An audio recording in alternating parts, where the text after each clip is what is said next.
Chapter 1859. The so-called Great Boundless Barrier was actually a barrier that separated common sense and extraordinary knowledge. Under the effect of the Great Bountiful Barrier, it would automatically distinguish the common sense and extraordinary knowledge of the outside world from the fantasy village. The common sense of the outside world was the extraordinary knowledge of the fantasy village, and the extraordinary knowledge of the outside world was the common sense of the fantasy village. This was not a physical barrier, but a barrier that existed in an ethical sense. Moreover, the Bali Great Barrier was very powerful. Even monsters could not pass through it easily. Until now, other than Violet, who had the ability to enter realms and create gaps, as well as being the creator of Fantasy Village, no one had been able to freely enter and exit the outside world and Fantasy Village. At least, other than Violet, the other monsters, fairies, spirits, and even gods in Fantasy Village had never tried it. In other words, the Bali Great Barrier was the barrier that truly blocked the communication between the outside world and Fantasy Village, resulting in the formation of Fantasy Village. For example, if Fantasy Town was a house, then the Bali Great Barrier would be the wall of the house, isolating the inside of the house from the outside. The realm of illusion and reality, on the other hand, was a door that did not exist in this house. It was still very magical. It would automatically lead to the door of the house. The door was created by Violet, so as long as she was still around. No matter where she went, she would be able to create such a door, bring in the house, and turn Fantasy Village into a home. However, if the wall collapsed, it did not matter if Fantasy Village was a house or a home. It would be meaningless.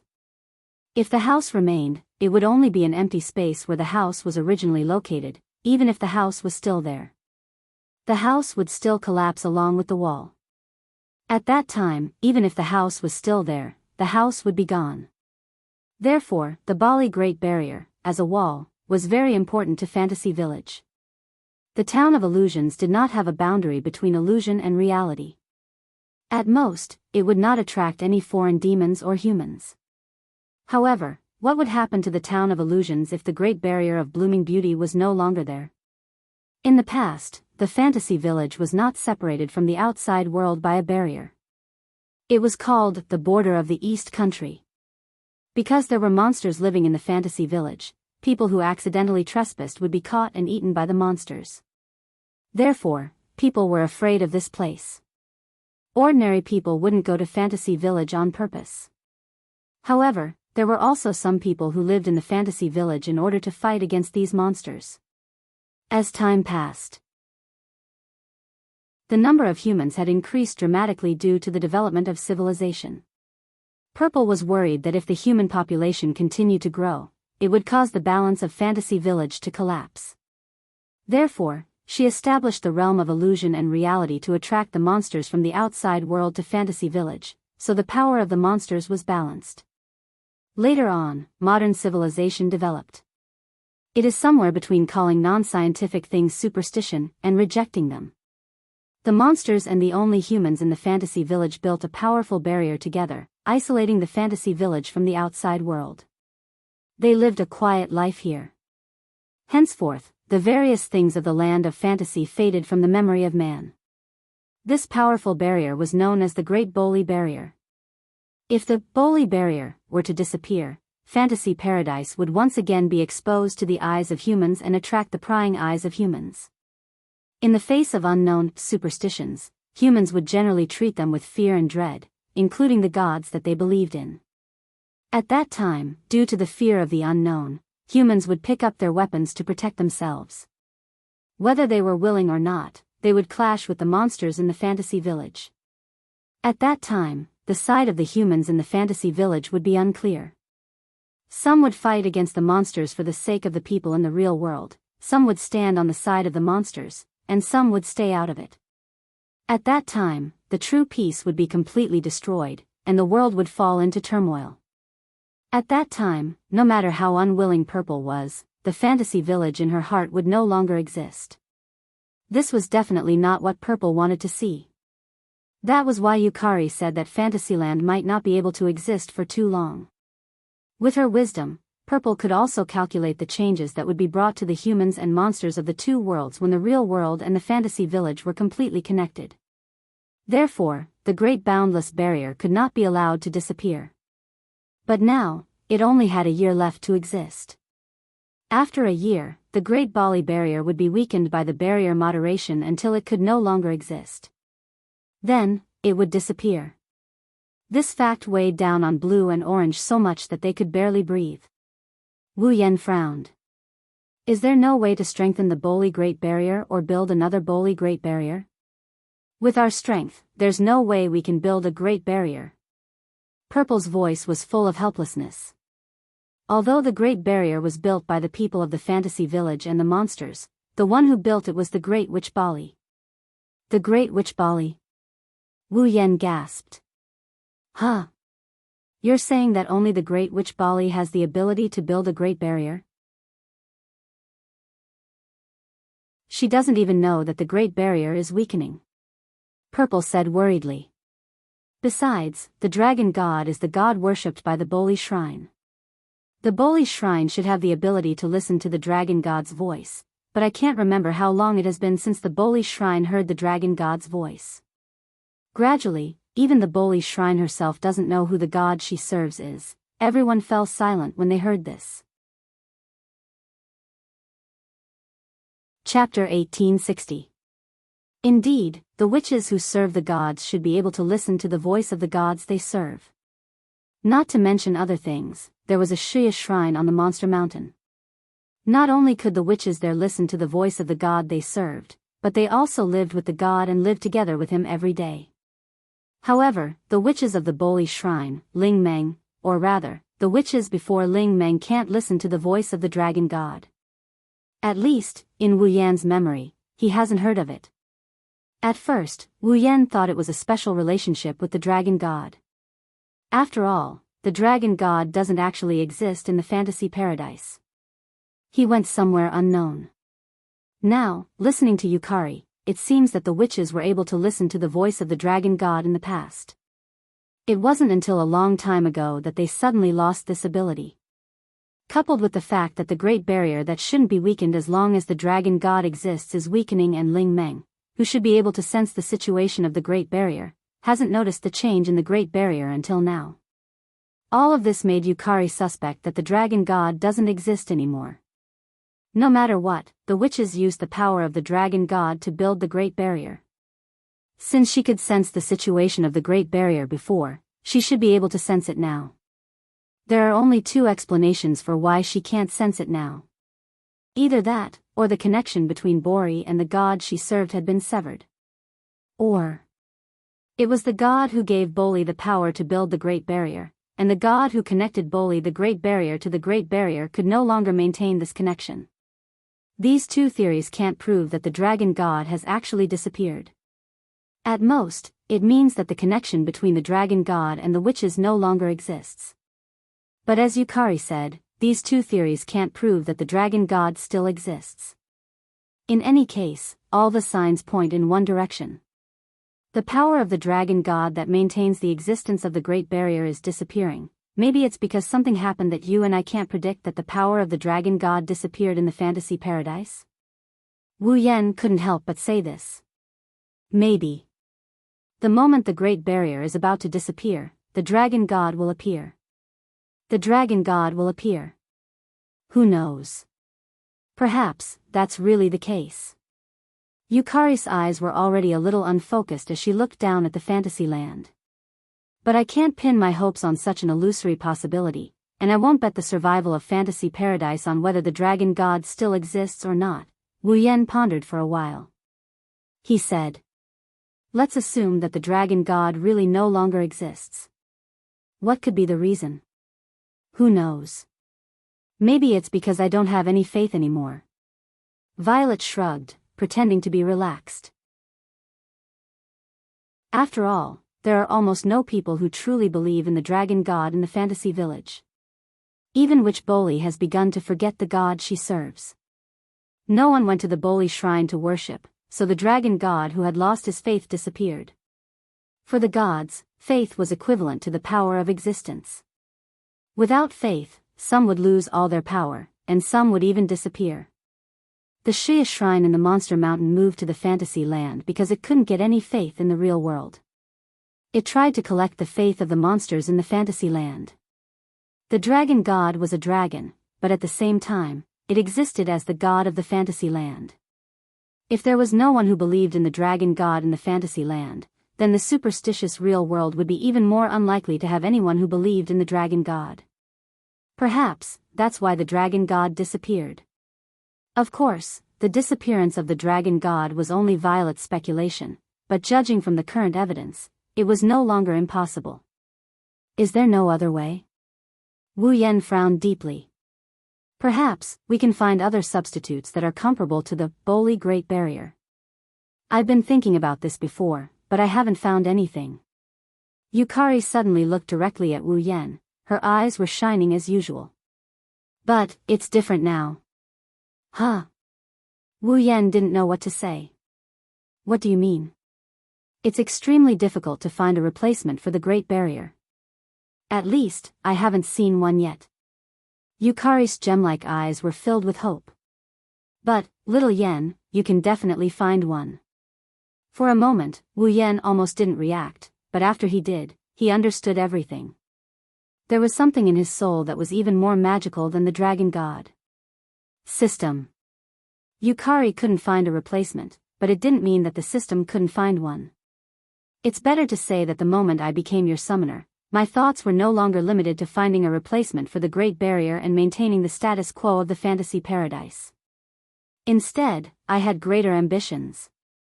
Ziyu said this sentence as if she was not going to stop until she was shocked to death.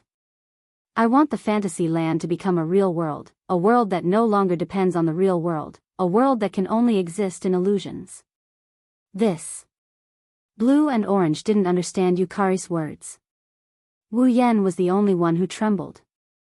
He looked at Yukari, who was staring at him with a shocked expression, and he blurted out in shock. Don't tell me you want me to turn the fantasy land into a real world?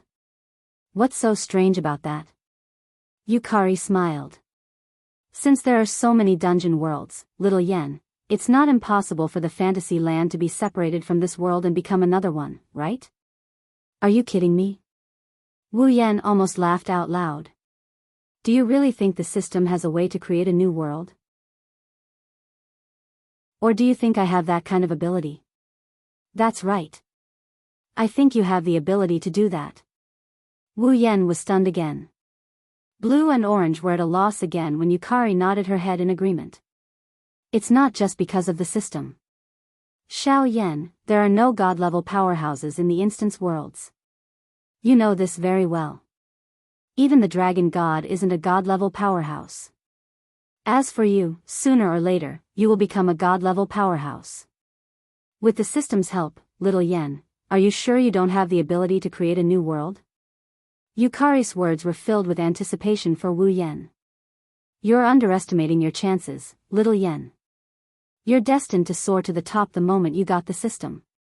You're destined to reach a height no one can reach. This was Yukari's expectation for Wu Yen. Yukari might have been planning this from the moment she became Wu Yan's summon. She wanted Wu Yen to save the fantasy land that was about to disappear. She even wanted the fantasy land to be like the dungeon worlds Wu Yen had been to, a real world. At that time, Violet would no longer have to worry about what would happen to the fantasy village, nor would she have to worry about its destruction. By then, destroying the fantasy land would be as difficult as destroying an entire world. I see. Wu Yen laughed bitterly.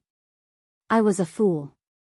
How could the sage of the shifter, Yakumo Yukari, help me just because we're fused? Not only did she help me get rid of the Beast King, she even stood by my side.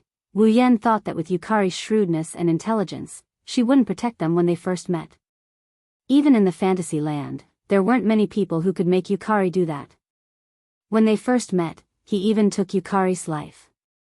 How could he be worthy of Yukari's help? During that time, Yukari got along really well with them.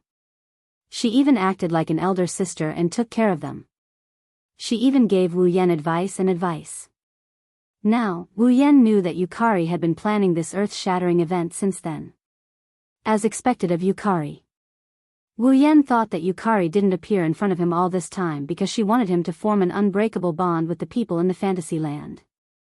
If that was the case, she wouldn't be able to sit by and watch the fantasy land perish. Perhaps, at the beginning, I did stay with you all for this purpose.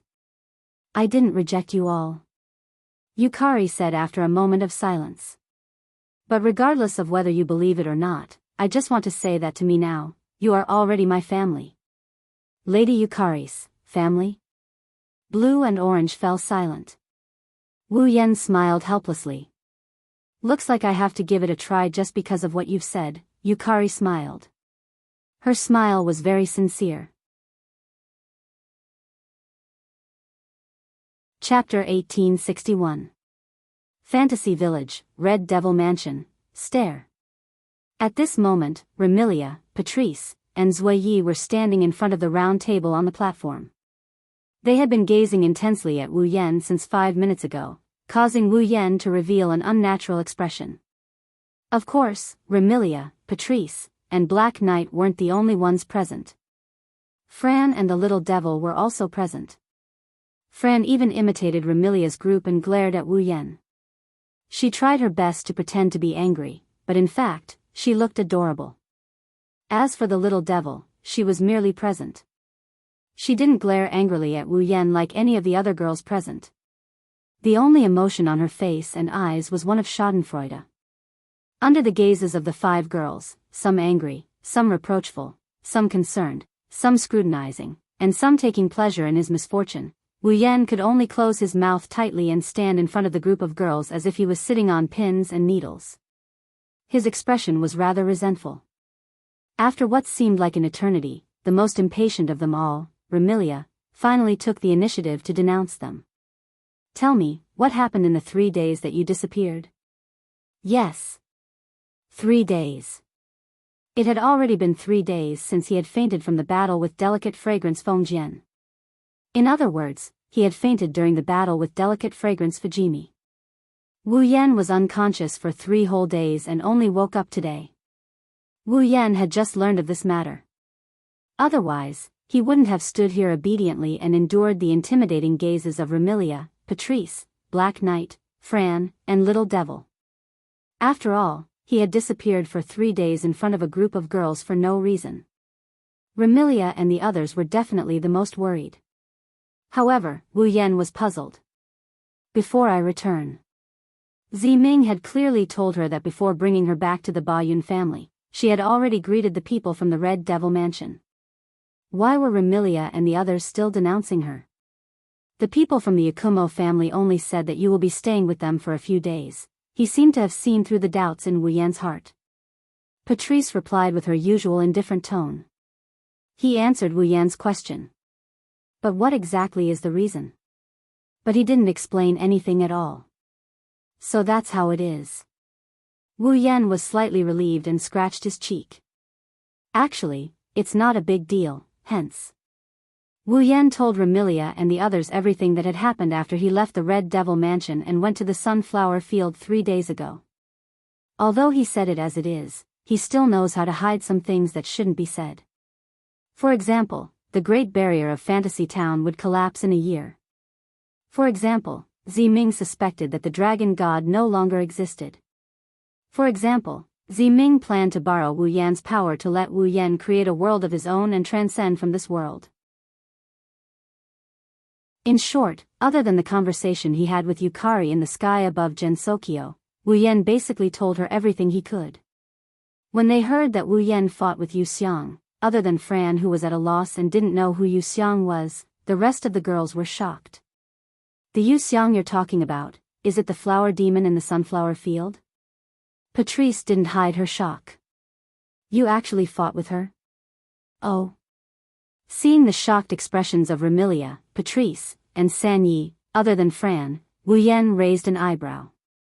It seems like you all know Yu Xiang. We've only heard of her, we've never seen her before. Remilia raised her hand and curled her lips. I heard that the flower demon is on the same level as the demon sage in Fantasy Town. Lord Bai, did you really fight with her? Zuiyi seemed to know about Delicate Fragrance Feng Jian's terrifying strength and showed a concerned expression.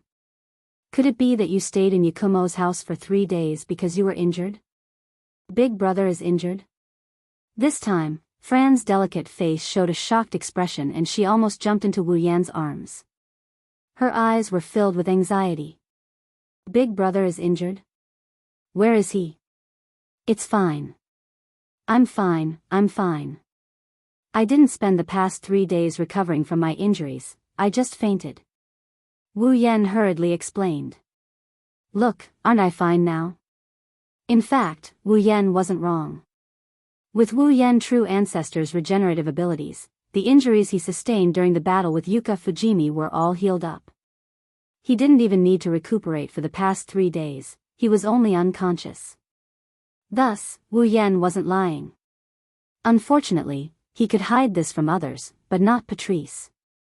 Although you don't seem to be injured, your mana seems to have weakened quite a bit. Patrice frowned and stared at Wu Yan as though she was trying to see through Wu Yan. Besides, even if you were injured, you should have recovered by now with your recovery ability, right?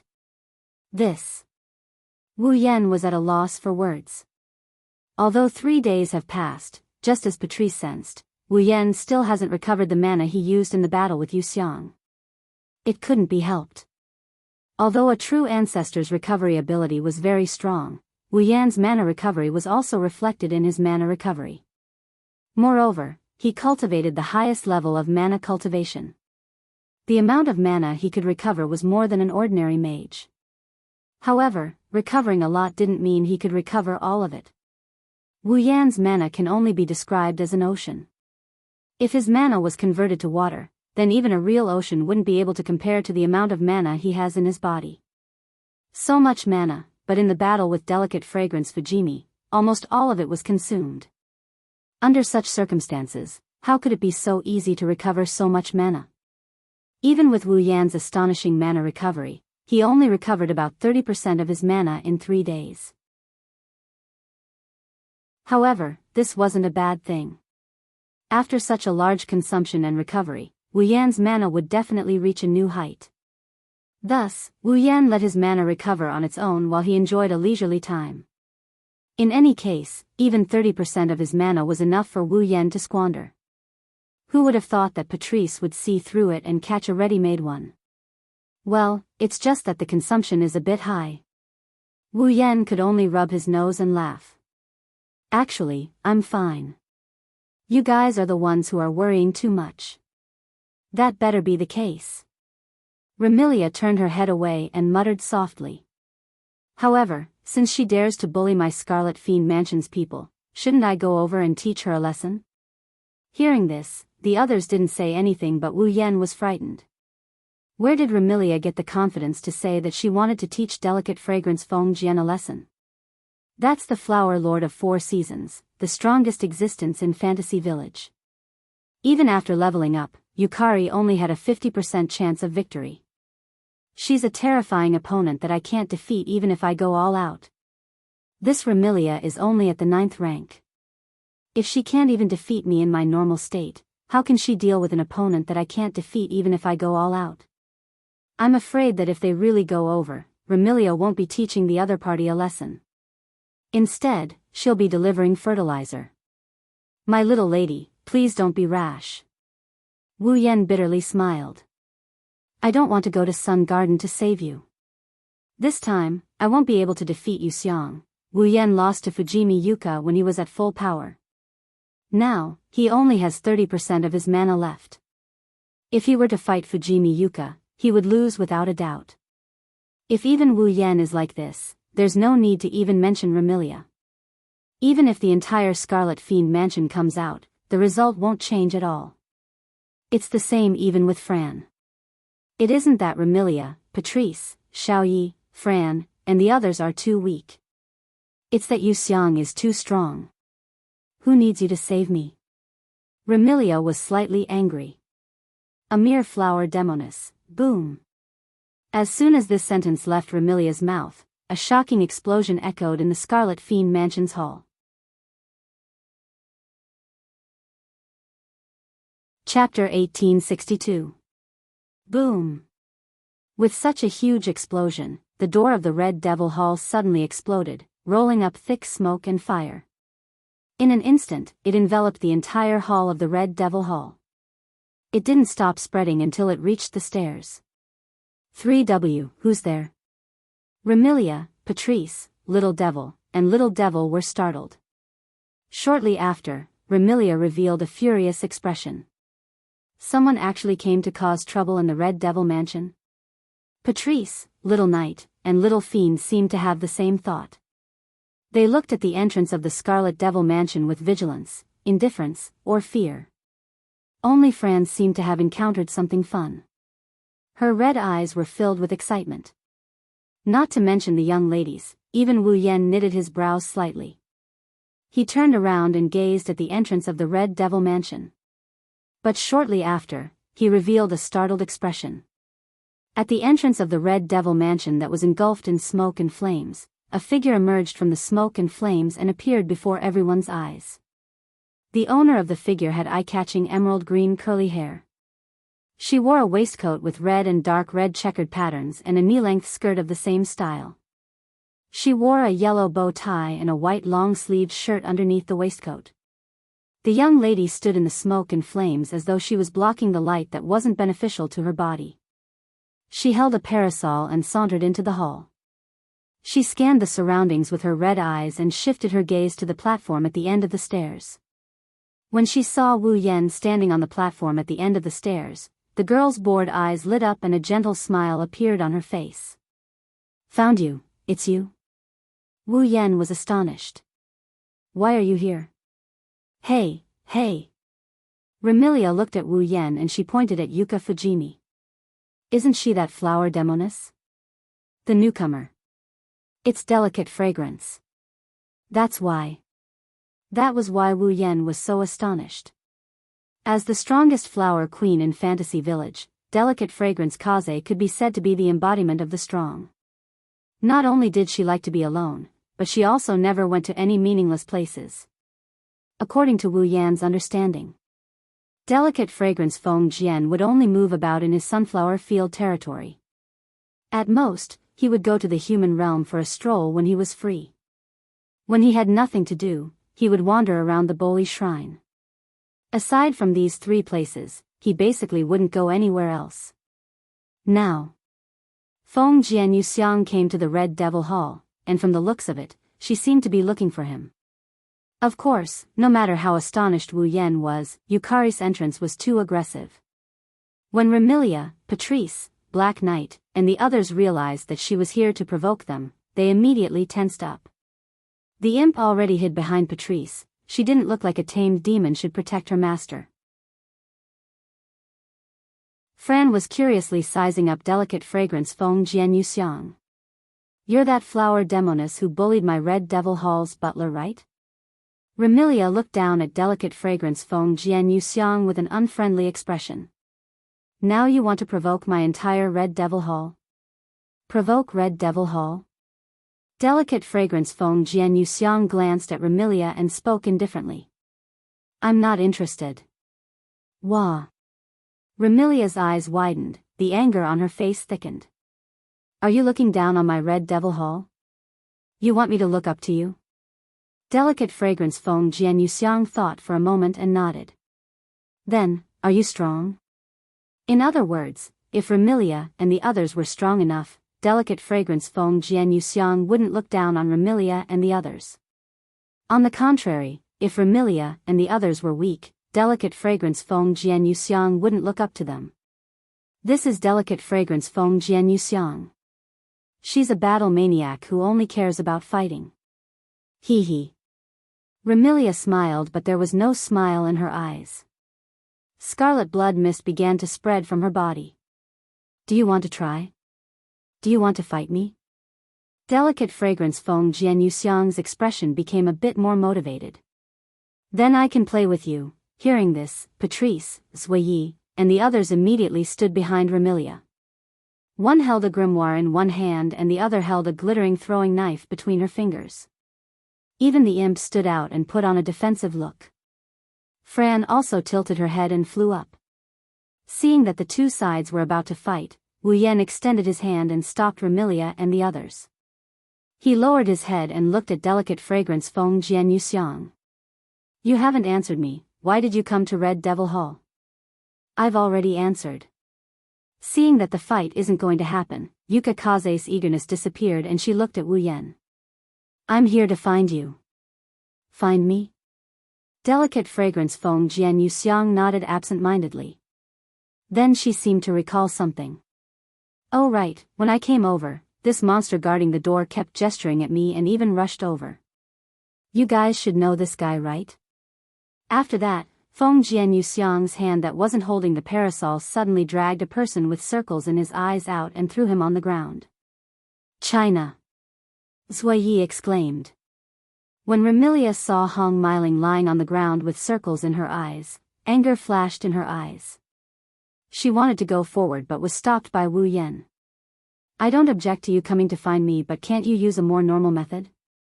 Wu Yan said helplessly. Knocking down the door and blowing up the door, people who don't know would think you're here to provoke me, I just don't like trouble. Yuka Kaze said as she looked at Wu Yan from head to toe. She sounded a bit disappointed. Looks like you haven't fully recovered yet. My injuries are healed, I just consumed a bit of mana. Wu Yan said with a strange expression. You didn't come to find me just to fight with me, right? It would be best if we could fight again. Delicate fragrance Feng Jian Yuxiang shook her head. But since you haven't recovered yet, forget it. Wu Yan noticed that Yukari Fujiki is back to her peak condition while he is still recovering his mana. Wu Yan didn't know if his final attack did any damage to Yuka Fujimi or not. If it did, how much damage would it have done to her? However, he knew that Yuka Fujimi's consumption of Yao power is no less than his. However, after 3 days, delicate fragrance Feng Jian Yuxiang has recovered to her peak condition. Wu Yan couldn't help but admire her. As expected of the embodiment of nature, even if she doesn't have an immortal body, her recovery ability is super strong. Coupled with the constant supply of energy from nature, it's not strange that delicate fragrance Feng Jian Yuxiang recovered. Putting aside her recovery ability, delicate fragrance Feng Jian Yuxiang won over Wu Yan in terms of mana and mana recovery. Wu Yan once again felt the power of delicate fragrance Feng Jian Yuxiang. Just as Wu Yan thought of this, a dark red color suddenly appeared in his eyes, making him stunned. He subconsciously reached out and caught the dark red color in his hand. Then, Wu Yan was surprised to find out. That speck of crimson was a drop of blood that floated like a gem. Blood? Could it be you? Wu Yan looked at delicate fragrance Feng Jian Yuxiang with an uncertain face. Is this your blood? Delicate fragrance Feng Jian Yuxiang smiled without saying anything, which is equivalent to admitting Wu Yan's guess. Why? Wu Yan asked puzzledly. Didn't you win the battle 3 days ago? Why are you giving me blood? Only by defeating delicate fragrance Fujimi would he be able to obtain her blood. This is the bet that delicate fragrance Feng Jian Yuxiang made. I don't need to follow a bet to decide who I want to give my blood to. After saying this, delicate fragrance Feng Jian Yuxiang looked at Wu Yan with eyes full of expectation. I remember you said that my blood can make you invincible, right? Although he didn't know what delicate fragrance Feng Jian Yuxiang was planning, Wu Yan still nodded. Then, make a promise with me. Delicate fragrance Feng Jian Yuxiang's voice showed a trace of excitement. When you become invincible, then fight with me. Fight again. This is delicate fragrance Feng Jian Yuxiang's condition. It's very delicate fragrance Feng Jian Yuxiang's condition. Wu Yan clenched the drop of blood in his hand. After a long time, he nodded, making delicate fragrance Feng Jian Yuxiang smile with satisfaction. Chapter 1863. Night fell quietly, whoosh. The hubbub continued to reverberate throughout the hall of the Red Devil Mansion. It was the sound of the monsters partying. Needless to say, Remilia held a banquet as usual and invited all sorts of monsters to party in the hall of the Red Devil Mansion. Apart from the demons who had been invited, Remilia and Fran were also participating in this banquet. As usual, Black Knight was busy at the banquet as the head maid. This time, Patrice didn't attend the banquet. Like the little devil, she stayed in her underground library and immersed herself in the world of books. Wu Yan didn't attend the banquet as well. As the butler of the Scarlet Devil Mansion, Sakuya told him that Wu Yan must be the host of the banquet and help the owner of the mansion, Remilia, prepare for the banquet. Wu Yan didn't forget about this. Just as Sakuya had requested, when Remilia decided to host this banquet, she mobilized all the fairy maids in the Red Devil Mansion to prepare the food and wine needed for the banquet. Then, she sent people to invite the other Yaoma to the Red Devil Mansion to participate in the banquet.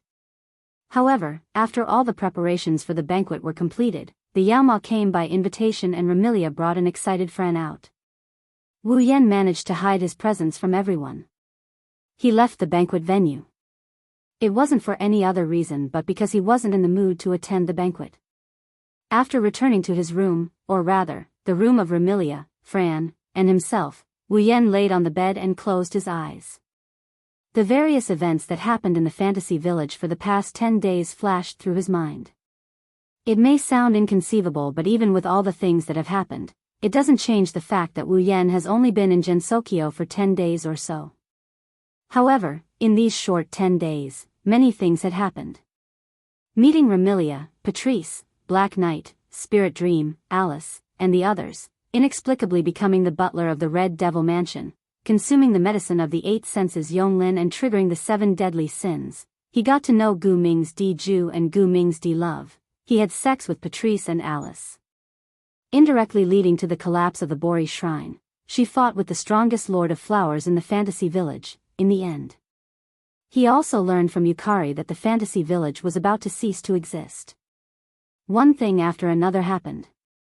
It was hard to believe that all of this had happened in just a short period of 10 days. Not even a month had passed. And in this period of less than a month, Yi Zichen had already made his move. Wu Yan also encountered all kinds of strange girls in Fantasy Village. And have more or less. Perhaps it could not be severed, or perhaps it was a bond that they had only met once.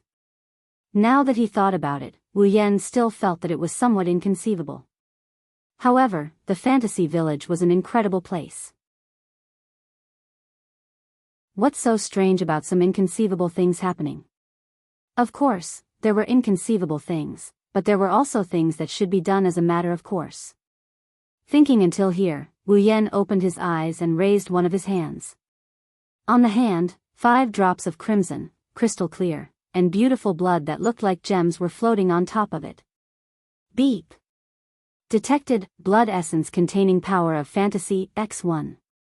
Beep. Detected, blood essence containing power of realm, X1. Beep. Detected, blood essence containing power of eternity, X1. Beep. Detected, blood essence containing power of nature, X1. Beep. Detected, blood essence containing power of time, X1. Ding. Obtained, blood essence containing power of fantasy, X1, blood essence containing power of realm, X1, blood essence containing power of eternity, X1, blood essence containing power of nature, X1, blood essence containing power of time, X1. Ding. Congratulations to user for completing Demigod Path's 4th phase quest. Ding. Demigod Path's 4th phase quest completed.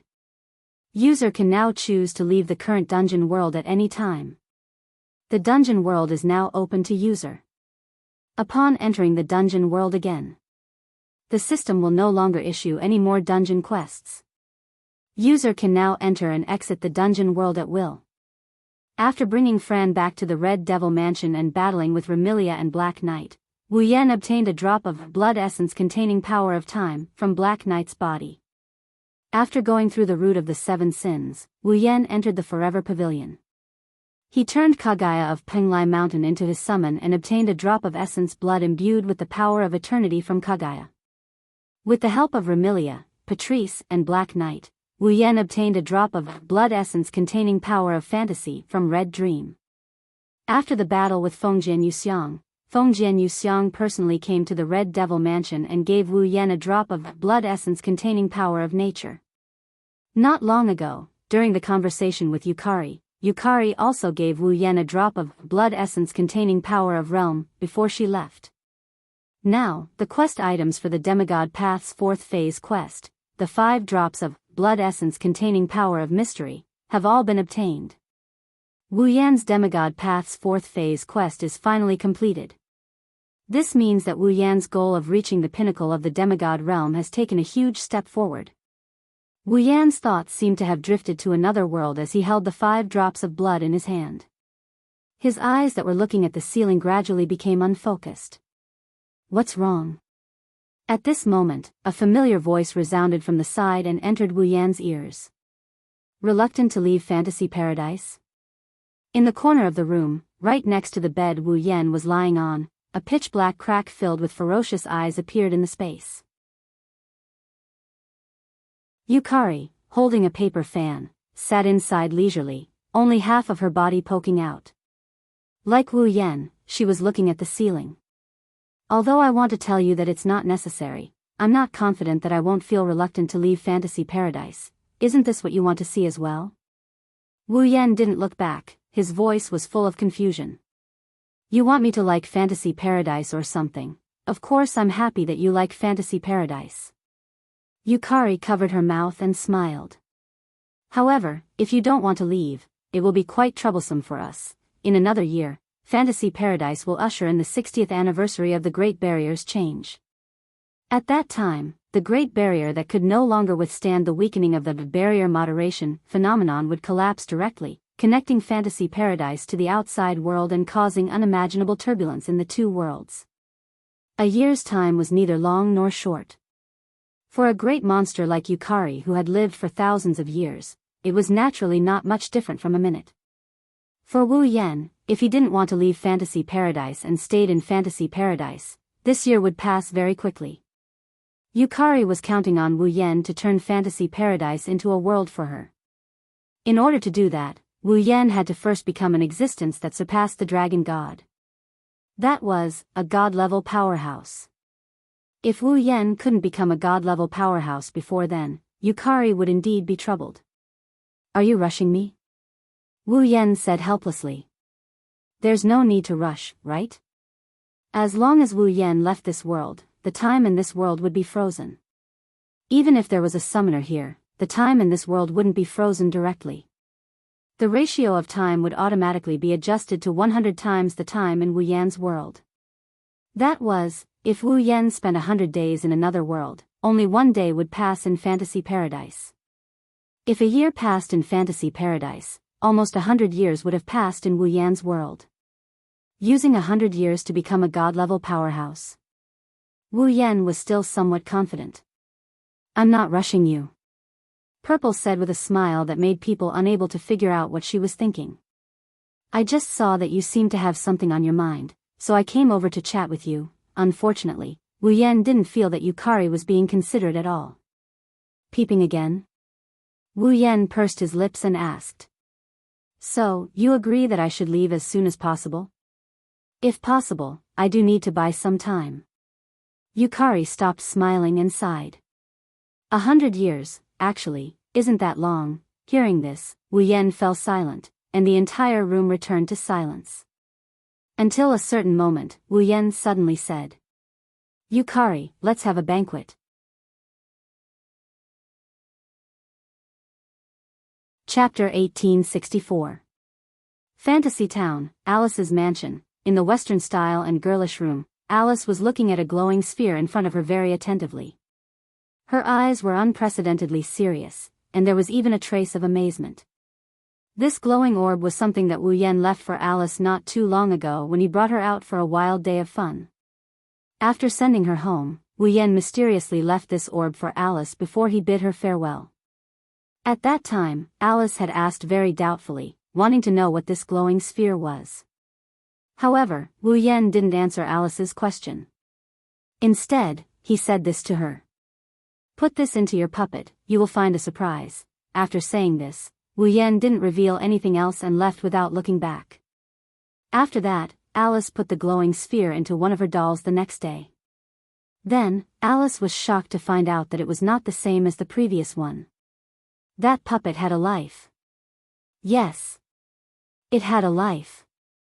It was obviously a simple doll that could not be simpler. In terms of the degree of delicacy, it could not be compared with the Shanghai humanoid and Penglai humanoid around Alice. It was not like the Shanghai humanoid and Penglai humanoid, which Alice did not know how much effort it took to have intelligence similar to that of humans. However, such a simple puppet not only easily had intelligence comparable to that of Shanghai and Penglai, but also could do things that Renhai and Penglai couldn't do. For example, it didn't need Alice's manipulation. This puppet could move freely on its own. For example, it didn't need Alice's adjustment and teaching. This puppet could speak human language by itself, which was something that Renhai and Penglai couldn't do. For example, it didn't need Alice's guidance. This puppet could distinguish what it could do and what it couldn't do. It could also read and learn. What was even more amazing was that once Alice also saw that the puppet had a desire for the food it ate. If it wasn't for the fact that this puppet didn't have a digestive system and its body was full of wood, it would probably be able to eat. This series of behavior was extremely human. Some couldn't even be done by Renhai and Penglai. It didn't need Alice's personal manipulation. He was completely self-disciplined, as if he had a real life. How could this not shock Alice? Unfortunately, it was just a simple puppet. Even if it had life, its body couldn't support it to carry out so many human-like actions, and it broke down after a few days. Although Alice felt that it was a pity, fortunately, the glowing sphere was still there. So, Alice quickly took out the glowing sphere and studied it from the morning until now. The more she studied it, the more surprised she was. This was because Alice discovered that this glowing sphere seemed to have the same effect as the Book of Witchcraft. There were spells recorded in the grimoire. If a mage had a grimoire, they could inject magic into the grimoire. They didn't need to cast the spell themselves to be able to use the spells recorded in the grimoire. This glowing sphere was the same. It seemed to contain some kind of magic. It was because of this spell that the doll with the glowing sphere had life. In other words, if the glowing sphere was compared to a magic book, then the magic recorded in it would be the magic of life. Alice was shocked and excited at the same time. What shocked Alice was that she had never heard of any magic that could bring about life. Alice was excited because she saw a bright path ahead. Alice knew that if she could research this magic of life, then all her dolls would be able to have life in the future. It wasn't hard to imagine how attractive this was to Alice, who had always wanted to develop a fully autonomous humanoid with life. However, Alice found that it was more difficult than she thought to research the magic in this glowing sphere. After all, this glowing sphere wasn't like the Book of Witchcraft that could be opened directly. Although the mage's magic attainments had to reach a very high level in order to read the original Book of Witchcraft, this glowing sphere in front of her didn't even have the means to open it. So, how should she research this magic of life?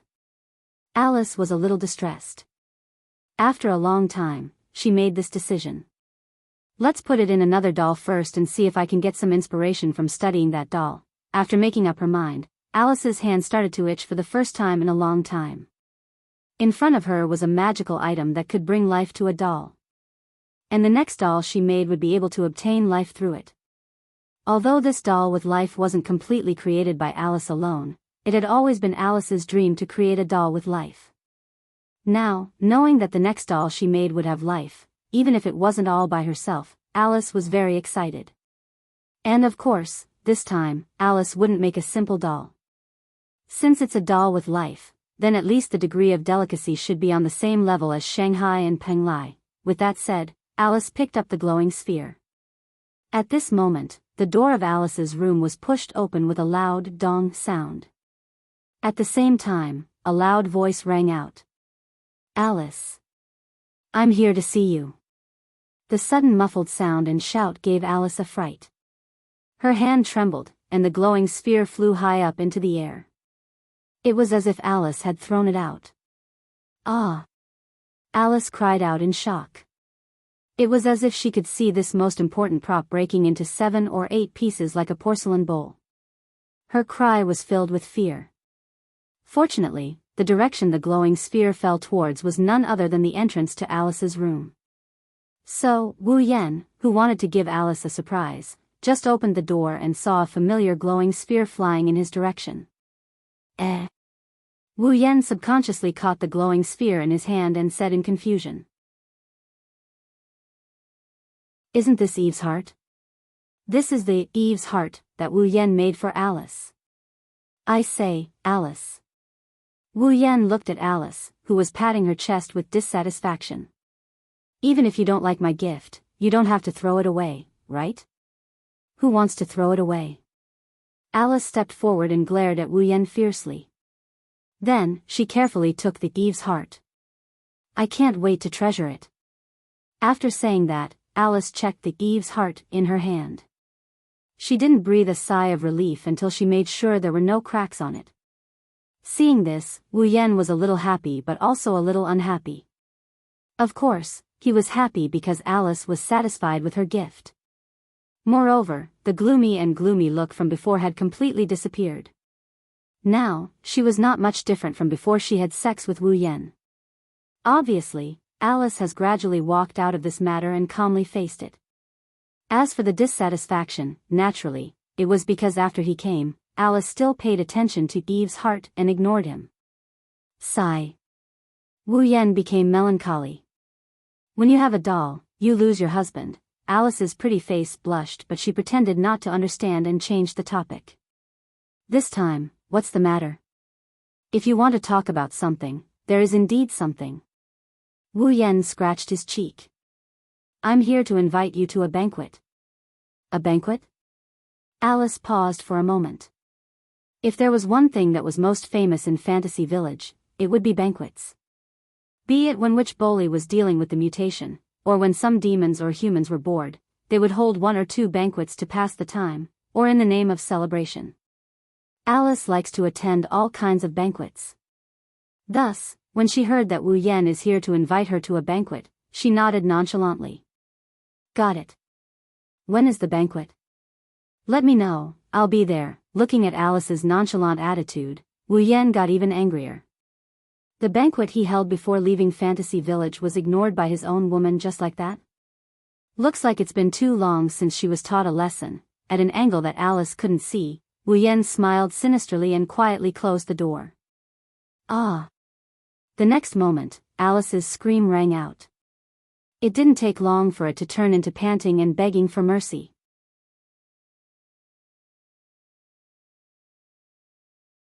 Chapter 1865. Underground World, Earth Spirit Hall. In Guming Diju's room, at the center of the room, Guming Diju was holding a book and reading it with great interest. To Guming Diju, who could directly read minds and know what others were thinking, even knowing the darkness in many people's hearts, reading was a very meaningful thing. This was because Guming could only understand the content of the book through reading. It was not like when he was facing a human, where he could naturally know what the other person was thinking as long as he opened his third eye. Therefore, reading was one of Guming's favorite activities. There was no other activity like reading. Compared to Guming Diju, who was immersed in the world of books, Guming Diju seemed to be entertaining himself. While Guming Dijue was reading the book with great interest, Guming Dijue's love was lying on the floor of Guming Dijue's room. She didn't care whether her clothes were dirty or not.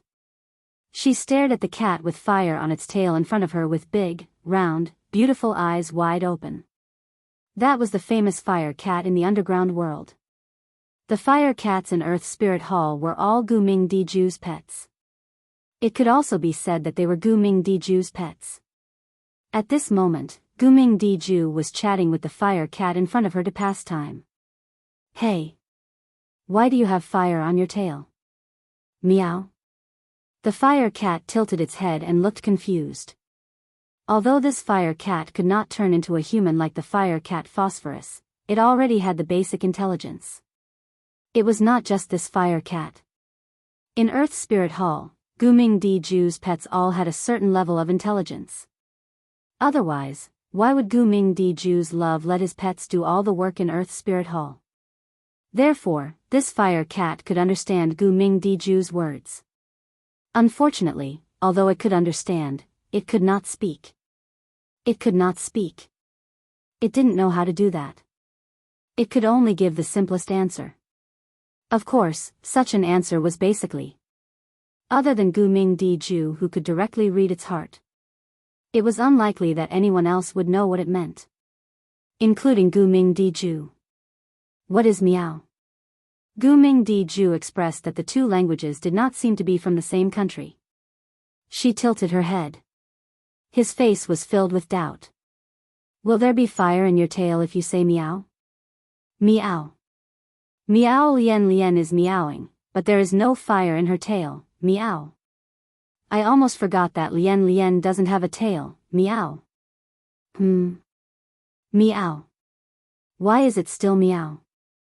Lien Lien started to pout, her face filled with dissatisfaction. Don't you want to talk to Lien Lien? Meow. The flame cat also expressed that it was under a lot of pressure to have such a naive and romantic little sister who didn't know anything. Just like that, the extremely strange conversation between the human and the cat continued in the form of self-entertainment. Other than the man and the cat, the only person present, Gu Ming Di Ju, did not notice this rather annoying scene at all. It was not that Gu Ming Di Ju did not care about his sister, but first of all, Gu Ming Di Ju's attention was completely focused on the book in his hand, so she did not have the spare energy to pay attention to anything else. Secondly, that was also the reason why Gu Ming Di Ju had fallen in love with her. Gu Ming Di Ju had sealed his soul and had the ability to control his subconscious. Gu Ming Di Ju's sense of existence was originally weak, so even if she passed by people's sight, it was possible that she would not be noticed. Because of this, and because Gu Ming Di Ju's attention was focused on the book in his hand, so even if Gu Ming Di Ju's voice and the cat's meowing were echoing in the room, Gu Ming Di Ju did not notice. From various aspects, this was indeed a very strange scene. At least, he directly came to the room with the magic of space transfer. Wu Yan, who had just come out of Alice's room, saw this scene and was speechless for a long time. If one looked carefully, one would notice that there was a lingering trace of joy between Wu Yan's brows. It was the lingering pleasure after he did something inexplicable to Alice under the circumstances of not knowing whether it was punishment or venting his dissatisfaction in his heart. Now, when he saw this strange scene in front of him, the lingering pleasure quickly disappeared, leaving behind only an expression of not knowing whether to laugh or cry. After a while, Gu Ming Di Ju, who was still bored talking to the flame cat, noticed that there seemed to be another person in the room. She turned her head and looked in the direction of Wu Yan. Then her eyes brightened, and she jumped up happily and cheered out loud. Brother! Brother? No matter how he did not notice the existence of Gu Ming Di Ju, Gu Ming Di Ju could not hear Gu Ming Di Ju's loud voice. Then, Gu Ming Di Ju raised his head in confusion and looked forward. Then he saw Gu Ming Di Ju's face was full of excitement, and she rushed to Wu Yan. Suddenly, Gu Ming Di Ju was stunned. When he found that it was Wu Yan, his eyes also brightened. He put down the book in his hand and stood up with some surprise. Brother! Gu Ming Di Ju jumped in front of Wu Yan excitedly, looking at Wu Yan with big sparkling eyes. Her eyes were full of joy. Is it you? Did you come to see Di Ju? Looking at Gu Ming Di Ju's strangely happy and cute look, Wu Yan could not help but smile. He reached out his hand and touched Gu Ming Di Ju's little head. I came to see you guys. Are you happy? Happy. Gu Ming Di Ju also reached out her hand and hugged Wu Yan's leg like a koala bear, laughing softly. Keeping the look of touching Gu Ming Di Ju's head, Wu Yan raised his eyes and looked forward. He met Gu Ming Di Ju's eyes. Looking at Gu Ming Di Ju's surprised look, he smiled and greeted him. How have you been recently? Listening to this most ordinary greeting, Gu Ming Di Ju felt touched from the bottom of his heart. It could not be helped. Because of the ability to read minds, Gu Ming Di Ju knew everything about others. He was hated by almost all humans, demons, and gods. When did he hear such words? Just this simple greeting made Gu Ming Di Ju very satisfied. It also made Gu Ming Di Ju feel that meeting Wu Yan was a very lucky thing. I just read books when I have nothing to do and walk around Earth Spirit Hall with Ah Lin and Ah Kong. Gu Ming Di Ju smiled gently. Also, Diju has not been running around recently. With Diju accompanying me, it is not boring. Is that so? Wu Yan hesitated for a bit before asking. Have you always been like this in Earth Spirit Hall? Guming Diju did not want to hide anything from Wu Yan and nodded seriously. No one would welcome me anywhere else. I don't like to run around. Hearing this, Wu Yan scratched his face and showed a troubled expression. This made Guming Diju curious. What's wrong? No. Wu Yan smiled helplessly. Originally, I wanted to invite you to a banquet on the surface. Who knew that you don't like to run around? Banquet? Guming Diju was stunned. Banquet? Guming Diju looked very interested. Diju saw something called a banquet when Diju went to the surface. It was very fun. Banquets are for fun. Wu Yan patted Guming Diju's head lovingly. How about it? Do you want to go? I want to go, I want to go. Guming Diju shouted without hesitation. Diju wants to go. Diju. Guming Diju frowned and scolded her. You can't be so rude. Sister, let's go to that banquet. Guming Diju looked pitifully at Guming Diju. Diju wants to go. But Guming Diju was in a difficult position. If you really don't want to go, I won't force you. Wu Yan comforted her. As for Diju, if you trust me, how about letting me take care of her? No, it's not that I don't want to go. Guming Diju shook his head and sighed. It's just that, will the people on the surface welcome us? Hearing this, Wu Yan remembered. Previously, the demons in the underground world had brought some trouble to the surface. Even the laziest Ling Meng was busy for a period of time. After that, Ling Meng banned the demons from the underground world from entering the surface. It was no wonder that Guming Diju thought so. Leave this to me. Wu Yan patted his chest. I'll make it clear to Ling Meng. I see. Guming Diju was slightly moved. After seeing Guming Diju's pleading look, he nodded. Wu Yan smiled.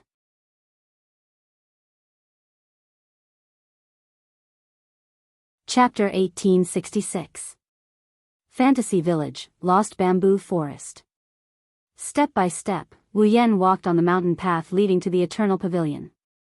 He seemed to be reminiscing about the environment in the Lost Bamboo Forest. He didn't use spatial magic and walked like an ordinary person. His gaze was focused on the area in front of him. Wu Yan took a good look at the brand new house that looked a bit strange. In the courtyard of the house, Ling Xian was holding some herbs and identifying them with a troubled expression. Master, which herb are you looking for? As Yonglin's disciple, Ling Xian's fighting strength wasn't that great. She wasn't even at the 9th level. She was just hovering around the 8th level. It wasn't that Ling Xian didn't have any talent. Yonglin didn't want Ling Xian to become a disciple with great fighting strength. Instead, she wanted Ling Xian to be her successor in the medical field. It seemed like she wanted Ling Xian to inherit her medical skills. Ling Xian, on the other hand, had been with Yonglin for quite some time now. When it came to herbs, Ling Xian believed that it was almost impossible for her to not recognize them. But every time Ling Xian thought so, Yonglin seemed to be able to see through Ling Xian's mind. She would find some plants that Ling Xian had never seen before and let Ling Xian identify them. Clearly, this time, Ling Xian was stumped by the herbs that Yonglin had found from God knows where. Don't tell me they aren't herbs. It was inevitable that Ling Xian would have such doubts. After all, there was once when Yonglin grabbed a bunch of weeds outside and asked Ling Xian to identify them. Ling Xian studied them for a dozen days but couldn't figure out that they were just ordinary weeds. It wasn't that Ling Xian was stupid. Yonglin was too smart in her heart. Ling Xian didn't expect Yonglin to trick her by grabbing a bunch of weeds. She mistook them for herbs. Thus, Ling Xian didn't think that they were weeds. She thought they were herbs that looked like weeds. Wu Yan chuckled when he saw Ling Xian struggling with the plant. His laughter attracted Ling Xian's attention. Master Bai? Ling Xian was startled by his words. Then, he quickly stood up. He bowed respectfully to Wu Yan. Lord Bai. Good morning. Ling Xian. Wu Yan beckoned to Ling Xian. Are you busy? I'm not in a hurry. I'm just identifying some herbs. Ling Xian replied with some awkwardness. Are you looking for Her Highness? Then I'll go and report to Master. I am indeed here to look for Hui. Wu Yan said strangely. But I'm looking for Hui Yi. Why are you reporting to Yonglin instead? This. Ling Xian hesitated for a moment, feeling a little awkward. Then, he said carefully. Master said that if Lord Bai comes to look for Her Highness, we must report to her first, this Yonglin. Wu Yan was speechless and had no choice but to compromise. There's no other way.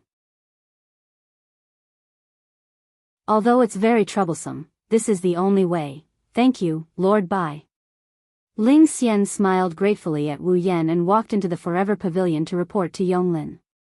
After waiting for about 10 minutes or so, the bored Wu Yan sensed an extremely restrained but strangely powerful and mysterious familiar presence slowly approaching him from within the UCI Pavilion. A few seconds later, the door of the Forever Pavilion opened and Yonglin walked out. She looked at Wu Yan and said with a smile. What? You want to look for trouble in the Forever Pavilion after fighting with the flower demon in the sunflower field? Wu Yan flinched when he heard this. He was surprised by this. You know? I know. Yonglin shook her head. I think I'm not the only one in the fantasy village who knows. Many people should have sensed the aura you leaked when you fought with the flower demon that day. Yonglin subconsciously glanced at Wu Yan. She's a bit surprised by his reaction. That day, when Wu Yan fought with Fengjian Yuxiang, Yonglin sensed his aura and secretly paid attention to it. Although it wasn't something that could be casually mentioned, Yonglin saw the entire battle that day.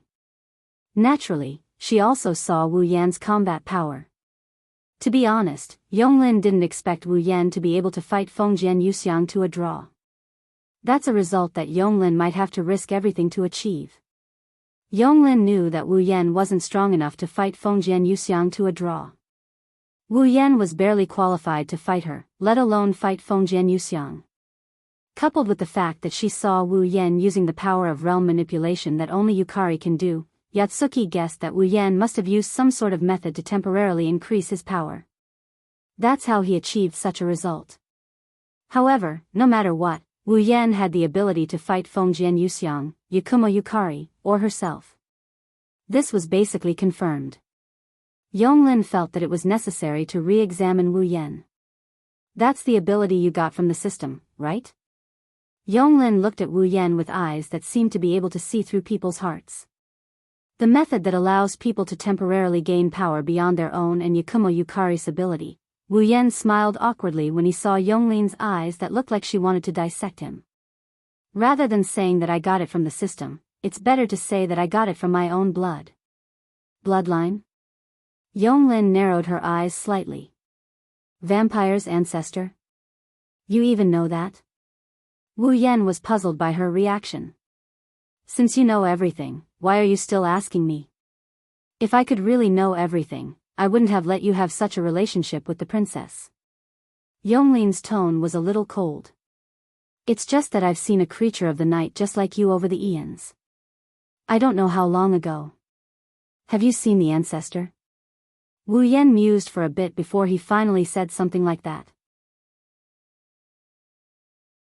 Have you seen the dragon god? Dragon god?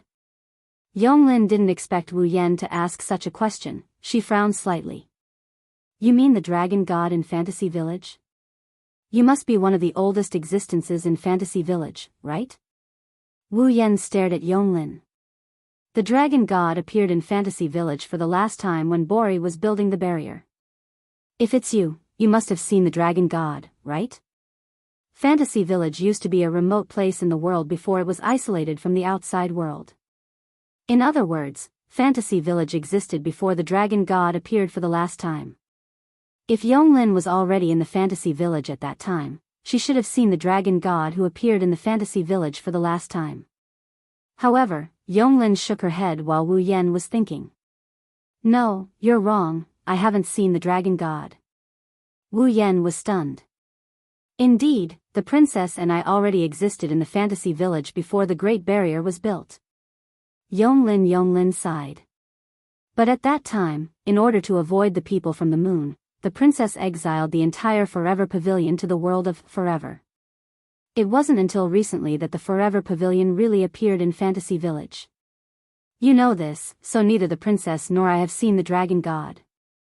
I see. Wu Yan nodded with disappointment. Then there's no other way, why did you suddenly mention the dragon god? Yonglin Yagi asked in confusion. You're not the kind of person who would miss the gods that are almost forgotten by everyone, right? Well, there are all kinds of reasons. Wu Yan said perfunctorily, then smiled bitterly. By the way, I'm here for Kagaya, where is she? You're looking for the princess because of the banquet, right? Yonglin glanced at Wu Yan.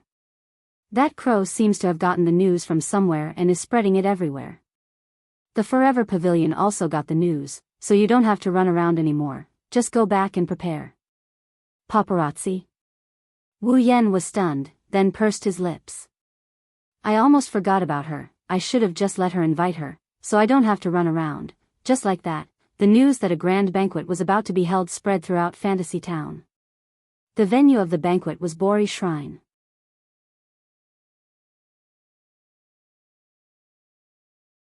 Chapter 1867. Fantasy Village, Bori Shrine. Today, early in the morning, there were people flying in from afar and landing in front of the newly built Bori Shrine. In fact, although they were called humans, there were only a few real humans among the many existences that came to the Bori Shrine. The rest were all monsters, fairies, spirits, and other races that only existed in fantasy villages. There was only one reason why so many monsters, spirits, and other kinds of existences would fill the open space in front of the Bori Shrine. That is, today, a grand banquet will be held in the Bori Shrine. It was precisely because the banquet was held in the Bori Shrine that so many monsters, spirits, and other kinds of existences came. After all, if there is a place in Fantasy Village that is the most famous, it is definitely the Bori Shrine. Although the Bori Shrine is not the only shrine in Fantasy Village, the importance of the Bori Shrine to Fantasy Village is even more important than the various races that live here. Not for other reasons, just because, without the Bori Shrine, Fantasy Village would not exist. The Bori shaman who managed the Fantasy Village was here. The Bori shaman was also the one who established the Great Barrier and gave birth to the current Fantasy Village. Not to mention, the Bori Shrine also worshipped the highest level god in the Fantasy Village, the Dragon God. Of course, now. In Fantasy Village, except for those who have lived for a long time, basically no one knows about the existence of the Dragon God. This was not surprising. The Dragon God had never shown his miracles, unlike the Guardian Arrow Shrine on the Demon Mountain. As long as someone offered faith, the god there would definitely give back a certain miracle. It made people wonder whether the so-called highest level god in the Fantasy Village really existed. And this is also one of the phenomena that made the Purple Association doubt whether the Dragon God still exists. No one knows whether the god worshipped exists or not. In addition, the Bori shrines which is lazy all day long. They were cold and indifferent to everyone. On the way to the shrine, monsters that were good at attacking humans would appear from time to time. Due to various reasons, very few humans would come to the Bori shrine to worship. However, this does not affect the popularity of the Bori shrine in Fantasy Village. Even if the god they worshipped was no longer around, there were only a few worshippers. Magus Boli was the manager of Fantasy Village on the surface. Furthermore, she would come out from time to deal with troublesome demons and resolve any anomalies. The most well-known place in Fantasy Village was undoubtedly the Bori Shrine. Therefore, even though the Bori Shrine was not very popular, there were still many monsters and even great monsters who liked to visit the Bori Shrine. Needless to say, the moment they heard that the Bori Shrine was going to hold a banquet, basically all the well-known, unknown, powerful, and not so powerful monsters in the fantasy village came here in groups of 2s and 3s, filling the open space in front of the Bori shrine with people. Standing in the hallway of the Boli shrine, Ling Meng looked at the noisy area in front of her. There were at least a few hundred demons, and Ling Meng fidgeted with her jet black hair, almost causing the huge red bow to fall off. Is it so difficult to spend a few days leisurely? Well, isn't this good? Marissa stood beside Ling Meng. Unlike the resentful Ling Meng, Marissa appeared to be in high spirits. This banquet is sponsored by the little brother from the Yakumo family. You don't have to pay for it. Furthermore, you can eat and drink for free. That's very enviable. We can eat and drink for free, but we can forget about the banquet. Princess Ling Meng did not hesitate to say those words. It wasn't easy for me to rebuild my shrine. What if these guys cause me trouble again? What should I do? It seems that Wen and I have been the ones who have been rebuilding the shrine. Marissa laughed dryly and muttered. Besides, it's not like you don't have any benefits. The bow on Ling Meng's head shook slightly and she snorted coldly. However, no matter how one looked at it, it seemed like she was faking it. What are you talking about? Hee hee. Marissa let out an extremely mischievous laugh. Do you think I don't know? The little brother from the Yakumo family has already paid you for the venue, right? How is that possible? Ling Meng's face stiffened slightly and she put on a fake smile. How could I possibly agree to lend the venue to such a troublesome person? Is that so? It was rare for Marissa to speak in a tone as if she had the upper hand. She was immensely pleased with herself. Stop hiding it, Ling Meng. When the little brother from the Yakumo family came to borrow the venue from you, he said that he would pay you for the venue. Wen saw it and told me everything. You can't lie to me. Wen? Ling Meng was startled and she clenched her teeth. It's that damned paparazzi again. See if I don't teach you a lesson. Ling Meng, just confess. Marissa patted Ling Meng's shoulder and said in a gentle tone. Why don't I go find the little brother from the Yakumo family and tell him personally that you won't be borrowing the venue for this banquet? You won't be charging him for the venue either. How is that possible? Ling Meng's eyes widened. I am the noble Boli witch. How can I let the gold in my hands fly away? Hearing this, even with Marissa's thick nerves, the corner of her mouth couldn't help but twitch. Let's not talk about the relationship between gold coin and the witch. Just the words noble character and unquestionable integrity, when used on Princess Ling Meng, was already worth pondering over. You actually hid such a big matter from me. On the other side, Remilia was hovering in the air in a corner of the noisy crowd. She angrily shouted at Wu Yan, whose ears were hurting from being yelled at. Why didn't I know that you were planning to hold such a big banquet? Calm down. Calm down. Wu Yan hurriedly waved his hand in an attempt to calm Remilia down. I saw that you were holding a banquet in the Red Devil Mansion, so I didn't tell you. That's that. Remilia yelled in a frenzy. Such a big banquet. If others find out that the Red Devil Mansion's butler paid for it and the Red Devil Mansion didn't contribute a single cent, where am I supposed to put my face? You said it yourself. This is this and that is that. I didn't hold this banquet as the Red Devil Mansion's butler. Wu Yan didn't know whether to laugh or cry. Besides, if it doesn't work, I can just tell others that the Red Devil Mansion is the one behind this banquet. Alright, your head. Remilia's anger didn't lessen. It won't take long for people to dig out the truth about this matter. Do you think that paparazzi has been faking it all this time? Remy, calm down first. Patrice silently closed the book in her hand. She seemed to be annoyed by the ruckus and said helplessly. The banquet is already held and most of the invited guests are here. The banquet will officially begin soon. Even if you keep making a ruckus here, it won't be of any use. Yes. Now isn't the time to quarrel. Remilia snapped out of her daze and glared at Wu Yan before turning to Zuiyi. While there's still time, Zuiyi, hurry up and prepare some dishes and wine for the banquet. At the very least, these things should be provided by us. That way, others won't have anything to say. Yes, miss. Eldest young miss. Bu Yi bowed, and with a flash, he disappeared on the spot. Wu Yan could only roll his eyes. In about half an hour, the banquet would officially begin.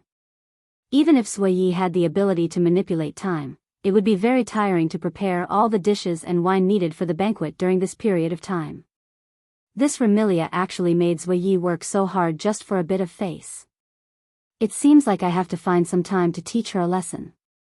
Wu Yan's gaze wandered between Remilia and Patrice for a while before he asked. Right, where's Fran? Just as Remilia was about to reply, a series of hurried footsteps entered Wu Yan's ears. Not long later, Wu Yan felt a weight on his back as two petite figures appeared. Big brother. Fran's face was slightly flushed and she seemed to be very happy. Big brother. The other was Gu Ming's love.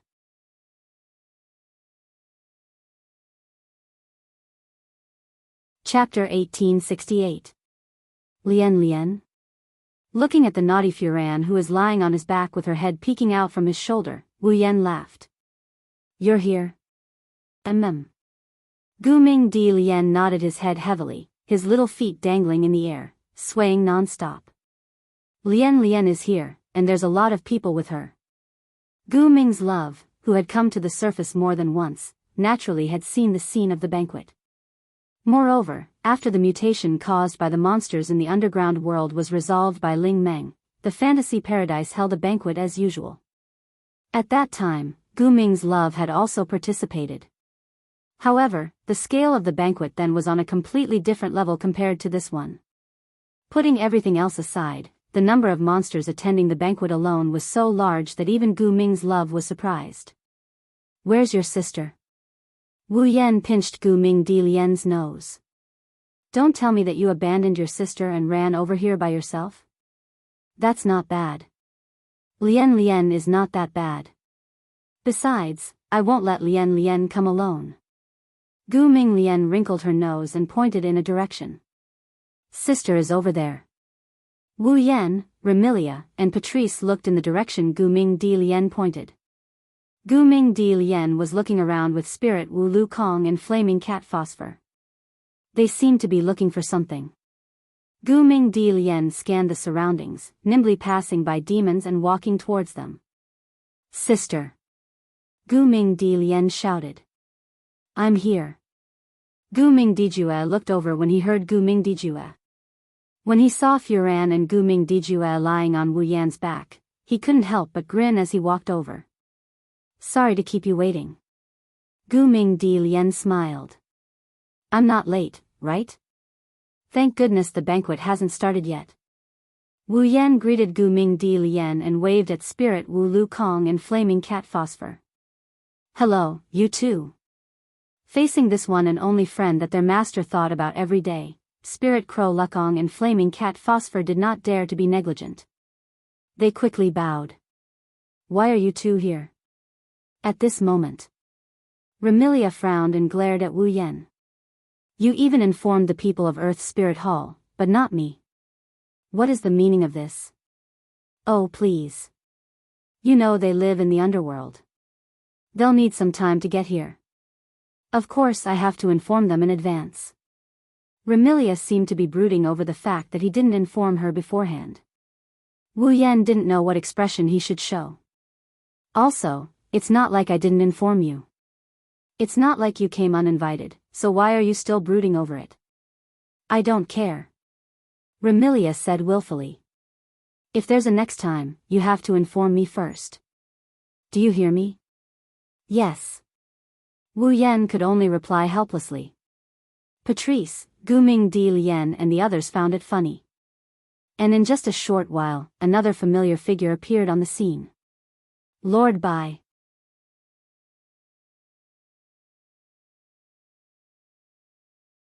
Asking if he wanted to see it or not, of course he wanted to. For a moment, Wu Yan almost wavered. But when he saw the sly expression in Penglai Mountain's eyes, his heart suddenly turned cold. Intuition told Wu Yan that if he really answered yes, he would definitely be tricked by this two-faced princess. Thus, Wu Yan flatly refused. Forget it. You should find someone else to see it. Is that so? Penglai Mountain's Hui Yi shook her head in disappointment. A trace of vexation surfaced in her eyes. Clearly, it was because Wu Yan didn't fall for her trick. This made Wu Yan rejoice. All of a sudden, Patrice lifted her head and looked in a certain direction. She paused for a moment and knitted her brows. What's wrong? Noticing Patrice's change, Remilia asked. Then, she turned to the direction Patrice was looking at just now. The others also looked over curiously. Soon after, everyone present saw another familiar figure flying towards them in midair. There were two palm-sized people floating beside him. Wu Yan's spirit jolted as he raised his hand and without thinking, he yelled out. Alice. Hearing someone calling her, Alice, who was flying over, turned around and met Wu Yan's gaze. Her pretty face quickly turned red. It couldn't be helped. Not long ago, when Wu Yan invited her to the banquet, she placed all her attention on Eve's heart and ignored Wu Yan. As a result, she was viciously dealt with by Wu Yan. Alice still couldn't forget the scene where Wu Yan placed her in 18 different positions. In the end, she could only beg for mercy due to exhaustion. While Alice was furious, she also fiercely glared at Wu Yan. Even so, Alice obediently brought Shanghai and Penglai to land in front of Wu Yan's group. Alice didn't realize that she was getting more and more used to interacting with Wu Yan. She was no longer as distant as before. This made Wu Yan secretly delighted. If it continued like this, sooner or later, Alice would be willing to accompany him by his side, and it would be a matter of course. However, this joyful mood collapsed at the next moment. After landing in front of Wu Yan, Alice didn't look at Wu Yan immediately. Instead, she looked at Patrice.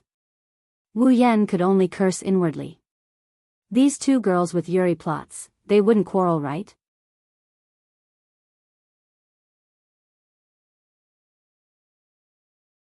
Chapter 1869. Not sure if they sensed something, but the moment Alice and Patrice exchanged glances, the surrounding girls quietened down. This wasn't the first time Remilia had witnessed Alice and Patrice, who were usually calm and indifferent. Whenever they met, they would quarrel with each other like needles against a wheat mang. Remilia felt a headache coming on.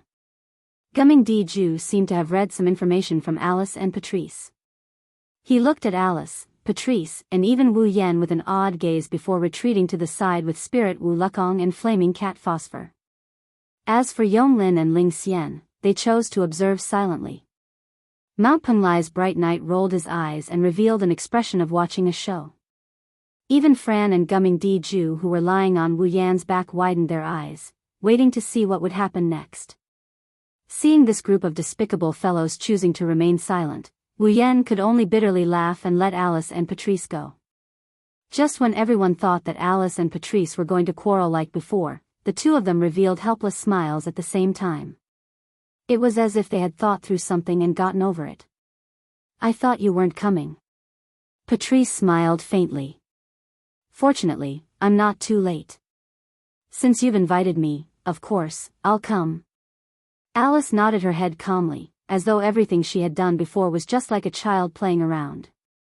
Moreover, wouldn't it be a loss if I didn't come to such a large-scale banquet? That's right. I don't know how long it has been since I attended such a large-scale banquet. In the past, such a banquet would only be held once a year at Boli Shrine, right? It's a pity that Boli Shrine hasn't held such a large ceremony for many years. Indeed, it's a pity. Immediately, Alice and Patrice ignored the surrounding people and started chatting with each other. Moreover, they seemed to be having a good time, causing Remilia to be at a loss. What's going on? This question was also what Wu Yan wanted to ask. Looking at Alice and Patrice, who are chatting like old friends, Wu Yan couldn't help but think of this possibility. Could it be that these two Yuri girls have gotten over it? Could it be that he was just smiling on the surface, and secretly made an appointment to find a place to fight to the death later? While Wu Yan had such a thought, Patrice suddenly spoke to Alice. Right, Marissa is over there with Princess Lingmang. If you want to find her, you can go over there. Marissa? Alice was startled, her face was filled with curiosity. Why should I find Marissa? This time, it was Patrice's turn to be startled. She hesitated for a moment before speaking. But didn't you have feelings for Marissa? I don't understand what you're talking about. As if she didn't want to hear anything, Alice interrupted Patrice and looked straight at her. If we really want to talk about it, shouldn't you be the one looking for Marissa? How could that be? Patrice's brows twitched. Marissa and I are just ordinary friends. Patrice's words weren't forced at all. Anyone could tell that she wasn't lying. At the very least, she wasn't lying. Naturally, Alice also heard it. She narrowed her eyes. But Marissa and I are also just ordinary friends. Similar to Patrice, Alice's words didn't feel like she was lying at all. Her credibility was at least 90%. In other words, because of a certain matter, the two of them had mistaken Marissa, who used to have a Yuri plot, as an ordinary friend. Because of this matter, they also mistakenly believed that the other party still had a Yuri plot towards Marissa. Simply put, the reason why Patrice and Alice didn't quarrel like before was because there was no longer a need to quarrel. Their orientations had been twisted by a certain wolf and they no longer coveted Marissa. Therefore, they couldn't be at each other's throats anymore. Then, here comes the question. Since both of their orientations had changed, then who was the one who had changed their orientation? Even though they didn't know why the other party no longer coveted Marissa, Patrice and Alice sharply sensed who the problem was. They lifted their heads and shot their ice-cold gazes at Wu Yan. Wu Yan started sweating profusely when he heard Patrice and Alice talking to each other about what happened. Whether it was Patrice or Alice, both of them used to like Marissa. Now, it seemed like they no longer had any feelings for Marissa. However, the one who changed them was him. Wu Yan had a rough idea of what would happen next. On the other side, upon witnessing Wu Yan's sweat-drenched appearance, Patrice and Alice instantly understood what was going on. Their gazes turned sharp. Could it be that you also, toward Alice? Could it be that you also, toward Patrice? These two sentences came out of Patrice and Alice's mouth at almost the same time. At the same time, Patrice and Alice understood what was going on. They fell into silence and their gazes toward each other were no longer as harmonious as before. Instead, their gazes were filled with the smell of gunpowder. Actually, I know about the matter between you and Marissa. After a while, Patrice revealed a sincere smile. Don't worry. I will support you. Please allow me to return those words to you. Alice neutralized Patrice's attack with an indifferent expression. Even though Marissa and I are just ordinary friends, we can still be considered neighbors. If there's anything I can help you with, don't hesitate to tell me. I will definitely help if it's within my means. It's a pity that Marissa and I are also just ordinary friends. Moreover, I feel that the two of you are quite compatible. That must be your misconception. I feel that since Marissa often goes to your place, she should have a good impression of you. Marissa only goes to my place to steal books. Perhaps she only pretends to steal books and secretly visits you? What about you? Didn't you say before that you always wanted to take time out to play with Marissa? You two should have a good relationship, right? Of course our relationship is good, but it can't be compared to the two of you. No, you must be too polite. No, you must be too modest. Patrice and Alice simultaneously revealed a bright smile that didn't contain a trace of a smile. The content of their conversation changed from a joyous conversation to an intense battle of offense and defense. Remilia's blank expression became more and more intense. What the hell is going on? Era. Mount Penglai covered her mouth and laughed. That's interesting, sigh. Gu Ming sighed as he glanced at Wu Yan who is sweating profusely. What a grave sin, ah. Wu Yan laughed dryly. He could only laugh dryly. Unknowingly, time passed by.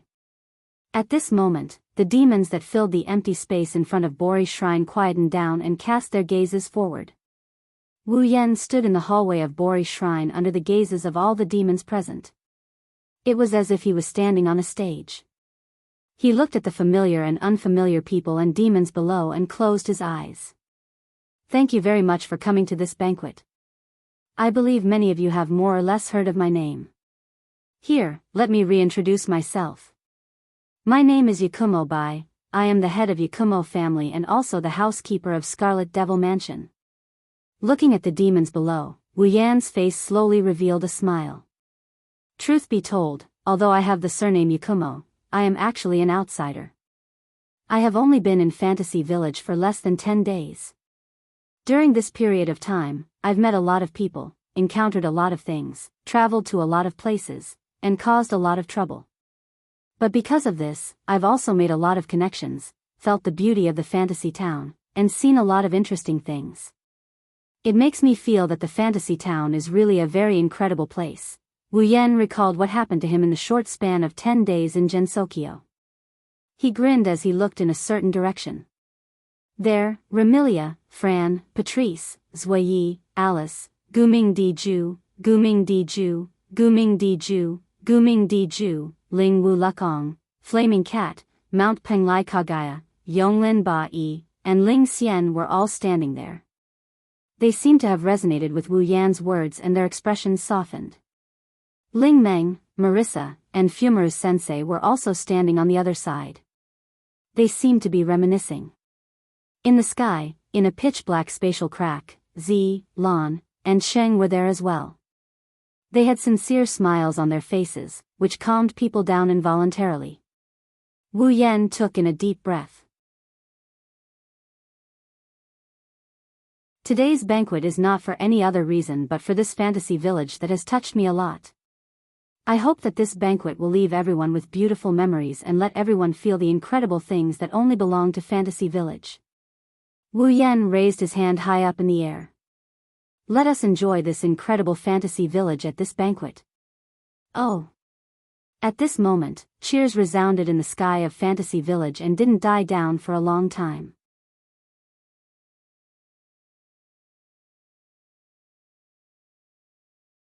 Chapter 1870.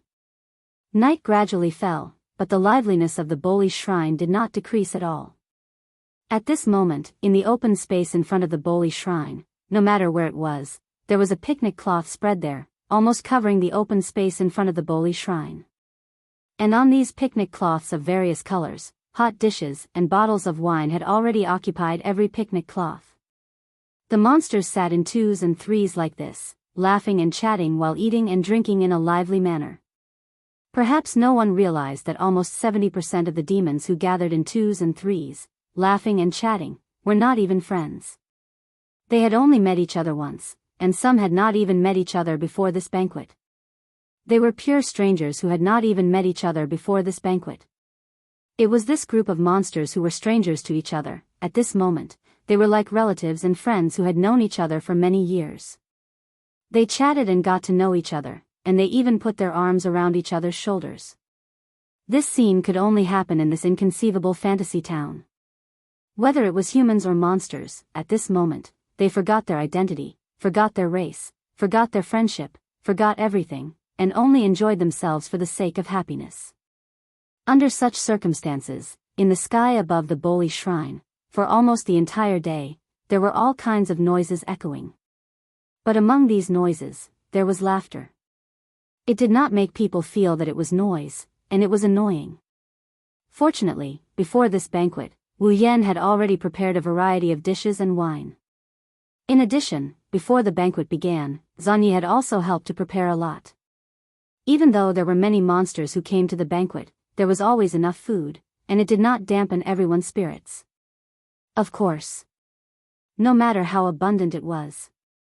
Even if food was provided infinitely, the stomachs of the people who came to the banquet were limited, even the monsters with special physiques were the same. Thus, when night fell, the sky turned dark. In the open space in front of the Boli shrine, there were already many monsters with bitter faces. They held their big bellies and looked like they could not take it anymore. And those who were laughing and chatting with those who were full, but still had energy to spare, simply stood up. He allowed them to rest as he walked towards the tablecloths below. He continued to drink in big gulps and laughed loudly. He was having a great time. In addition to food, drinking was also a problem. They had been drinking since the morning, and by noon, many of them had already collapsed to the ground with flushed faces. They even burped from time to time, as if they were in a drunken stupor. There was even a silly smile on their faces. Those who were still awake continued to play, from noon until late at night. Some people who woke up in the middle of the night continued to drink, and naturally, they were going to faint anyway, so they might as well just get drunk. In this place, some people liked the atmosphere of drinking, some people liked to be drunk, some people just kept drinking, some people simply lay down on the ground and fell into a deep sleep. Wu Yan had already prepared for all of this before the banquet began. Moreover, in every banquet, there were bound to be people drunk all over the ground, and the way to deal with it had already been decided long ago. Thus, under Wu Yan's guidance, every time a drunk person passes out, the Yoshi maids of Scarlet Devil Mansion would bring thick clothes or blankets and cover the drunk person or monster on the ground. Then, they would let the drunk person go to sleep. In any case, most of the people who came to the banquet were monsters, and it was impossible for them to catch a cold or have a fever from sleeping on the ground for a night, right? Just like this, the banquet was still lively. Sitting in a corner, Wu Yan held a wine plate full of wine in his hand, and took small sips as he looked around. Oh, come, continue drinking. Lying on Wu Yan's left were Remilia and Gu Mingdijue. These two girls were at odds from the beginning, as if they wanted to continue the battle that day, and kept drinking, and in the end, naturally, they fell there drunk, and could not get up again. Big Brother, on Wu Yan's right, Furan and Gu Mingdijue were also lying down, sleeping very comfortably with faint smiles on their faces. Unlike her elder sister, these two girls were only tired because they had been running around the banquet hall all day. I won't lose. Look at my power. On the side, Patrice and Alice also laid down, looking at their flushed faces. It seems like they drank quite a bit as well. Moreover, they were also competing, even more so than Remilia and Gu Mingdijue. As for Spirit Crow Lu Kong and Flame Cat Lin, they were also unable to bear the effects of the alcohol, and had been lying down since noon, sleeping soundly until now. Only Sakuya was left alone. Looking at the drunk eldest miss, the tired second miss, and the drunk Patrice, he had a conflicted expression. He seemed to want to bid farewell to his mistress and return home to rest. But before he could say anything, he was pulled away by Marissa and Sensei Marumi. Right now, Zuiyi is still being persuaded to drink by Princess Ling Meng, Marissa, and Fumaru. Looking at his swaying appearance, he should not be drunk for long. Sigh, Wu Yan helplessly shook his head as he looked at this pitiful scene. He gently picked up some clothes and covered the bodies of the drunk and sleeping girls with them. In the sky, a dazzling full moon had unknowingly risen. The clamor continued. Some of the demons who were not drunk were still chatting with each other and eating and drinking. Compared to the morning, the scene was a little quieter, but it was still very lively. Looking at the beautiful full moon in the distance, Wu Yan picked up a wine plate and poured wine into it. While admiring the moon, he continued to sip the wine in his hand. Not long later, light footsteps could be heard. The person who came did not have the slightest intention to avoid arousing suspicion and directly sat beside Wu Yan, allowing that beautiful black hair to enter Wu Yan's eyes. Although he didn't turn his head to look, in his impression, among all the people he knows here, there is only one person who has such beautiful long black hair that cascades down like a waterfall. Moreover, he personally combed this long black hair before. Wu Yan chuckled. He didn't stop looking at the full moon. He didn't even turn his head around. Do you want to drink? Forget it. Like a dignified princess, the girl did not have any intention to play around. Her tone was tranquil. I just drank a little with Yonglin, but perhaps it's because I haven't drunk for too long. My alcohol tolerance can't be compared to before. Wu Yan didn't try to persuade him any further. He just filled his own plate to the brim. Mount Penglai did not reply. She raised her head and looked at the full moon that was emitting a silver light. Strange ripples appeared in her beautiful eyes. It's still as beautiful as ever, is that so? Wu Yan gently shook the wine in the wine plate in his hand. You can't see the moon on the moon, right? But you can see the ground. Mount Penglai's face was serene as if he was reminiscing. It's different in the moon capital. You don't have to wait until nighttime to see the moon. In the moon capital, you can see the ground at any time. Perhaps it's because I've seen too much of the beauty of the ground and the coldness of the moon capital that I'm looking forward to life on the ground. That might be the case. Wu Yan closed his eyes and smiled, no longer answering. After a long time, Mount Penglai's Hui suddenly spoke. You're planning to leave the land of fantasy, right?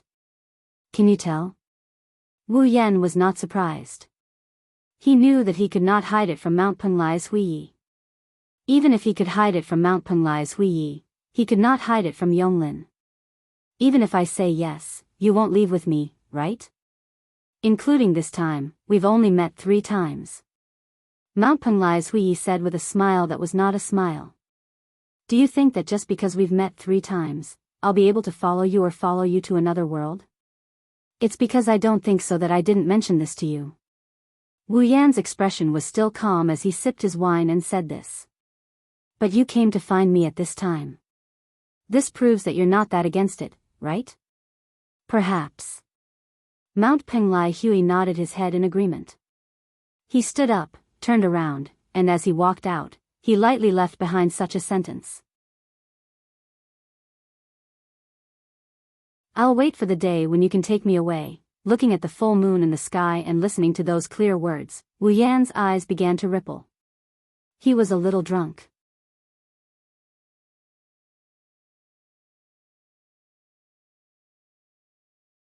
Chapter 1871. When the moon rose to the highest position in the night sky, the clamor that had been resounding in the sky above the Boli shrine had disappeared without a trace, as if it had been completely extinguished. Ignoring those who were already drunk, those who were still sober had quieted down. They held their wine plates, raised their heads, and looked at the night sky. Except for the full moon, there was no light at all. In the endless pitch-black night sky, all the sober monsters saw it. An extremely weak red stream of light, as weak as the flame on a match, suddenly rose from the back of the Boli shrine, broke through the air, and flew toward the deep night sky at a speed that was neither fast nor slow. Boom!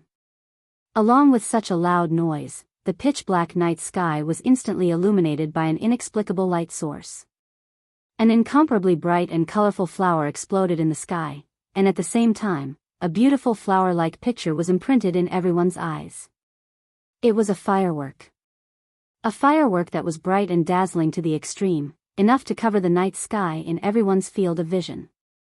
When the firework exploded in the night sky, everyone present felt a ringing in their ears and a tremor in their chests. Their hearts stopped beating in an instant. And before the bright and dazzling flower of light disappeared from the eyes of the monsters, another loud noise, another explosion, and a bright flower of light bloomed in the night sky.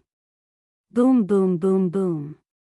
Not long after, the entire night sky above the Boli shrine was covered with bright fireworks, blooming in the sky along with the loud noises that rang out one after another. The pupils and faces of the monsters were all rendered colorful by the colors of the fireworks in the night sky.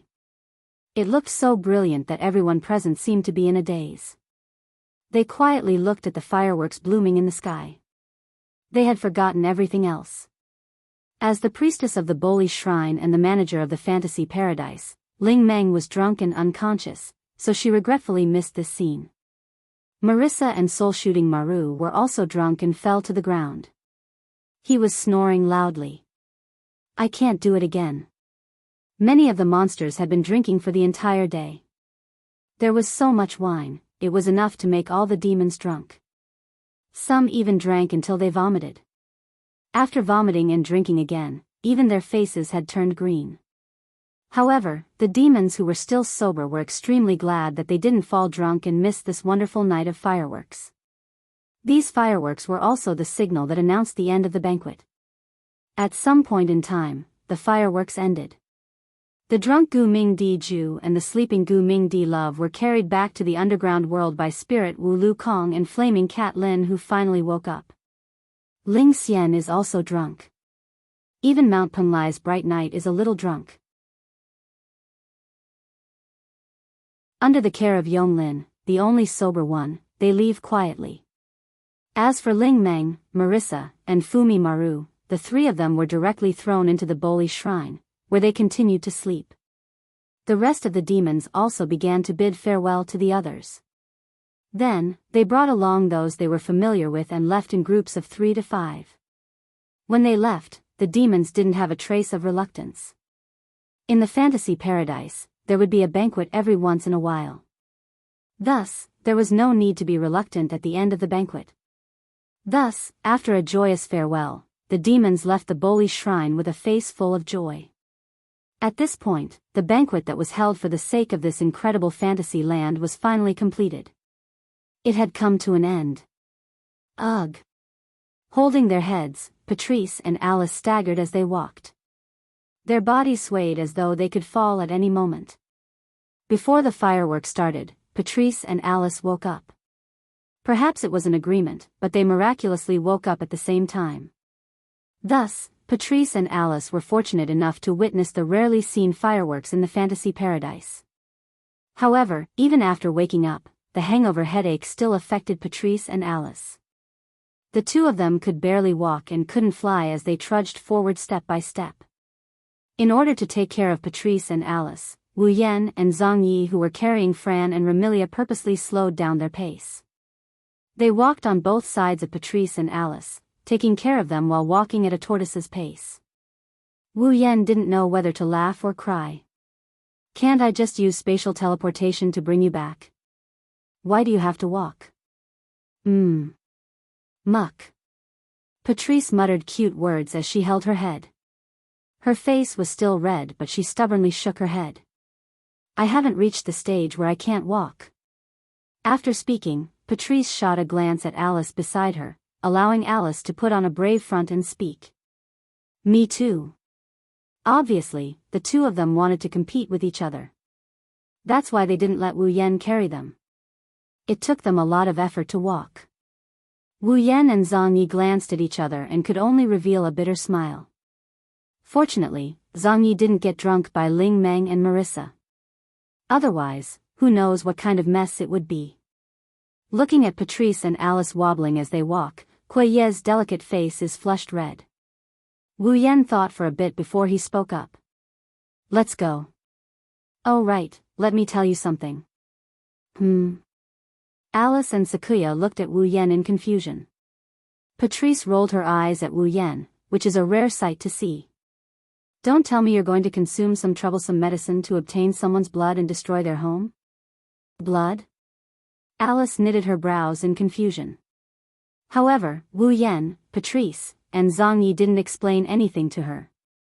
Because Wu Yan's next sentence caused everyone's heart to tremble.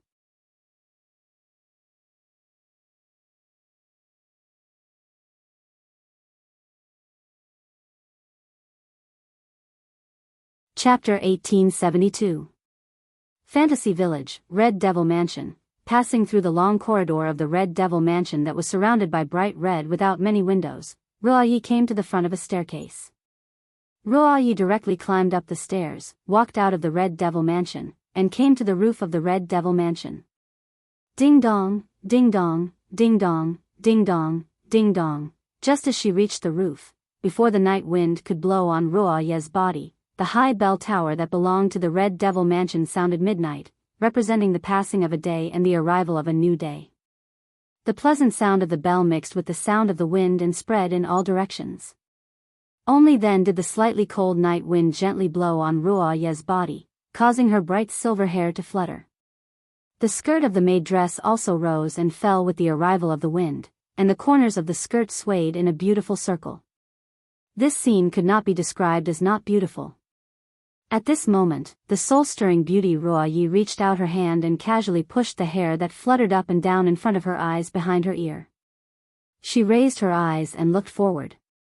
There, after coming to the Red Devil Mansion, he had been wearing a suit that could be used as both casual clothes and formal clothes.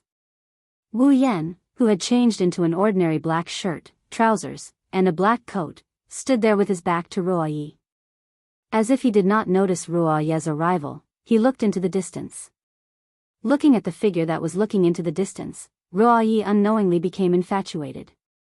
It had to be said that Wu Yan was really suitable to exist at night. This was not to say that Wu Yan's character was darker and shameful, but that Wu Yan's body emitted a deep and mysterious aura from time to time. Under the influence of the night, he was like the king of the night. It made people reluctant to part with him. And Ruoyi also knew. The person in front of her was indeed the true king of the night. Because he was the fantasy village, and even the entire world. The one and only true ancestor of vampires. The person she served was originally a noble among vampires. Jiaye was already used to the aura of vampires. In addition, an extremely important position in his heart had been taken away by the man in front of him in a short period of 10 days. Bu Yi couldn't stop himself from being obsessed with that figure. Just as Lu Yi was reluctant to part with the figure that almost merged with the night, the owner of the figure finally couldn't help but chuckle. He spoke. "Since you are here, why don't you come over?" Only then did Ruoyi come to her senses as if she was startled awake. After realizing her performance just now, her pretty face couldn't help but blush slightly, but she still walked forward. However, Zuiyi stopped some distance away from Wu Yan. This was Dark Knight's position. Zuiyi had always positioned himself as a servant, not as a friend or lover who could sit on the same level as Wu Yan. Even if one day, Zuiyi would follow Wu Yan as a lover, she would never emphasize her position by Wu Yan's side as a lover. It wasn't that Zuiyi felt inferior, or that she didn't think she was worthy of Wu Yan. However, this kind of positioning was the only way for Zuiyi to truly express himself.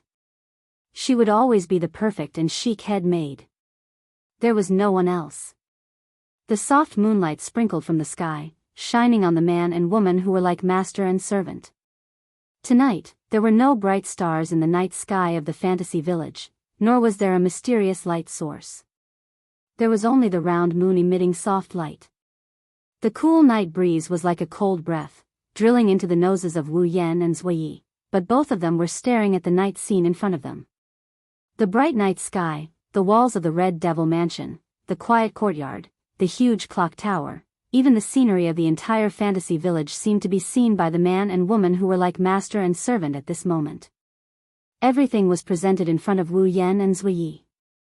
Wu Yan didn't look back to look. Zuiyi didn't express all the words she wanted to say. It was as if thousands of words were no longer important. On this night of parting, Zuiyi spat out these words. "Don't you want to tell Miss and Miss?" With Remilia's current good impression of Wu Yan, if she knew that Wu Yan left without saying goodbye, she would definitely be furious, or even depressed for a while. According to Wu Yan himself, this time, he wouldn't take Fran with him. In other words, Wu Yan would let Fran stay by Remilia's side. Otherwise, if her most important brother and sister left at the same time, Remilia wouldn't be sitting in the Red Devil Mansion. It was more likely that she would cause a ruckus in the fantasy village and look for Wu Yan and Fran. In any case, Penglai Mountain's Huiyi was also here and couldn't be taken away. Letting Fran stay might not be a bad choice. But at the same time, if she knew that Wu Yan left without saying goodbye, wouldn't Fran cause a huge ruckus? "Those two girls definitely won't let me go so easily." Wu Yan sighed faintly. "I will be back in a year, it's not like I won't come back. Before I leave, I don't want those two girls to be too sad." Zhiyu was silent for a short while before he spoke again. "Then what about Miss Patrice and Miss Alice? Don't you want to say goodbye to them before leaving? What about Miss Ling Meng and Miss Marissa? What about Lord Bai's friends in Earth Spirit Hall? Don't you plan on informing them?" "Since I don't plan on telling those two girls, I naturally can't favor one and discriminate against the other. Otherwise, Remy and Fran will definitely feel unbalanced." Wu Yan couldn't help but smile. "So, I'll have to trouble you to inform them, yes?" Zuiyi thought for a while before nodding. Zui understands. After saying this, there was another indescribable silence. It wasn't that Wu Yan had nothing to say to Zui, nor that Zui didn't want to say anything to Wu Yan. It was just that the two of them had the same thought. 1,000 words couldn't compare to a simple greeting at the moment of reunion. Since that was the case, it was better to not say anything and leave everything for the moment of reunion. Not long after, a pitch-black spatial crack filled with ferocious eyeballs appeared above the Scarlet Devil Mansion. 3 tall and petite figures walked out from it. They jumped up and lightly landed in front of Wu Yan and Zui. Looking at the leader of the 3 figures, Zui cried out in surprise. Devil Sage? The newcomers were Violet's Shikigami and Violet's Shikigami, blue and orange. Violet smiled and nodded at Zui before looking at Wu Yan and shrugging. Looks like you're ready to leave. What about you? Wu Yan shrugged. You're not going to stay here? Back then, when Witch Boli borrowed the power of the dragon god to build the Great Barrier, I was also the one who assisted and witnessed everything. Even if someone else were to complete this job, I would still be responsible. Z replied vaguely. Besides, we're used to running around with you. Wu Yan couldn't help but laugh. Then, let's set out. Yukari nodded nonchalantly. On the other hand, Lon stepped forward and bowed to Wu Yan. Lord White, I'll leave Lord Violet to you. Sorry to trouble you, meow. Orange quickly bowed as well. Lord White. Zuiye's eyes flickered before he bowed as well. I wish you all the best. Wu Yan quietly looked at Sakuya. Both of them stared at each other for a while, neither of them looked away. Until a certain moment, Wu Yan closed his eyes and didn't say a word. He disappeared with the silent Violet. Zui, blue, and orange stared in the direction the two disappeared in. They didn't react for a long time. No one noticed that at the entrance of the Scarlet Devil Mansion, several figures were standing in the corridor. They were Remilia, who was supposed to be drunk, Fran, who was sound asleep, Alice, and Patrice, who was in her library. Fran hugged Remilia tightly and held back her tears. She didn't cry, and only asked with a choked voice. Big brother will come back, right? Of course. Remilia nodded heavily and hugged Fran tightly. Her voice was firm. He'll definitely come back. Patrice and Alice looked at the pair of sisters who were tightly hugging each other and exchanged glances with the same expression in their eyes. Reluctance. But more than that, there was determination. Patrice and Alice also believed in him. Wu Yan will definitely do it again, back to Fantasy Village.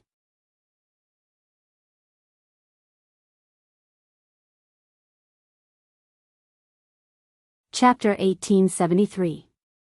Behemoth Forest, capital of alternate generations. It's a bright and sunny morning. In such a cold morning with cold winds blowing from time to time, it was believed that everyone would subconsciously resist leaving their beds the moment they woke up. Although the temperature isn't that cold, it's only around 11 or 12 degrees Celsius. In such a temperature, ordinary people might have to wear some clothes to resist the cold before they could walk outside.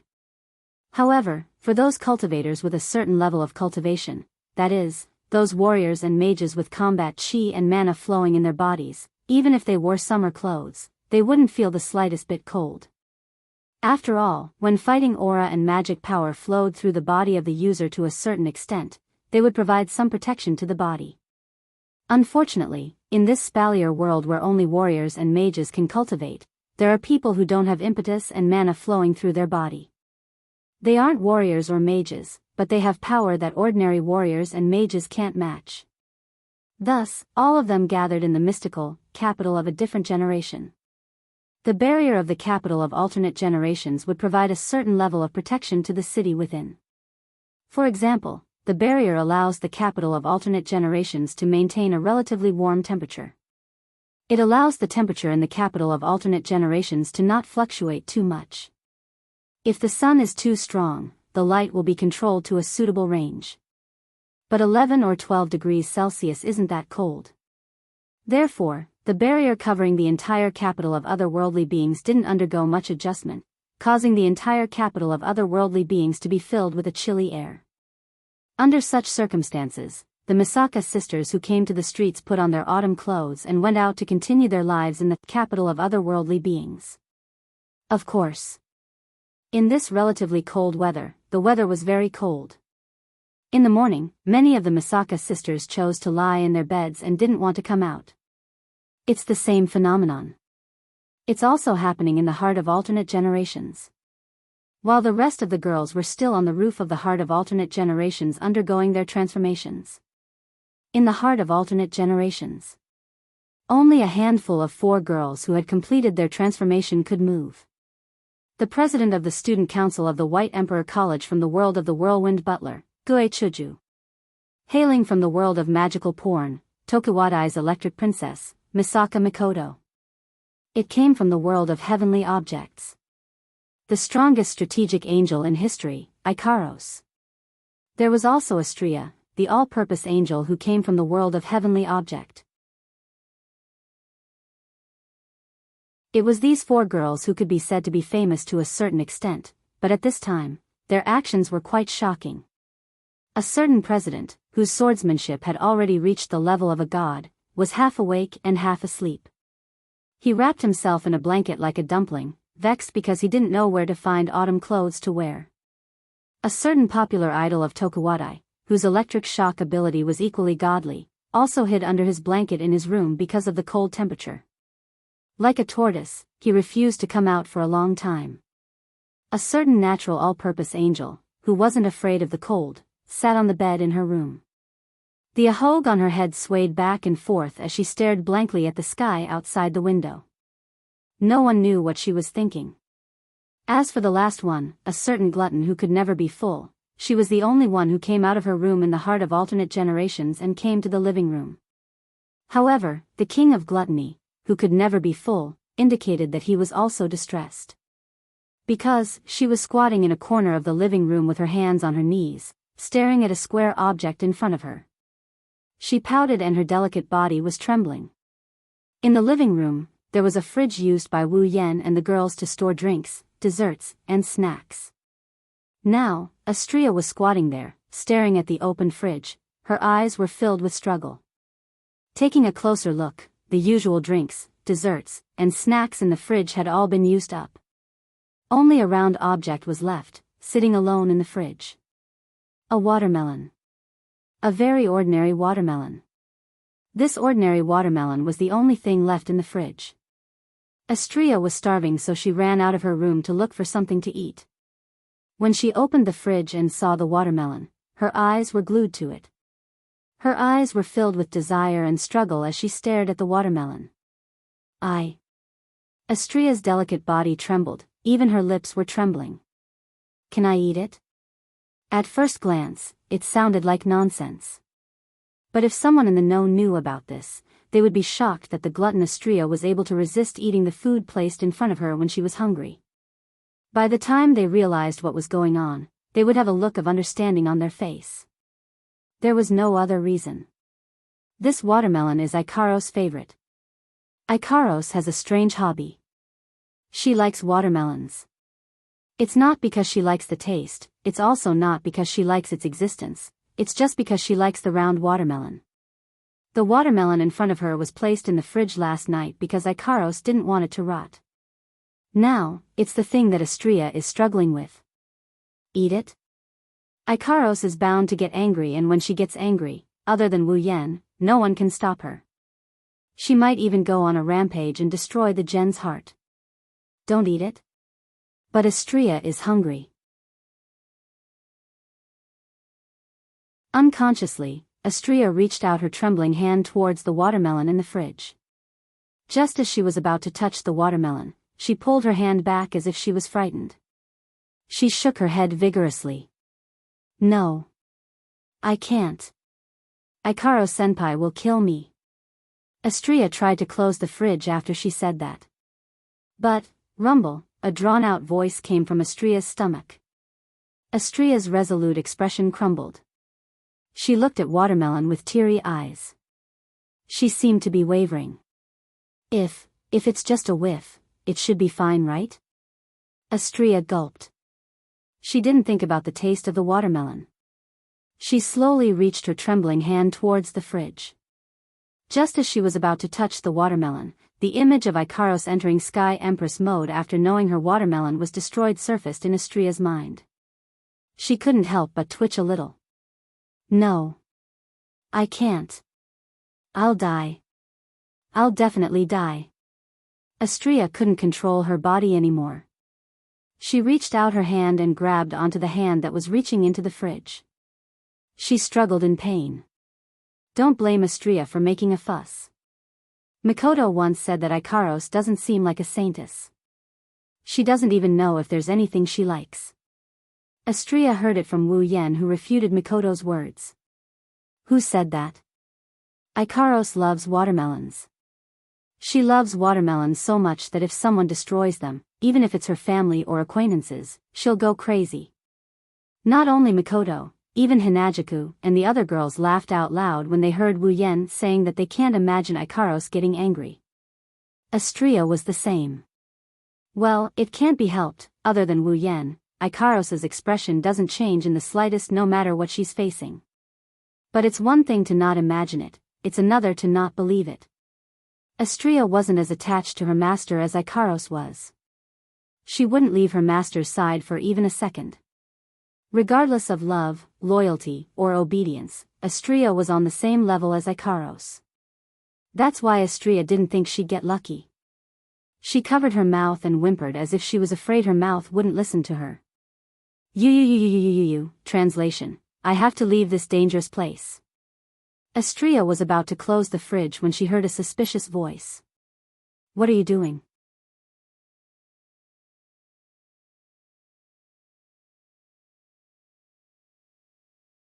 Chapter 1874.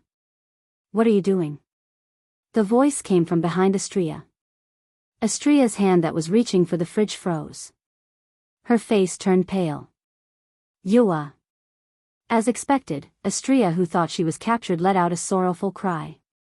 The pure white wings on her back flapped and she fell to the ground like she was paralyzed.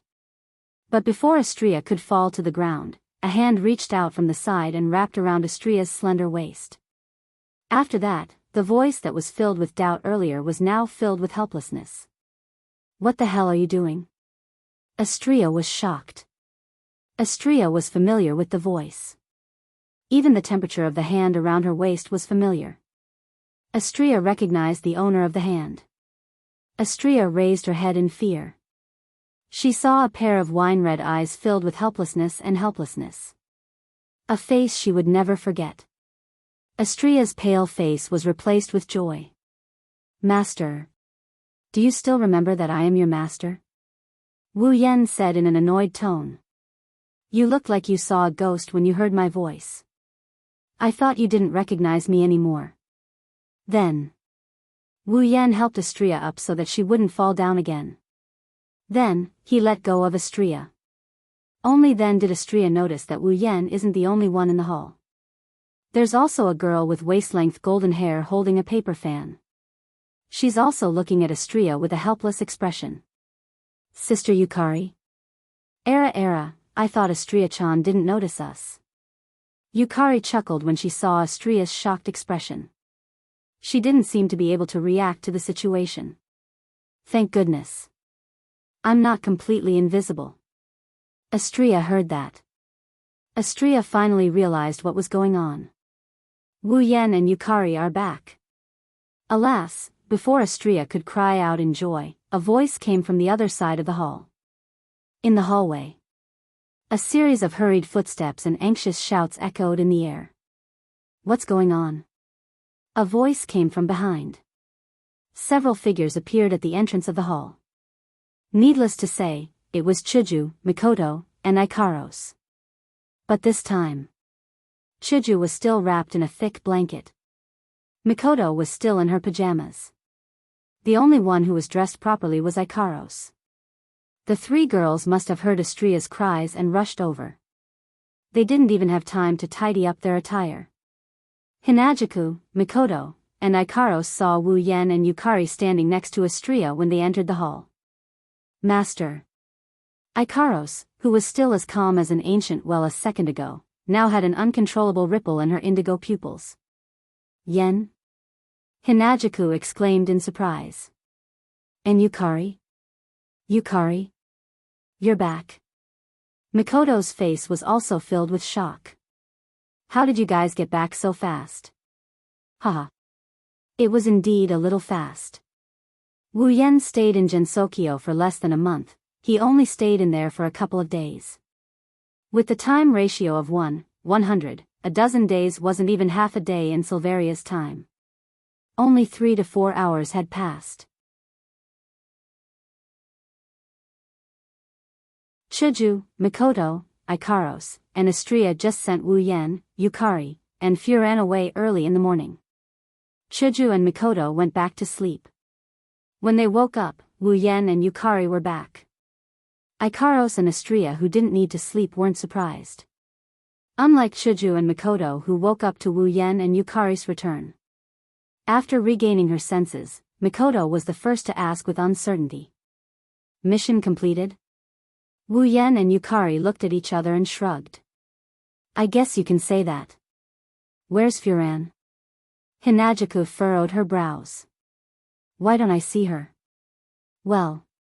Wu Yen scratched his cheek and sat down on the sofa. He poured himself a glass of water and drank it in one gulp. Furan is staying in Fantasyland with her sister for a while. So it's like that. Mikoto nodded thoughtfully. She looked at Yukari and asked curiously. Yukari, why don't you stay in your house for a while?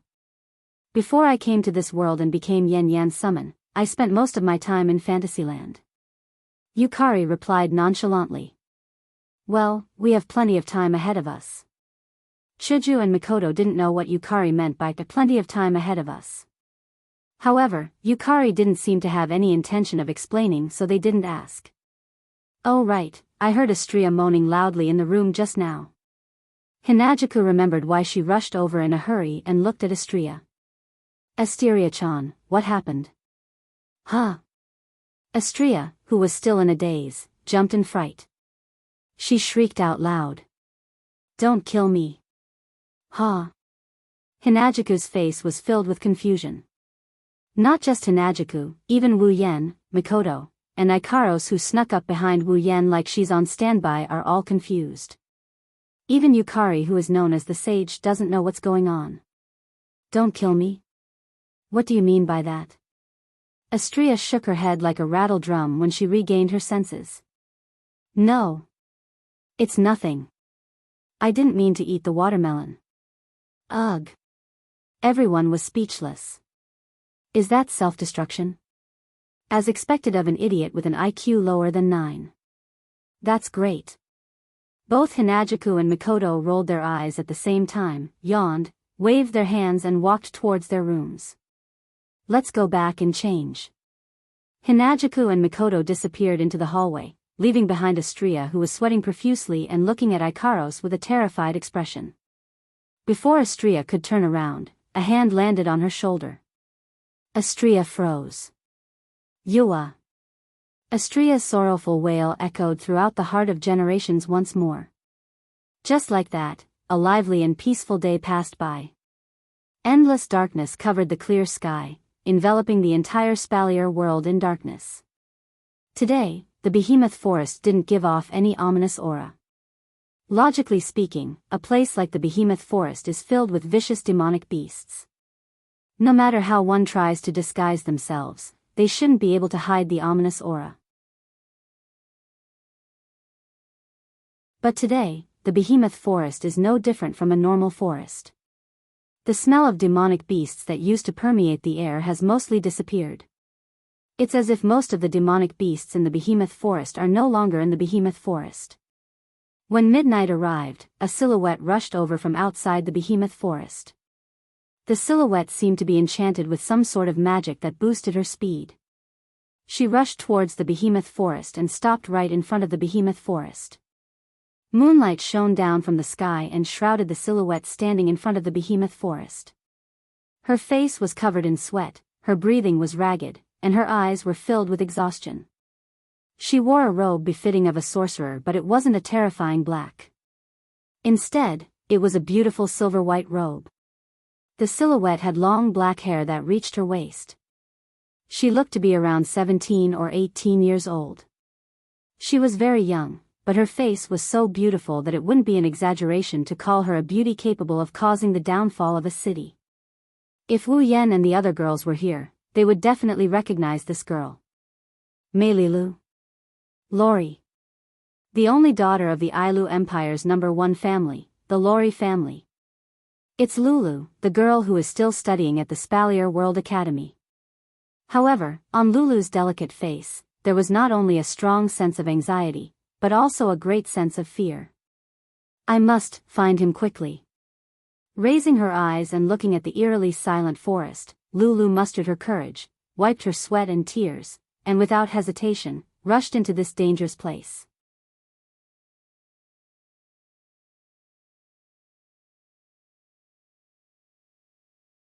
Chapter 1875.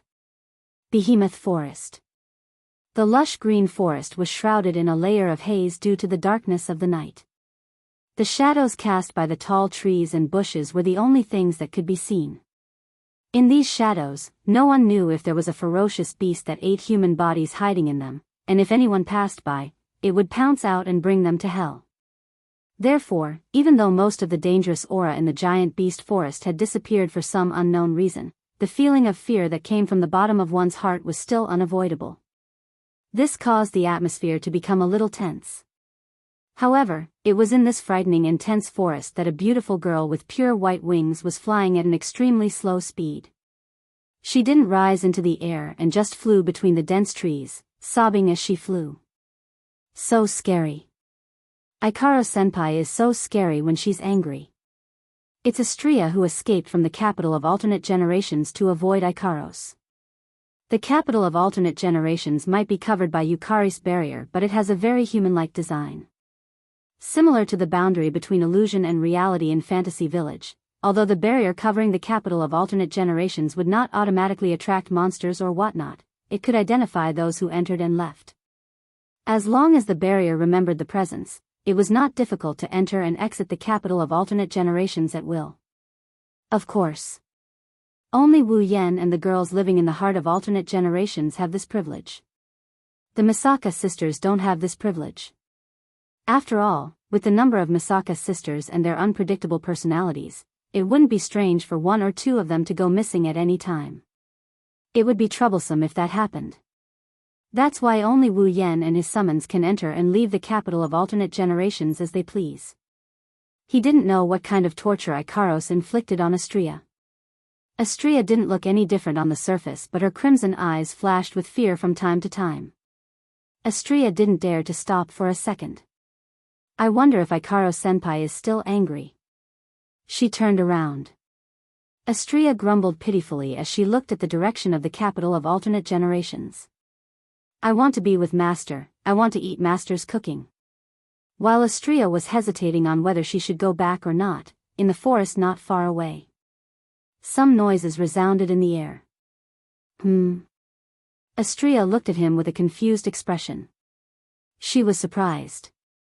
That's ha, ha, ha. Among the dense trees. On the ground, Lulu was drenched in sweat. She was panting as she ran. Her face was filled with anxiety. You. Behind Lulu, several magical beasts as large as elephants, some in the form of wolves, some in the form of dogs, and some in the form of elephants, were nimbly flitting through the trees, roaring as they chased after Lulu. Lulu turned around and saw the demonic beasts chasing after her. Her face turned even paler. It wasn't that Lulu was afraid of these magical beasts. These magical beasts looked terrifying, but they were only around the 5th or 6th order. To Lulu, who had already reached the 7th order, they were nothing to be afraid of. There are two reasons why Lulu's face turned pale. First, if these demonic beasts catch up to her, she might be able to defeat them, but she will waste a lot of time. As for Lulu, she didn't have much time to waste. As for the other reason, according to Lulu's knowledge, there shouldn't be many magic beasts left in the giant beasts forest. Most of the magic beasts that were left were rank 1, 2, and 3 magic beasts. Most of the magic beasts that were left were already gone. Rank 5 and 6 demonic beasts aren't that high, but there shouldn't be many left in the behemoth forest. Lulu didn't expect that she would be so unlucky to encounter these demonic beasts when she was in a hurry. Seeing that the demonic beasts were getting closer, Lulu gritted her teeth and turned around. Magical powers gushed out from her body and a staff appeared in her hand. The gem on the tip of the staff lit up. Shortly after, a few huge icicles with a diameter of 2 meters fell from the sky and smashed onto the demonic beasts who couldn't react in time. Boom! In a muffled sound, crimson blood flowed from the bottom of the huge icicles and stained the ground red. The few demonic beasts were smashed into minced meat.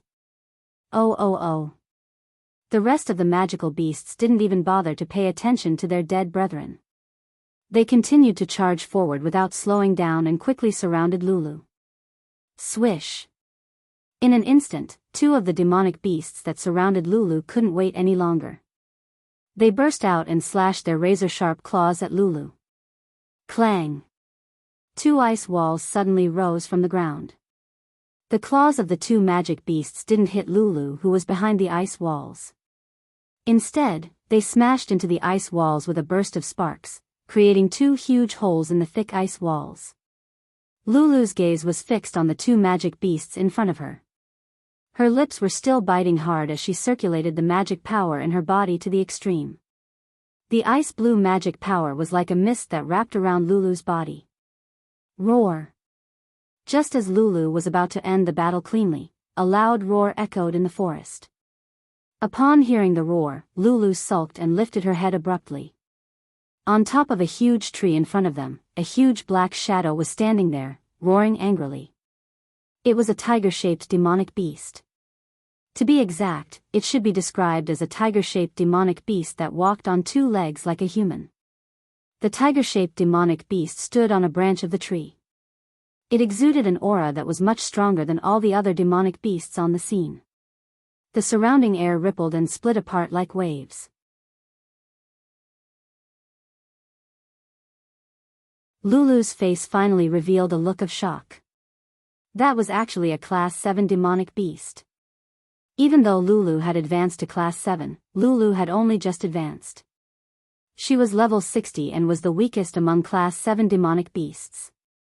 Even though this Class 7 demonic beast was also at level 60, it was generally impossible for humans to defeat demonic beasts of the same level due to its powerful physical capabilities and magical powers that were much stronger than humans of the same level. Furthermore, Lulu clearly sensed the aura emanating from the tiger-shaped demonic beast. This tiger-shaped demonic beast definitely wasn't just Class 7. It was at least Class 7 intermediate.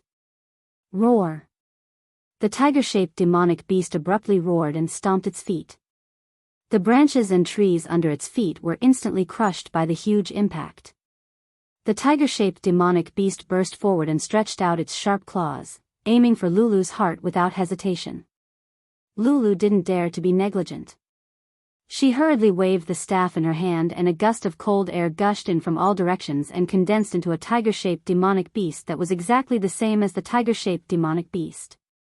The Ice Tiger Man bent his claws, and a rich white magical power emerged on the sharp claws.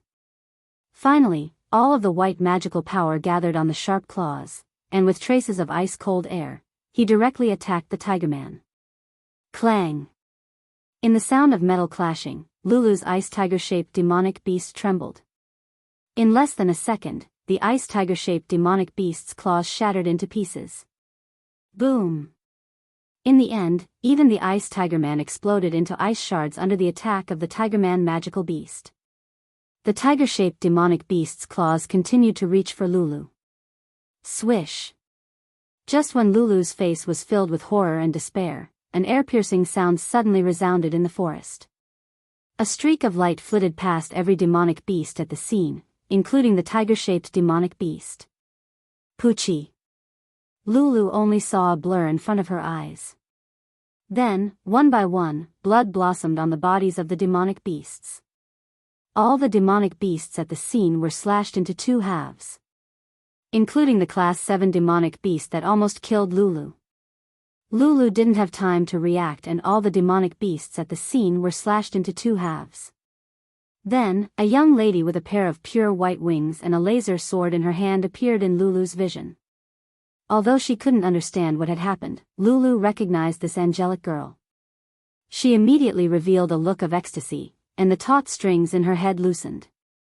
Lulu's vision turned black, and she fell to the ground. Sister Lulu. This was the last sound Lulu heard before she lost consciousness.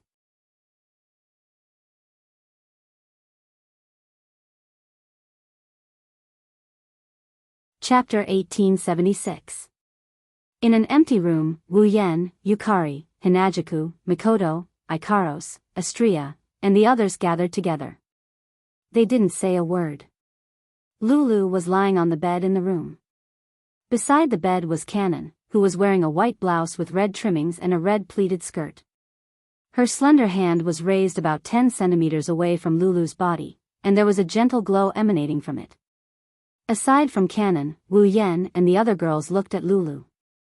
Lulu's pale face was covered in sweat and she looked like she's having a nightmare. They couldn't help but feel an indescribable pain in their hearts. It must be noted that Lulu was a lively, cheerful, and playful girl. She could even play with Furan. She was naive, romantic, and a little natural. A girl like this, in the past, in front of Wu Yen and Co., she would always act like a clown, she would always giggle and throw a tantrum. When has she ever laid on the bed with a pained expression on her face? Hinajaku and Mikoto, who were the closest to Lulu, couldn't help but bite their lips so hard that they almost bled. Astria couldn't bear to look at Lulu anymore. Even Yukari furrowed her brows. Even the other girls were in such a state. Wu Yen didn't know what to feel. Lulu is the first person Wu Yen met and the first person he met in Silveria since he came to this world without any family or friends. Lulu's cheerful personality and the way she protected and cared for Wu Yen. Lulu's position in Wu Yan's heart was second only to the other girls. Wu Yen didn't say anything when he saw Lulu in such a state. His expression was as calm as an ancient well. She clenched her fists so tightly that her nails dug into her palms. Blood dripped out of her palms. In this heavy atmosphere, Kanon's treatment continued in an orderly manner. Until a certain moment, the gentle light on Kanon's palm dimmed. Kanon saw this. Chuju, Mikoto, and Astria perked up. Wu Yen asked in a hurry. Kanon. How are you? I'm fine now. Kanon smiled. She looked like a devout saint. She answered Wu Yan's question with a clear and gentle voice. Actually, Lulu-san isn't injured at all. Not injured? Hinajaku, Mikoto, and Astria froze at the same time. Not injured? Wu Yen was also surprised by this. Then why did Lulu faint? Huh? Lulu-san fainted due to exhaustion and exhaustion of mana. She wasn't injured. Kanon shook her head. That's why she'll recover after resting for a while. Wu Yen and the others sighed in relief.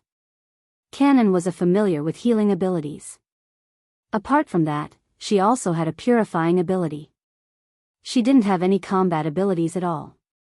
Vassal beasts were synonymous with destruction. It was hard to imagine a vassal beast without any fighting prowess. However, it was also because of this that Kanon's purification and healing abilities were extraordinarily powerful. In addition, due to her purification and healing abilities, Kanon also knew how to deal with foul energy such as curses and the physical condition of the target she needed to heal. Since Kanon said that Lulu was just exhausted and wasn't hurt, then that must be the case. There was no doubt about it. Kanon, thank you. Wu Yen rubbed Kanon's head. Thank goodness you're here. We wouldn't have known what to do otherwise. I'm glad I was able to help Sensei. Kanon was a little shy as she enjoyed Wu Yan's pat. Then, I'll be heading back. Wu Yen didn't object. He nodded and cut off the mana channeling to Kanon. Her body turned into particles of light and disappeared from the scene. When Cannon returned to Wu Yan's body, the girls looked at each other. Lack of stamina. Too much mana. Mental exhaustion. Mikoto used her finger to point at her cheeks, her eyebrows furrowed deeply. Why is Lulu so exhausted? Why did she use so much mana? Huh? Huh? Hinajaku tilted her head and asked in confusion. Isn't it because of the battle with the demonic beasts? Lulu is a pure magus. Even if she used up a lot of mana fighting demonic beasts, there's no way she would use up all her stamina. Wu Yan said in a low voice. Besides, Cannon also said that Lulu was too mentally exhausted. That's the main reason why she fainted. So, Lulu definitely didn't fall into a coma because she was fighting a magical beast. That's strange.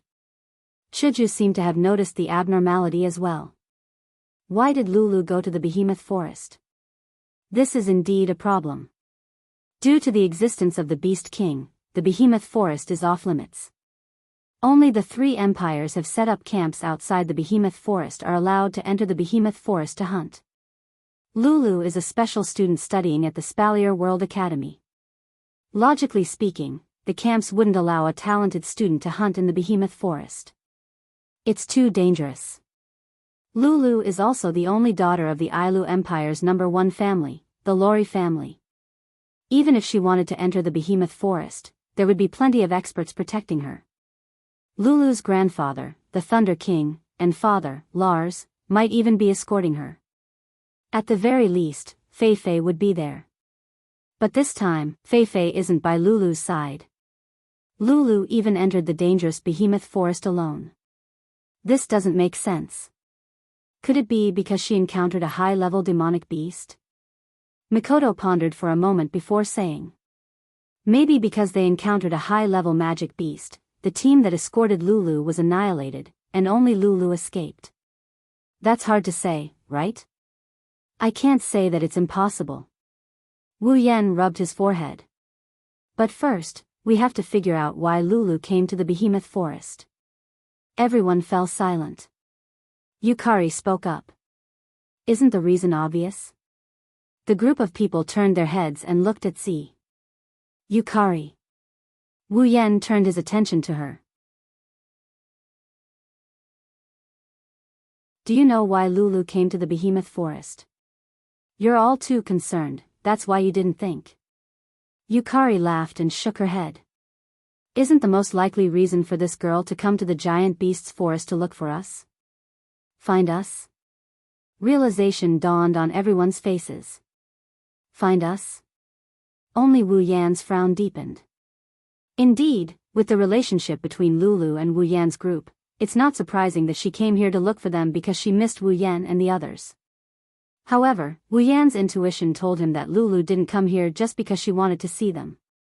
Yukari had her own considerations as well. She tapped her face with the paper fan in her hand and said thoughtfully. What we're more curious about is why this girl exhausted her stamina to the point that she fainted due to exhaustion.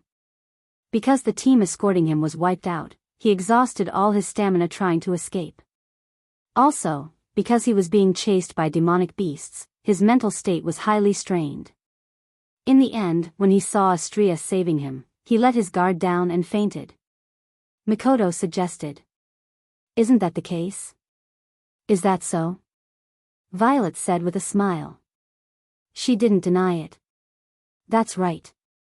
But I think something important must have happened to this girl. She rushed all the way to the behemoth forest to look for us. That's why she fainted due to exhaustion. Everyone present shuddered at the thought of this. Lulu, who was lying on the bed, suddenly moaned. Her eyelids trembled and she slowly opened her eyes. Lulu. Wu Yan and the others were overjoyed. They rushed forward. Lulu also saw Wu Yan and company. Her eyes, which were still a bit unfocused, focused and then, they turned red. Tears flowed down her cheeks as she stood up and threw herself at Wu Yan. Yan. What's wrong? Wu Yan and the others were shocked. What happened? Yan. Lulu hugged Wu Yan tightly. She cried as if she was hugging a life-saving straw. She shouted at the top of her lungs. The Ailu Empire is about to be destroyed.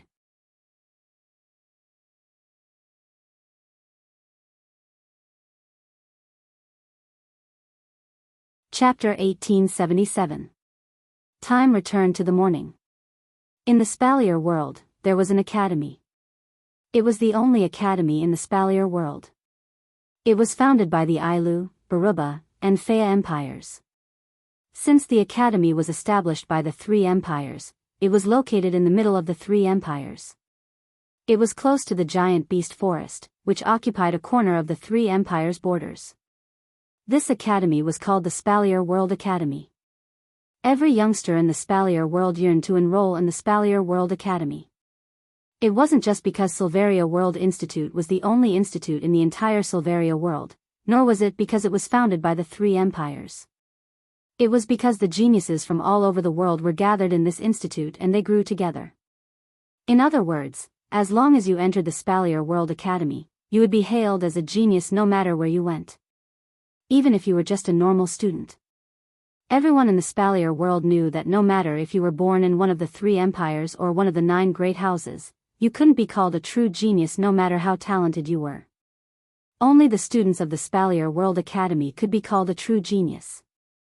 In addition, the Spalier World Academy was provided with cultivation resources by the three empires. It was the cradle of geniuses in the world.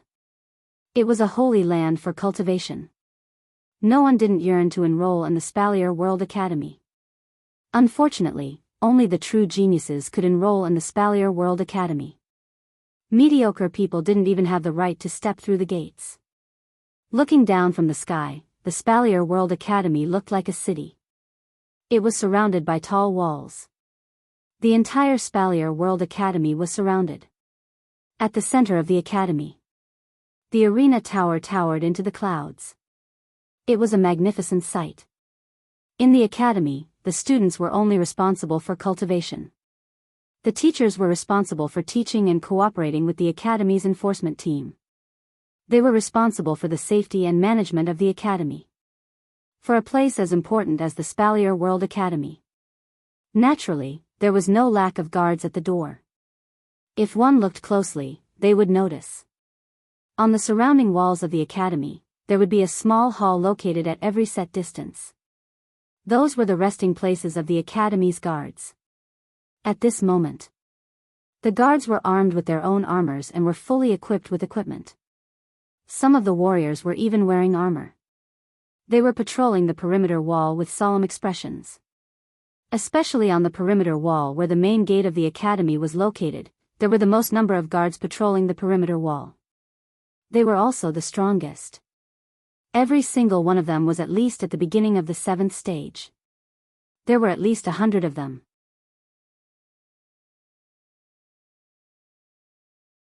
A 107th stage powerhouses guarding the academy.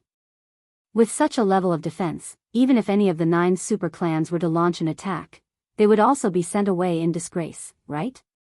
In fact, no one had ever dared to attack the Spalier World Academy. After all, it was an academy created by the 3 great empires. The 3 great empires were the 3 powers that occupied the Spalier world. Unless they were tired of living, who would dare to attack? Even if they succeeded, the invaders wouldn't even have a place to stay. Unless they went out to sea, they wouldn't be able to survive in the world of Silveria. They would be nothing more than rats on the streets. Because of this, many guards on the wall seemed to be patrolling solemnly, but in fact, they were not nervous at all. Some of them even secretly yawned, looking bored. It could not be said that they were not relaxed. At a certain moment, one of the guards who was looking into the distance was startled. He rubbed his eyes as if he couldn't believe what he saw. Far away from Silveria World Institute, the guards could see a cloud of dust rising from the horizon. It was slowly rising into the sky. The guard wasn't the only one who discovered this phenomenon. The other guards gradually discovered it as well. What is that? Is it fog? That's not fog, right? Could it be a sandstorm? How can there be a sandstorm in the Ailu Empire? Only the Baruba Empire has deserts. The guards on the walls started to clamor.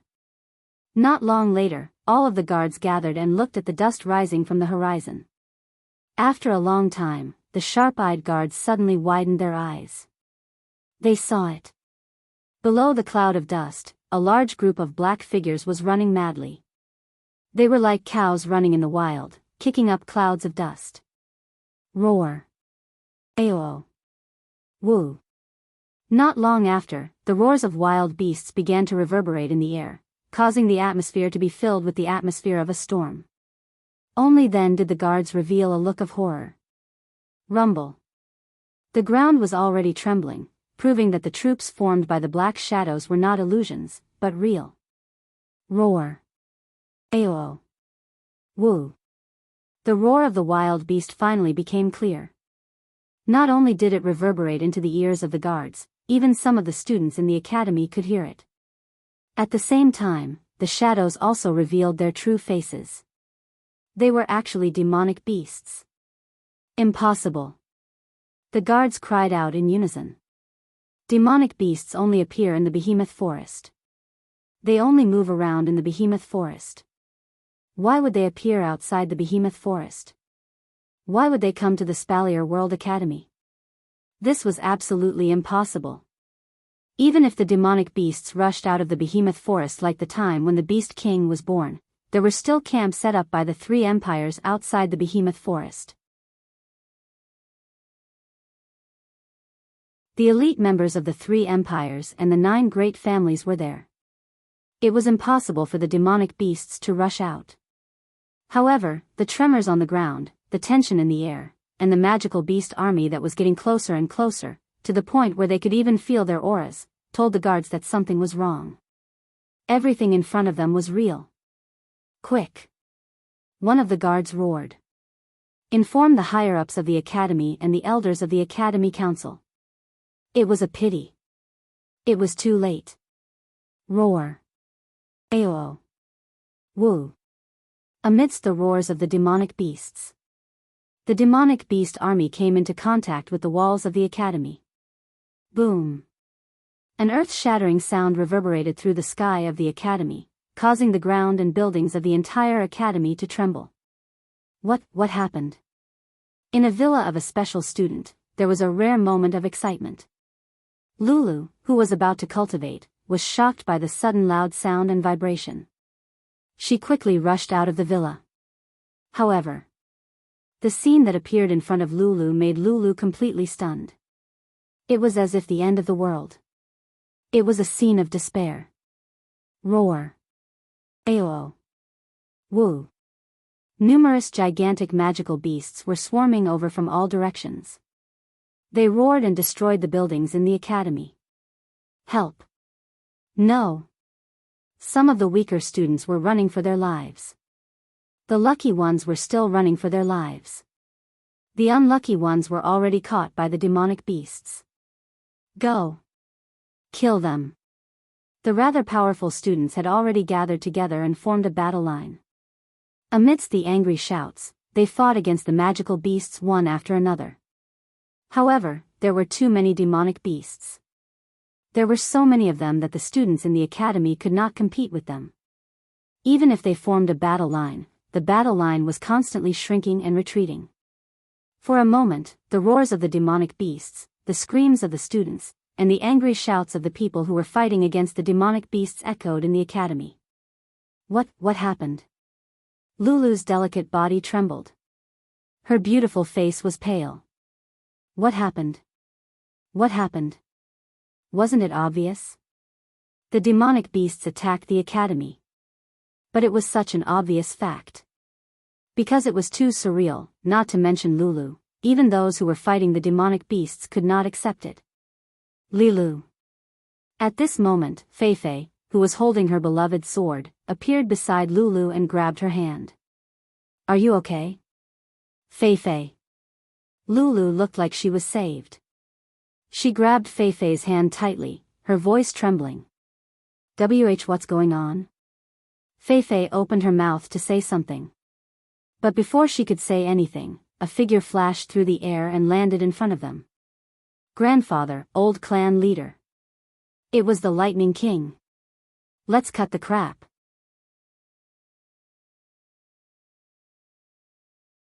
The Thunder Sovereign's expression was rather unsightly as he spoke in an unquestionable tone.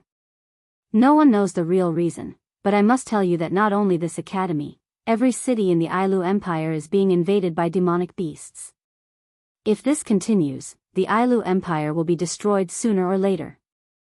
Feifei and Lulu's expressions changed. Right now, we have to deal with the enemy in front of us.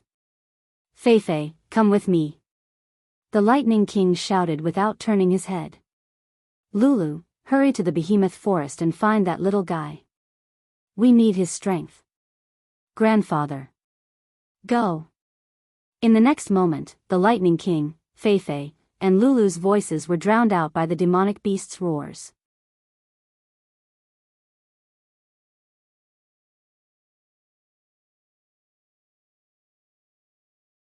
Chapter 1878. Silence, an indescribable silence, a deathly stillness seemed to have merged with the air, filling every corner of the room, making it difficult to breathe. In the entire room, only Lulu's sobbing could be heard. She had just explained the whole thing from beginning to end. Other than Lulu, everyone else was silent. Now, Lulu had brought 3 pieces of information to everyone.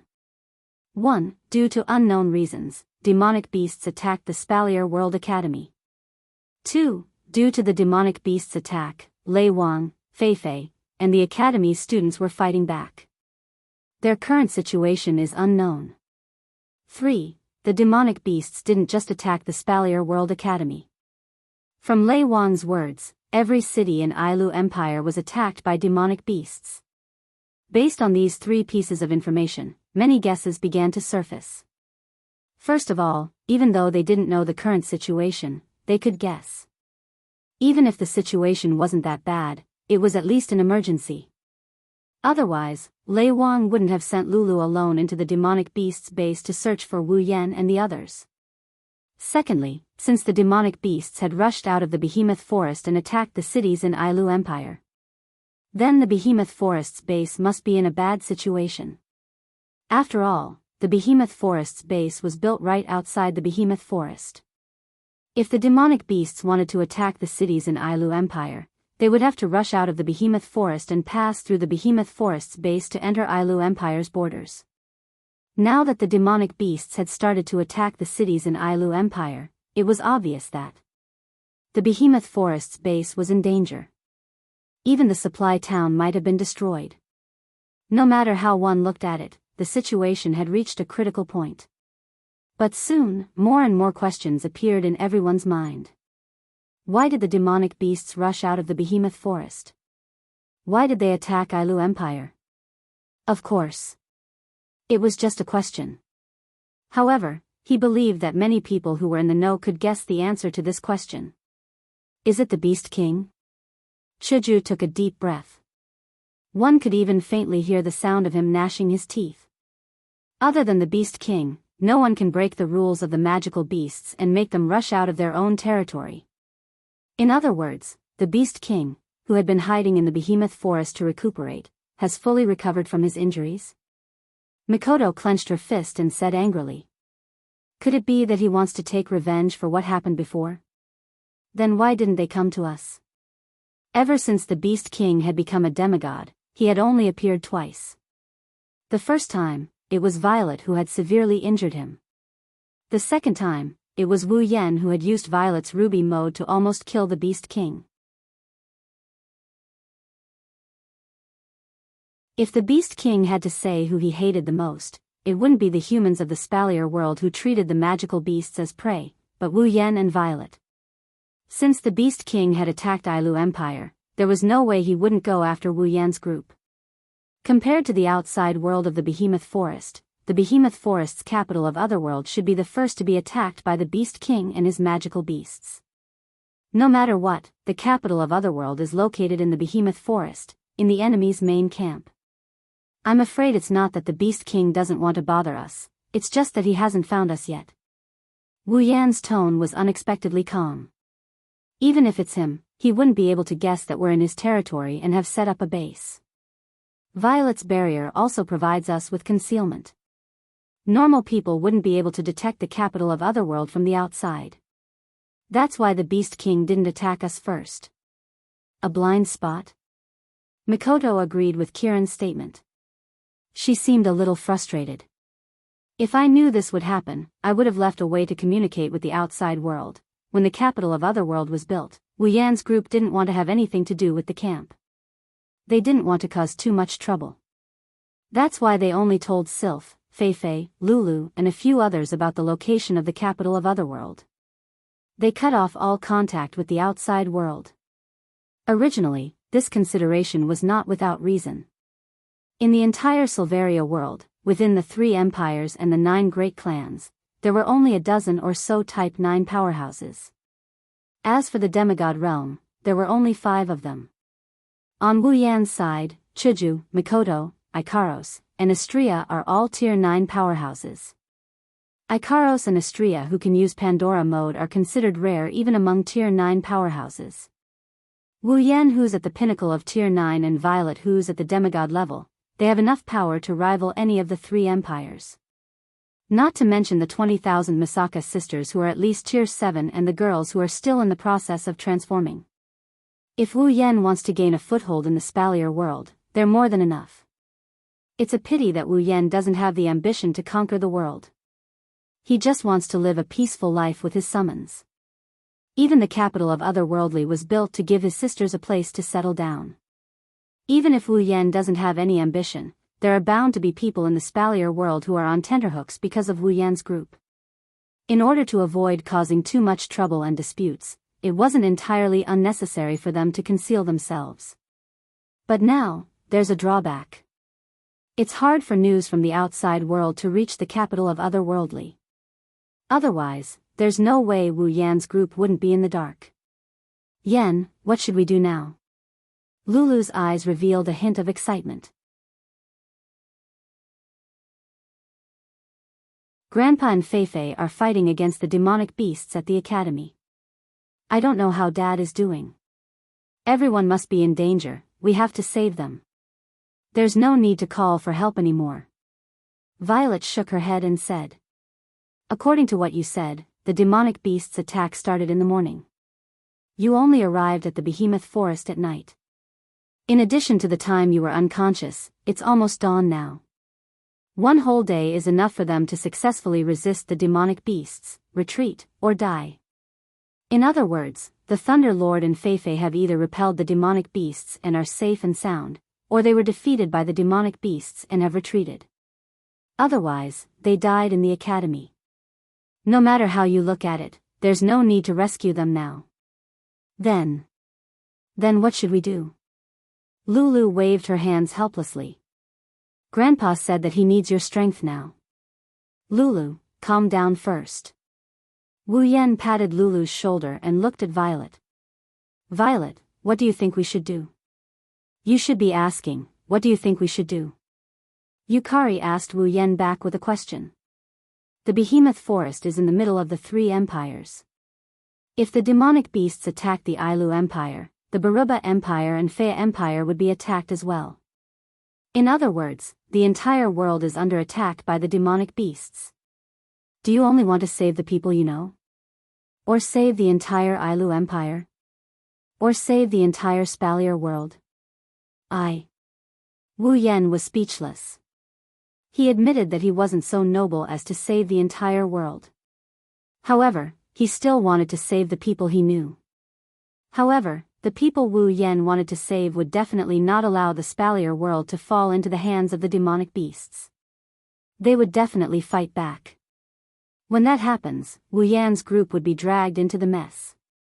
That's why Violet was asking Wu Yan if he wanted to be dragged into this mess or take the initiative to solve this crisis. Or, he could just stay out of this mess. The girls seemed to understand Violet's meaning. They all looked at Wu Yan. Other than Lulu who was looking forward to it, Chuju, Mikoto, Ikaros, and Astria all expressed one thing. That is, no matter what Wu Yan chooses, the girls will stay by his side. Wu Yan felt warmth in his heart. He looked at Violet. When Wu Yan was about to make a decision, Violet's calm expression froze for a moment before a smile appeared on her face. It seems like they don't intend to give us a choice.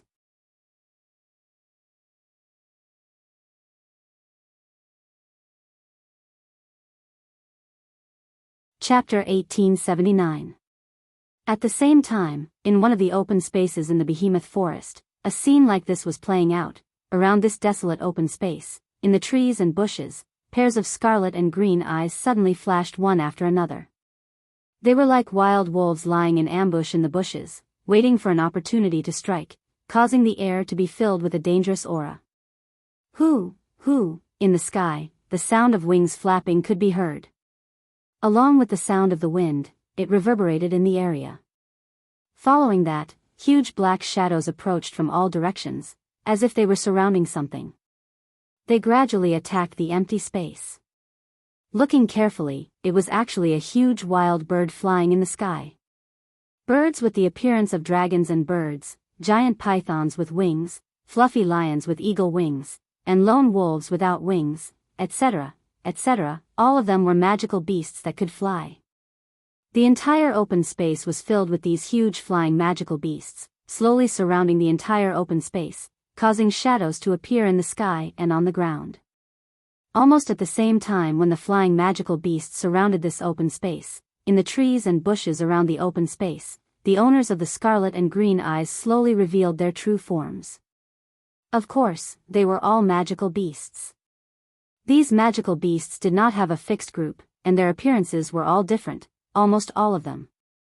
Their numbers were densely packed, numbering in the tens of thousands. Furthermore, they seemed to have locked onto some sort of prey. They did not roar or charge forward, but were slowly surrounding the empty space. Just looking at this scene would cause one to be terrified. If it was just this, then it would be fine, but the most frightening thing was the size of these magical beasts could only be described as covering the sky and the sun. Their height was comparable to a building, and with the densely packed numbers and various appearances, anyone who saw it would tremble. After all, among these magical beasts, there were also some dragons. Of course, these were not real dragons, but magical beasts that only had the appearance of dragons. These magical beasts that had the appearance of dragons were mainly divided into two types. One type was dragons with wings, like the western lizard dragon. Their colors were green, red, silver, black, and even gold. Together with other magical beasts, they surrounded the open space in the sky. The other type was naturally the wingless dragons.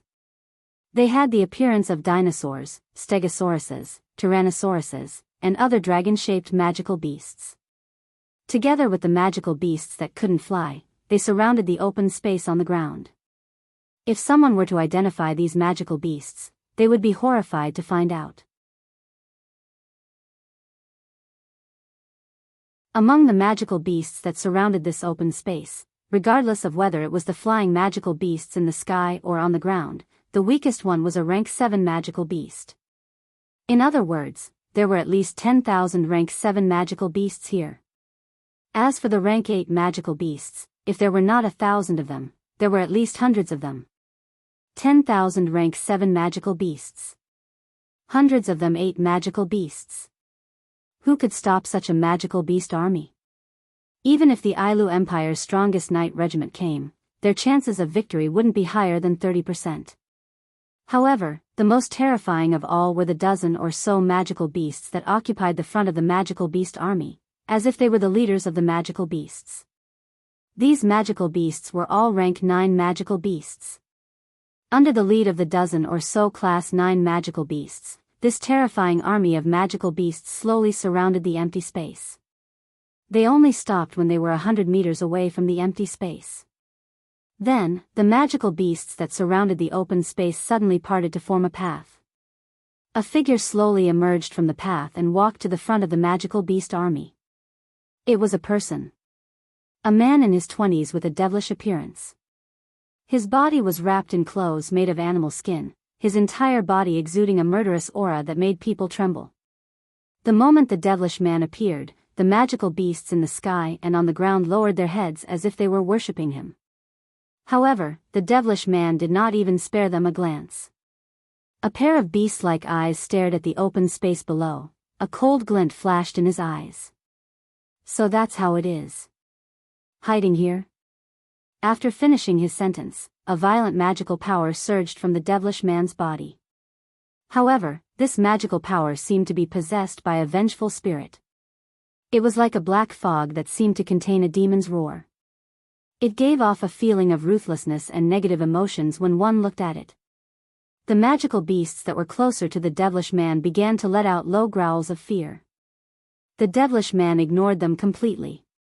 The corners of his mouth curled into a cold arc. A cruel glint flashed in his eyes as he looked at the open space below. They don't intend to give us a choice. As soon as Purple said this, everyone present was stunned. Boom! Before they could react, a terrifying force suddenly descended from the sky and landed on the enchanted field that enveloped the capital of a different era. The enchanted field of the capital of a different era emerged abruptly and flickered with a rich radiance. The Misaka sisters who were doing their own things on the street all raised their heads expressionlessly and looked at the thin film-like barrier that appeared above them. What's going on? Wu Yan and the others who were still in the room were shocked.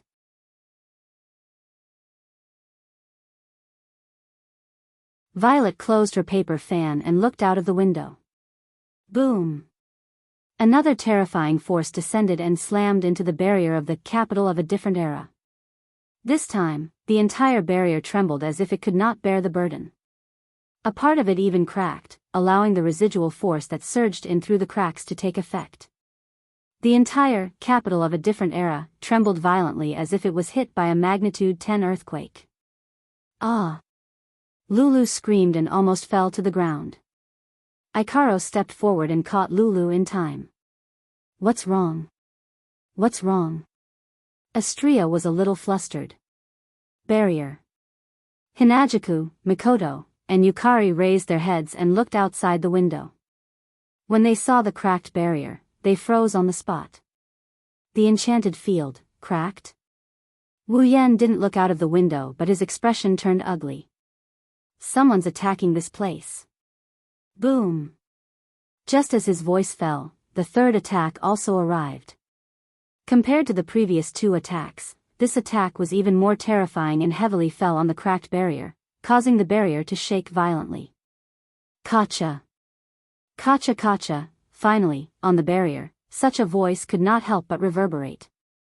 The barrier couldn't withstand the third attack. It couldn't withstand it any longer. Boom! Amidst the sound of glass shattering, the barrier that covered the entire capital of a different era completely crumbled and shattered. Everyone in the capital of a different era, including the Misaka sisters, finally saw what happened. The sky above the capital of a different era was filled with an army of demonic beasts. They roared at the ground. Roar! Roar! Roar! The roars of the demonic beasts reverberated throughout the capital of a different era. Wu Yan and the 20,000 Misaka sisters knew what kind of enemy they were facing. Through the window, Hinajaku and Lulu's expressions changed drastically as they saw the army of flying magical beasts covering the sky.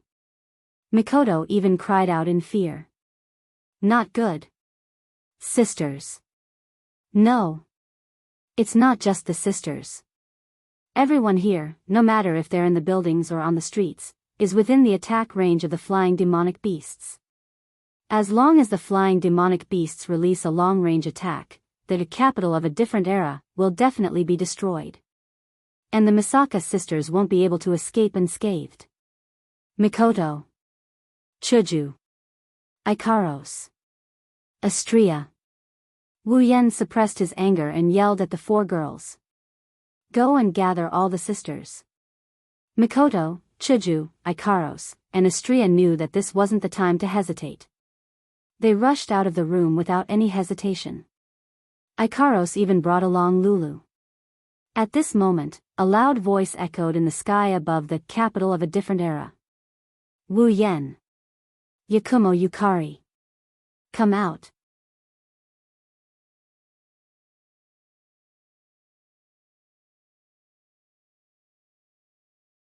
Chapter 1880. Wu Yan. Yakumo Yukari. Come out. Her voice reverberated through the air. Not only did it reach Wu Yan and Yukari's ears, it also reached Hinajuku, Mikoto, Ikaros, Astria, and Lulu, who rushed into the street to gather the Misaka sisters. Chuju, Mikoto, Ikaros, and Astria have heard this voice before. It's the Beast King's voice. I knew it. Chuju gritted her teeth. It's the Beast King. He's looking for Master and Yukari ne-san? Astria started to get anxious. Chuju ne-san, Mikoto ne-san, Ikaros-senpai, shouldn't we go help Master and Yukari? Wait. Wait a little longer. Mikoto's face was full of struggle, but in the end she still chose to look at the bigger picture. Let's gather the sisters first. This way, we'll have an advantage whether we fight or retreat. With Yukari and Yan's ruby mode, we'll be fine. Chuju and Astria hesitated for a moment before nodding. Lulu couldn't make the decision, so she followed the girls. Only Ikaros turned her head and looked at the sky. Master. On the other side, Wu Yan and Yukari, who are still in the room, also recognized the owner of this voice. They exchanged glances with each other. Be careful. Yukari nodded as if she knew what Wu Yan was thinking. If the Beast King dares to come looking for us, he must have the confidence to defeat us. Since we don't know what the Beast King has up his sleeves, we need to buy as much time as we can. Wu Yan nodded. He looked at the sky filled with flying demonic beasts. A golden light flashed in his eyes. In the sky, all kinds of flying magical beasts flapped their wings as they let out low roars. There were at least hundreds and thousands of magical beasts densely packed in the sky. It was truly a scene that made people tremble from the bottom of their hearts. Outside the fortress-like sturdy walls of the capital of alternate generations, there were a shocking number of various magical beasts on the ground. In front of the capital of alternate generations, there are more than a dozen gigantic demonic beasts. These demonic beasts are all rank 9 demonic beasts that have lived for God knows how long. In front of this group of demonic beasts, there's a human standing in the air. It's a demonic man. A dark golden fur robe made of beast skin fluttered in the wind. His body emitted an aura that made people's hearts palpitate. The bewitching man coldly looked down at the Misaka sisters, who were methodically gathering in one place. He didn't make a move and just quietly floated in the air. Not long after, a pitch-black crack filled with ferocious eyeballs appeared not far from the bewitching man. Wu Yan and Yukari walked out from the crack, and they were surrounded by the flying demonic beasts in the sky. Roar! Roar! Roar! The army of flying demonic beasts that surrounded Wu Yan and Yukari let out roars that were strong enough to form airwaves.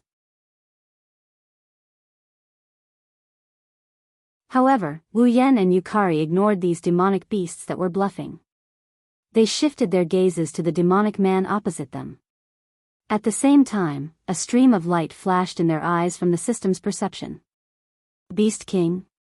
When the system sent this message to Wu Yan and Yukari, they were stunned. What does this mean? Could it be that the Beast King's strength has broken through to the point where even the system can't sense it? Wu Yan aside, even Yukari couldn't come up with an answer to this question. She didn't have the time to find out. This was because when the Beast King saw the two of them appear at the same time, a ferocious glint flashed in his eyes and he sneered. We finally meet again. The two of you, I wonder if the gifts I gave you are to your liking? Gifts? Wu Yan narrowed his eyes slightly. Gifts? Yukari smiled.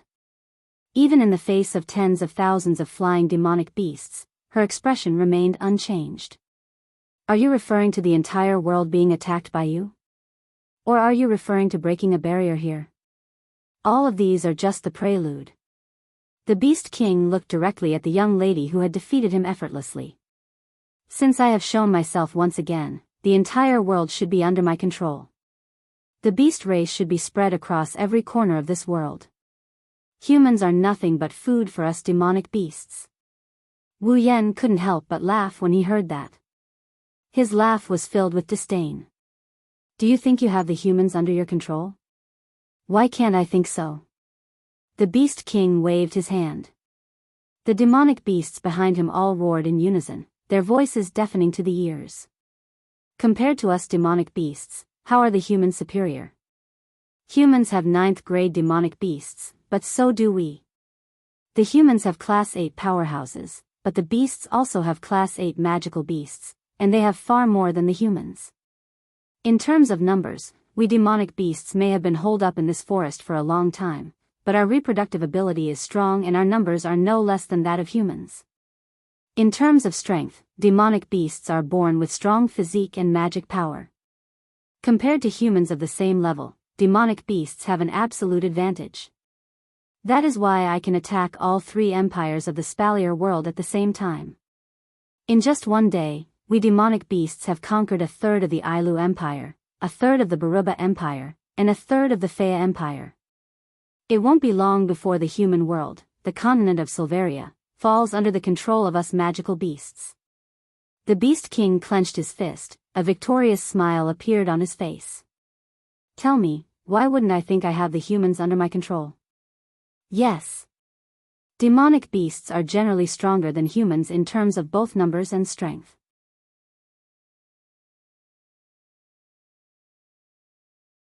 The 3 empires and the 9 great clans only have a dozen 9th grade demonic beasts. Even if the other 9th grade demonic beasts are included, the total number won't exceed 30. Demonic beasts have a long lifespan. Those that have lived for a very long time are all 9th grade demonic beasts. Disregarding the others, when the Beast King was born, there were a dozen 9th grade demonic beasts guarding him.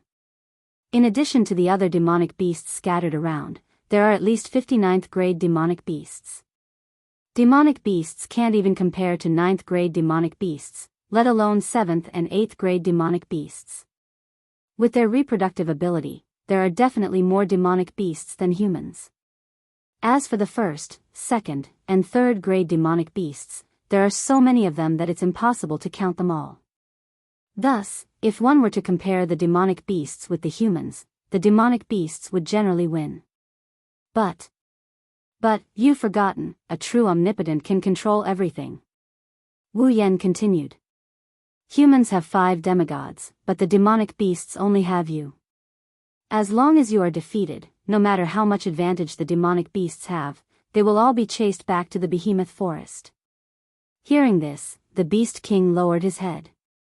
Just when Wu Yan thought he was going to get angry, he laughed like a madman. Ha ha. Ha ha ha ha. Wu Yan's expression turned cold. What are you laughing at? What am I laughing at? The Beast King laughed heartily as he clapped his hands. I'm laughing at the fact that you're absolutely right. As soon as he finished speaking, the Beast King's aura suddenly surged like a violent volcano, stirring up a storm. Boom!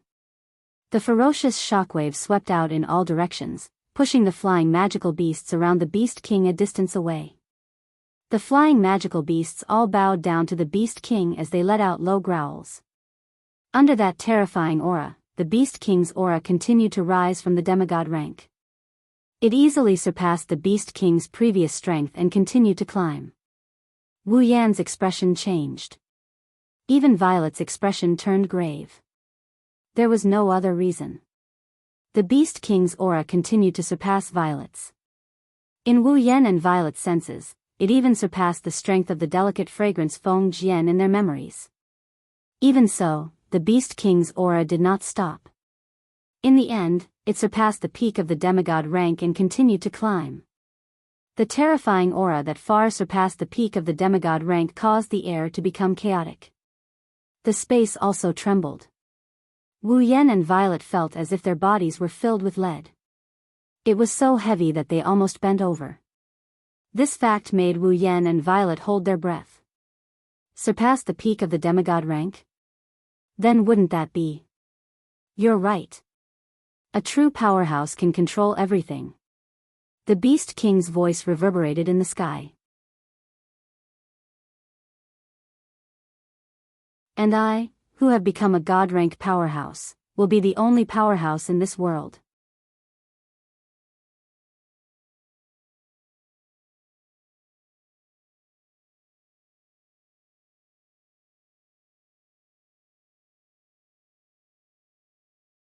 The Beast King slowly retracted his aura so that Wu Yan and Yukari were no longer suppressed.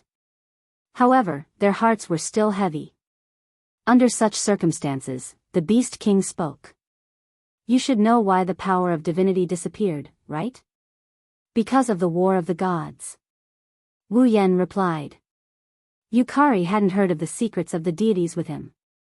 The power of divinity was born from the only mythical armament in this world. The mythical armament could bring an unimaginable increase in power to the deities. Therefore, in order to fight for the mythical armament and the power of divinity, the four deities fought a war. In the end, the mythical armament disappeared along with it. That's right. The Beast King's tone didn't contain any praise. Then, why did the mythical armament disappear? Wu Yan was stunned. He really hadn't considered this question seriously. Who knew how many years ago this matter wasn't even recorded in history? How could Wu Yan know? Perhaps seeing through Wu Yan's thoughts, the Beast King curled his lips and smiled. Then let's change the question. How did the four deities die? Wu Yan and Yukari exchanged a glance. With just a glance, they understood each other's meaning. Wu Yan was talking to the Beast King while Yukari tried to find some flaws in the conversation. Wu Yan retracted his gaze and answered as if nothing had happened. Wasn't it because they perished together in the process of fighting? Indeed, that's the most likely reason. Although he said so, the Beast King shook his head. But unfortunately, I want to tell you that the deities didn't die in the battle. They died in their own hands. Died in their own hands? Yukari narrowed her eyes. Died in their own hands? Wu Yan frowned tightly. What's going on? The Beast King sneered as if he didn't care about the four deities. He slowly revealed a secret that no one in the Spalier world knew. There was no limit to human greed. The battle of the gods between the four divine-level experts had started because of greed. Since the power of God could allow experts at the peak of the demigod level to obtain the opportunity to break through to the divine level, one of the four divine spirits became greedy and attempted to seize the power of God to cultivate a divine-level expert for his own faction. Because of this, the other three deities couldn't stand by and watch all the deities being born in other factions. Naturally, they couldn't avoid conflict. In the end, the conflict even involved the only deity without a faction. In order to fight for the ownership of the divine power, the four deities broke out into a battle. Thus, the existence and secret of the mythical armament were dug out. From Kite, Wu Yan learned that the battle lasted for an unknown period of time. In the end, after it ended, all four deities fell and the only mythical armament disappeared. However, how did they fall and how did they disappear? Even the 5 demigods didn't know, let alone Kite. However, at this moment, the Beast King revealed this secret. Actually, in that War of the Gods, the only mythical armament was destroyed during the chaotic battle of the 4 gods. Destroyed? Yukari was stunned. Wu Yan was even more shocked. The mythical armament was destroyed? Is it strange? The Beast King sneered. After all, the mythical armament is just a natural weapon. If it was attacked by 4 deities at the same time, it's not impossible for it to be destroyed, right? How could the 4 deities fall? Wu Yan refuted. If the source of the dispute, the mythical armament, was destroyed, then the 4 deities didn't have to continue fighting, right? That's why I said that the 4 deities didn't die in the battle at all. The Beast King threw out such a sentence impatiently. However, humans are indeed despicable creatures, and so are the deities.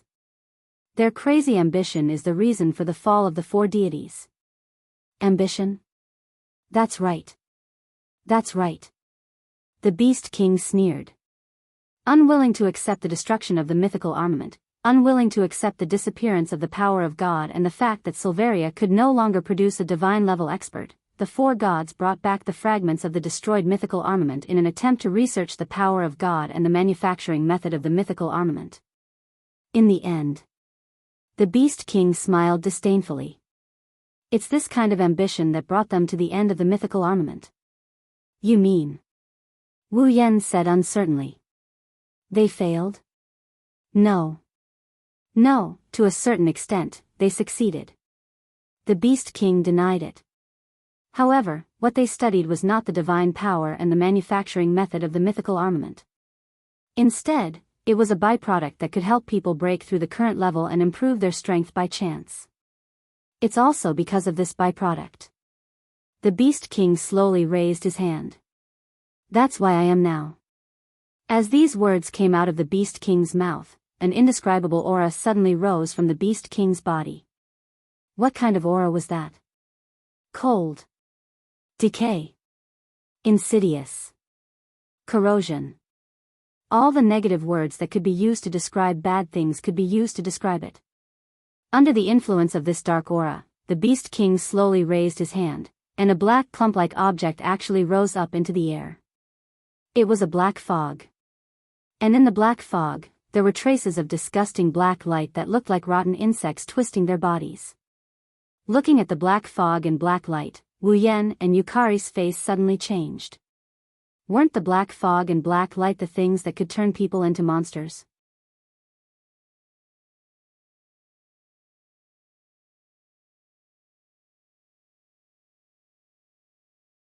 Chapter 1882. Once upon a time, Marcus from the second family of the Saito family had absorbed a strange black light. Although he borrowed the power of the black light to reach the Type 9 Divine Warrior realm, his appearance had turned into a monster that was neither human nor ghost. In the end, he died without a complete corpse. The black light that escaped from Marcus' body returned to the Saito family's base. It possessed the second young master of the Saito family, Bing Mian. In the end, Wu Yan chased the Saito family's base and destroyed both the black light and Bing Mian. Not only that, but the strange black light also appeared in large numbers and wreaked havoc in the giant beast's forest. Many people died in the giant beast's forest camp, and many magic beasts were also affected. In the end, many of them died with grievances. Wu Yan had Ikaros and Astrea investigate the behemoth forest. In the end, he released cannon to eliminate the black light that wreaked havoc in the behemoth forest. How could Wu Yan not recognize the black light that can increase the power of the possessor but at the same time turn the possessor into a monster? Yukari was the same. Don't forget that Violet personally came to the giant beast's forest to search for this black light.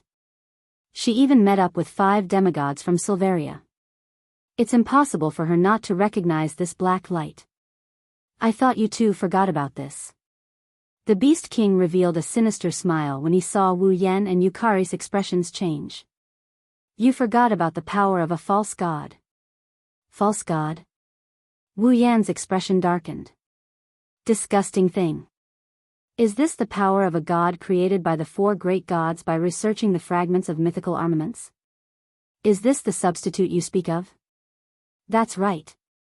The Beast King fiercely clenched his fist, and the black light and black fog were immediately absorbed into the Beast King's body. This is the byproduct of the power of divinity that the 4 great gods developed by chance. I think all of you have already seen its effects. This pseudo-god power can unconditionally increase the power of the user, and its effects are even more pleasing than the power of divinity that can only give a peak demigod a chance to advance to the divine level. Better? Unconditionally? Wu Yan couldn't help but mock him. Indeed, it can increase the power of the possessed. However, it can also turn the possessed into a monster. From the looks of it, it can also affect the possessed's emotions. You call this unconditionally? Compared to the increase in power, what's the big deal about the body turning into a monster? The Beast King laughed mockingly. Let's talk about it later. Demonic beasts are monsters in your hearts as well? Wu Yan didn't know what to say.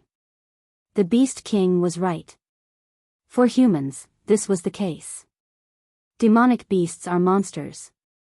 However, compared to the monsters possessed by the black light, demonic beasts are more adorable. You reached the celestial rank by absorbing this so-called power of a false god? Yukari looked at the Beast King and finally spoke. Is this so-called power of a false god really that powerful? Could it allow someone who had just entered the demigod level to skip a level and directly advance to the divine level? One or two is naturally impossible. The Beast King laughed out loud. His laughter was filled with madness. But I absorbed hundreds of billions of rays of the power of a false god. I finally achieved this impossible miracle and became a celestial. Go. Wu Yan inhaled a breath of cold air. Hundreds of billions of rays of black light? To be more precise, it's all the power of a false god created by the four great gods. The Beast King did not hide his joy. You don't know this, but back then, as soon as the power of the false gods was created, the four gods used it on a group of people. As a result, those people all turned into monsters. Some of them even lost their minds and attacked their own people. When the four gods discovered this drawback, more than half of the people in the three forces established by the three gods, which are the three empires today, had already been devoured by the black light of the fake gods' power, turning them into complete monsters that only know how to kill. The four great gods realized that if this continued, let alone the three great empires, even the entire Spalier world would be harmed by the power of a false god. It would become a world of monsters. Therefore, the four great gods could only kill those who had become monsters. In order to prevent the power of a false god from harming the entire Spalier world, the four great gods chose to seal all the power of a false god into their own bodies. They used their own divine power to suppress the power of a false god. At this point, the Beast King's tone became regretful. In the end, the bodies of the four great gods were corroded by the false god's power, and their vitality was completely devoured. The god-level powerhouses who should have lived as long as heaven and earth died because of the disaster and ambition that they created. They used up their last bit of strength and turned their bodies into a seal, suppressing the false god's power in their bodies in a sealed place, and the place where the power of a false god was sealed is the behemoth forest. The Beast King spread his hands, as if he was very lucky. Very lucky, I found a small part of the power of a false god in the bodies of some of my kin who had turned into monsters. By absorbing the power of a false god, I was able to obtain this secret memory. From there, I found the place where the power of a false god was sealed. I absorbed all the power of a false god and became a celestial. Listening to the Beast King's loud shout, as if he was announcing his own birth to the entire world, Wu Yan and Yukari both fell silent.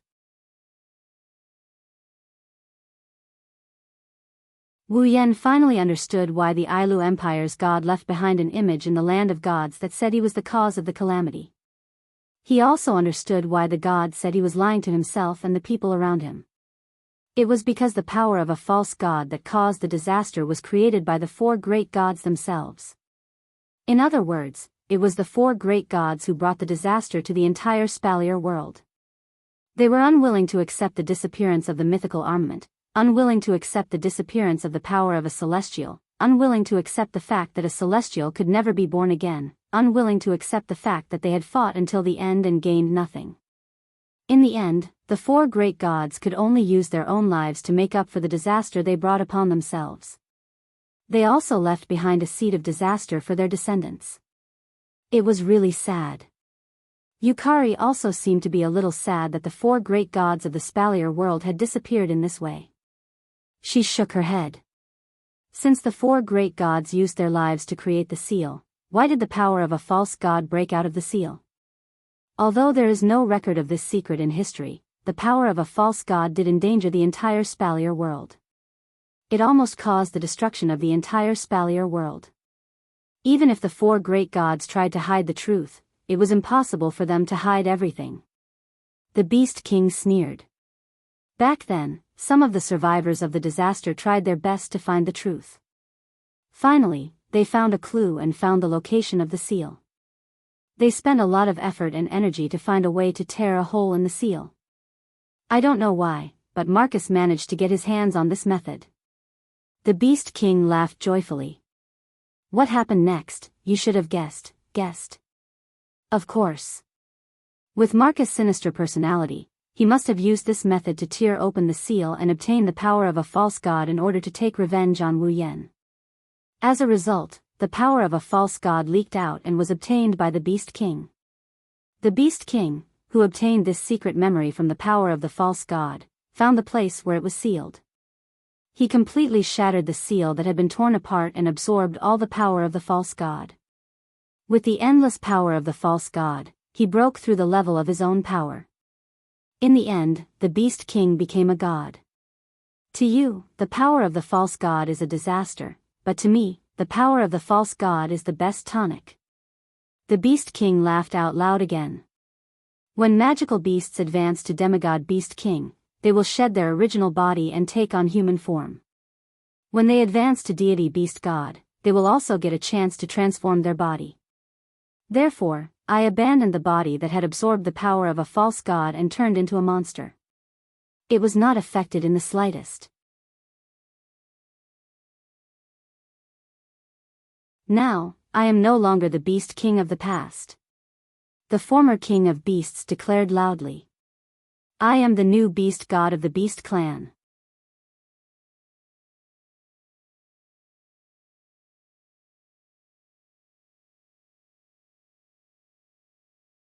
Chapter 1883. Beast God. That was a title only beasts who had ascended to the celestial rank. In the past, there had been a demigod Beast King in the behemoth forest who had obtained the power of a god and broken through to become a beast god. However, because the beast god had ruled over the beasts to resist the human gods had joined forces to kill the beast god and beast king who had the power to rule over the beasts. Since then, the behemoth forest had never given birth to another beast king or beast god. It was only now that the beast king, a demigod, had been born.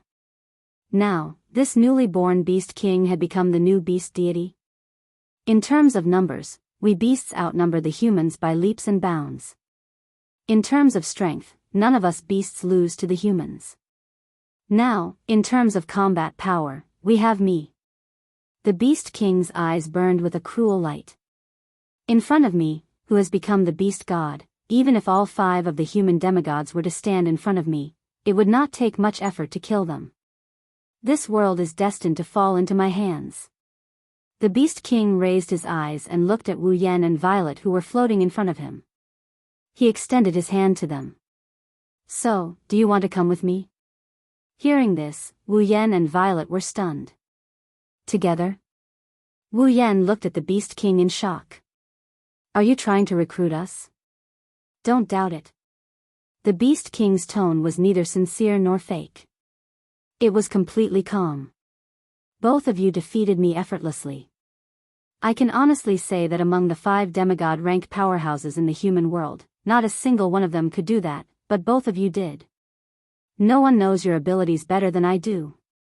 The Beast King's lips slowly curved into a smile. Of course, the most important thing is that neither of you are human, right? Hearing this, Wu Yan and Violet finally understood. The Beast King was recruiting them not because he cherished talent, but because they were not human. Other than the humans and beasts, they were the third force. And now that the Beast King was planning to wage an all-out war with the humans. In order to not increase the strength of the humans, the Beast King wanted to recruit them as a third force. One had to admit that the Beast King was not only very thoughtful, but also very rational. After all, Wu Yan and Violet had almost sent the Beast King to hell.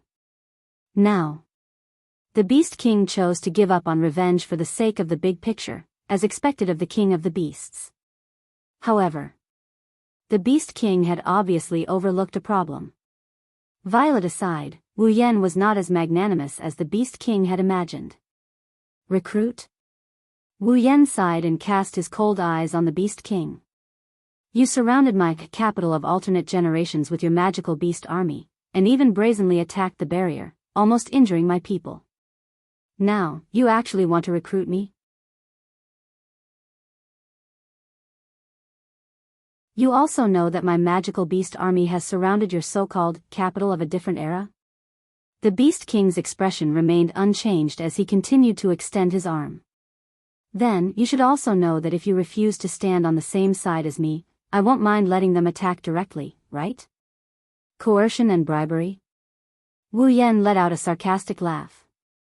Unfortunately, I can't stand being threatened. The Beast King fell silent. I see. The Beast King retracted his arm and nodded. In that case, I don't need to keep you any longer. However, as soon as the Beast King finished his sentence and before he could make his next move, a pitch-black crack filled with eyeballs appeared behind him. Swish! Immediately afterwards, an extremely dense beam of black light shot out from the pitch-black cracks that were filled with eyeballs. It tore through the air and viciously struck the Beast King's back. The Beast King didn't expect the other party to take the initiative to attack in this situation and was momentarily sluggish. It was during this moment of sluggishness that the beam of black light shot out from the pitch-black crack filled with eyeballs and landed heavily on the Beast King's back. Boom! With a loud muffled sound, the huge impact exploded on the Beast King's back, causing it to let out a muffled groan. Light smoke rose from its back, and a trace of blood could be faintly seen dripping down from its back. Looking at this scene, the Beast Kings who were about to attack the capital of alternate generations at any time felt as though their roars were choked and stuck in their throats. On the other side, Wu Yan also didn't expect this development. He turned to Purple, who extended her paper fan toward the Beast King. Purple? That's right. The attack just now was launched by Purple on his own initiative. The Beast King slowly raised his head as wisps of smoke rose from his back. Drops of dark red blood dripped from his body as he stared fixedly at sea. His voice was extremely gloomy, as if it had come from the depths of the abyss.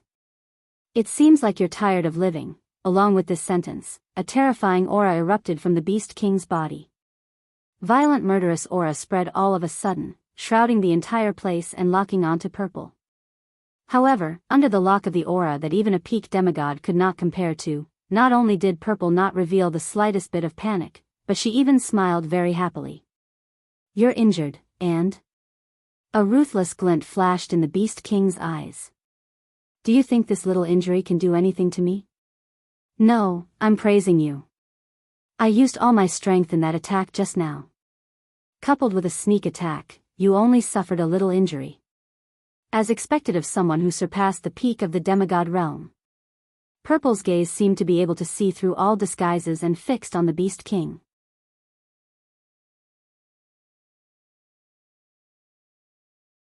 But I'm finally certain that you're definitely not a god-level expert, Beast King. When these words came out of Purple's mouth, all the sounds in the world disappeared. Not a god-level expert? Wu Yan's eyes lit up. Although he didn't know why Violet said this, it wasn't impossible since Violet said so. Ha ha ha ha. The Beast King's lips curled into a smile, and it grew bigger and bigger until it was so big that it made him laugh wildly. I thought you were going to say something. Is this all you want to say? That's right. In the face of the Beast King's terrifying laughter, Purple's expression was surprisingly calm. I'm thinking, if a god-level expert were to receive an all-out attack from me, would he be injured? The Beast King's laughter came to an abrupt halt, and his expression darkened. Just because I was injured by your attack, I'm not a god-level expert. You don't have to continue bluffing. Purple ignored the Beast King's gloomy expression, and a smile slowly appeared on his face. To tell you the truth, both Little Yen and I have an ability that allows us to sense the strength of others. The ability to sense the strength of others? Purple must be talking about the system's perception, right? This perception ability can determine a person's current strength in detail, and it can differentiate them by 10 levels per level. Purple met the Beast King's gaze.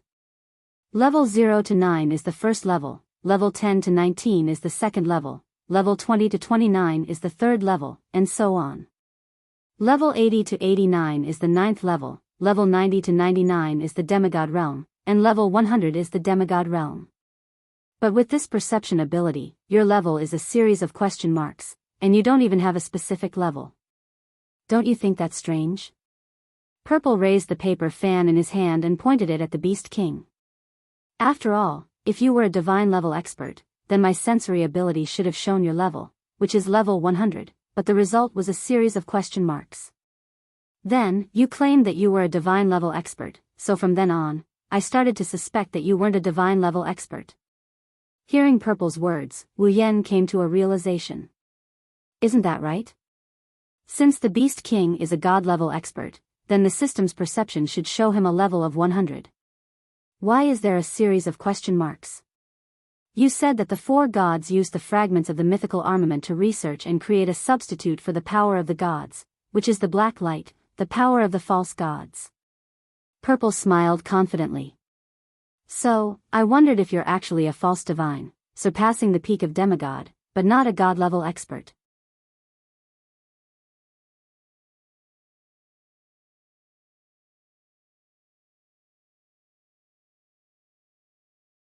Chapter 1884. He surpassed the peak of demigod but failed to reach celestial rank. That's why he's a false god. That's why the system perception displayed a series of question marks. If the Beast King is really a fake god, then everything makes sense. The Beast King's expression turned uglier every time Violet mentioned her conjecture. When she mentioned the fake god, the Beast King's expression turned uglier. Yukari's smile widened when she saw the Beast King's ugly expression. Looks like I was right, Wu Yan smiled. How strong is a celestial rank? Currently, no one should be able to answer this question. However, the difference between the ranks was huge, and the higher the rank, the greater the difference between the ranks. As the pinnacle of level 100 god tier, it's easy to imagine how much stronger it is compared to a demigod. At the very least, Wu Yan doesn't think he and Yukari, who aren't even at the pinnacle of demigods, can challenge a pinnacle god tier. That's why Wu Yan decided to stall for time with Yukari. Chuju, Mikoto, Ikaros, Astria, and the others will retreat with the girls and Misaka sisters. He and Yukari will think of a way to escape. If the Beast King isn't a celestial rank but a false god, they might be able to find an opening and defeat the Beast King. It's a pity that Wu Yan's hopes are a little too high. The Beast King took a deep breath. His ugly expression slowly returned to normal. It didn't take long for him to return to his initial indifference. I have to say, Yakumo Yukari, you really are an outstanding fighter in all aspects. You're right, I haven't reached celestial rank yet. The Beast King said coldly. That's just a byproduct of coincidental research. Even if it can increase the user's power, it can't break through the limits of life and reach celestial rank. No matter how much I absorb, I can only surpass the peak of demigod rank. I can't reach celestial rank. In your words, I should be a false god. The Beast King sneered. But so what? Don't tell me that the two of you, who aren't even demigods, can defeat me, who has surpassed demigods. Impossible with just the two of us?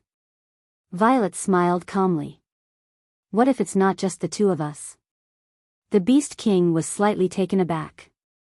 Wu Yan was also a little surprised that Violet would say such a thing. Could it be that there was another demigod on his side? Little Yen. Violet whispered to Wu Yan before the Beast King could say anything. Do you still remember the 5 gems I gave you when you summoned me? I went to the Behemoth Forest to investigate the power of the false gods. Wu Yan paused for a moment before he remembered. With a flip of his hand, 5 gems of different colors appeared in his palm. They were the gems that Violet gave to Wu Yan the day after he summoned her to the Spalier world. The next day, Violet went to the Behemoth Forest to investigate the ominous aura she sensed.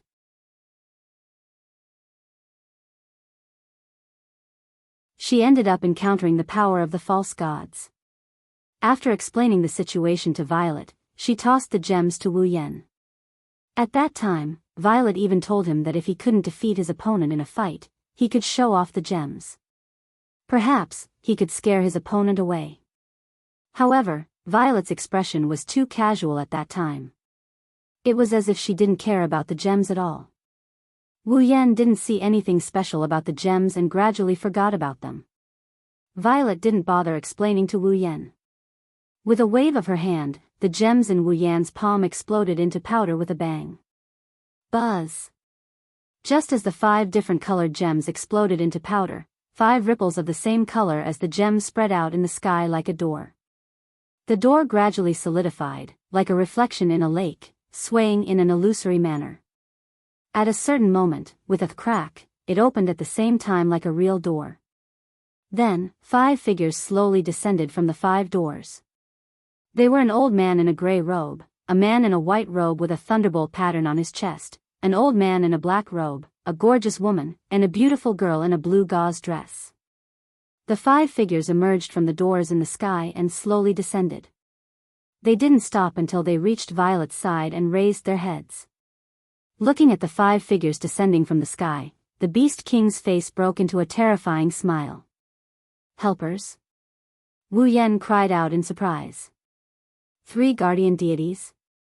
Among the 5 people that appeared out of nowhere, there was an old man in a gray robe, a man in a white robe with a lightning emblem, and a beautiful woman.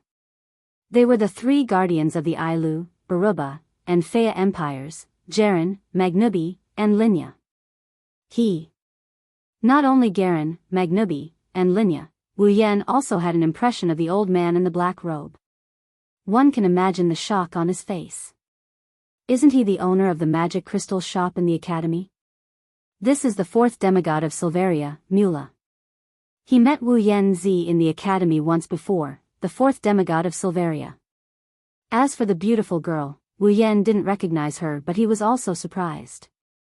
She looks like she's only 20 years old. She's just too young. This young girl is the 5th demigod in the Spalier world, Cynthia. At this moment, the 5 demigods in the Spalier world are gathered in one place. As soon as they appeared, apart from the young girl named Cynthia, the other 4 demigod rank powerhouses all turned their gazes towards the Beast King, their eyes releasing shocking anger and killing intent. "You're the Beast King, right?" Jarlin suppressed his anger as his voice echoed. "You're the one who ordered the demonic beasts to attack my Ailu Empire?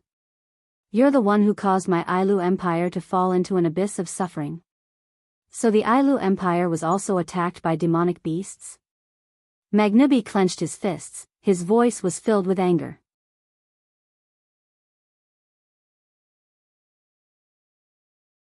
"My Baruba Empire was also attacked by demonic beasts. Even the Imperial Palace has collapsed.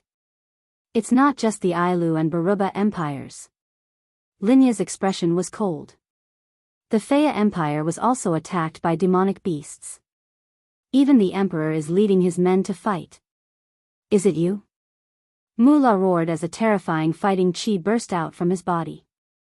"Are you the one who ordered the beasts to attack the Spalier World Academy and almost destroyed it?" Cynthia wasn't as furious as the other 4 demigods, but her eyes were cold as she looked at the Beast King. "Ha ha ha, ha ha ha ha."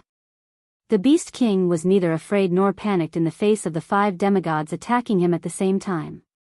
Instead, he burst into unbridled laughter. "5 human demigod rank powerhouses, you've come at the right time. Saves me the trouble of finding you all personally and killing all of you." "What did you say?" Not to mention the 4 demigod rank experts, even Cynthia had a trace of anger on her face when she heard that. Dealing with 5 demigod rank powerhouses?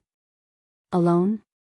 No matter how one looked at it, it seemed like he was spouting nonsense. However, Violet knew that the Beast King wasn't just boasting. "All of you better be careful," Violet said calmly. "He's no longer the Beast King who just entered demigod rank.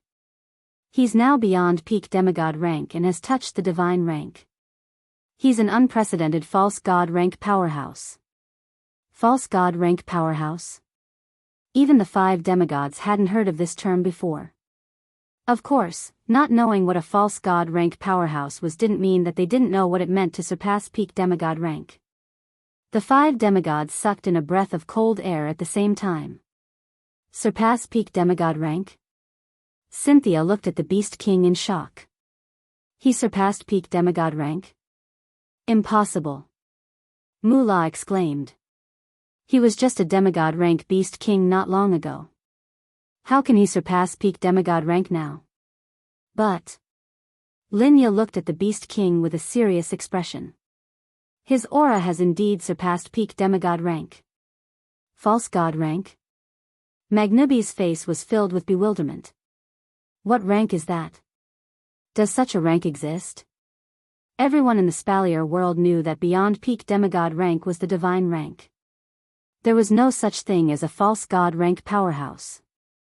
If the Beast King didn't use the power of a false god, the false god rank wouldn't have appeared. Therefore, the Beast King was the only one who had reached the false god realm since ancient times. It was no wonder that the 5 demigod powerhouses were so surprised and bewildered. It's a bit troublesome to explain it. I'll explain it to you later. Violet looked at the 5 demigods. The 5 of you, do you still remember our agreement? Of course. Jarlin nodded. That time in the Behemoth Forest, we promised that as long as you give us the black light, we'll do one thing for you as long as it's within our power.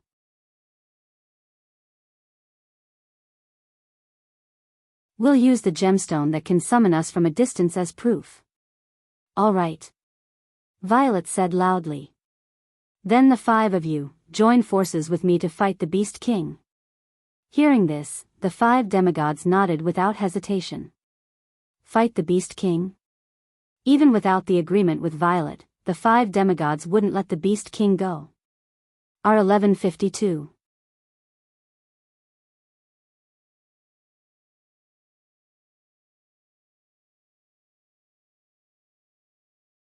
Chapter 1885. Level 96, Level 95, Level 95, Mura, Level 94, Cynthia, Level 94.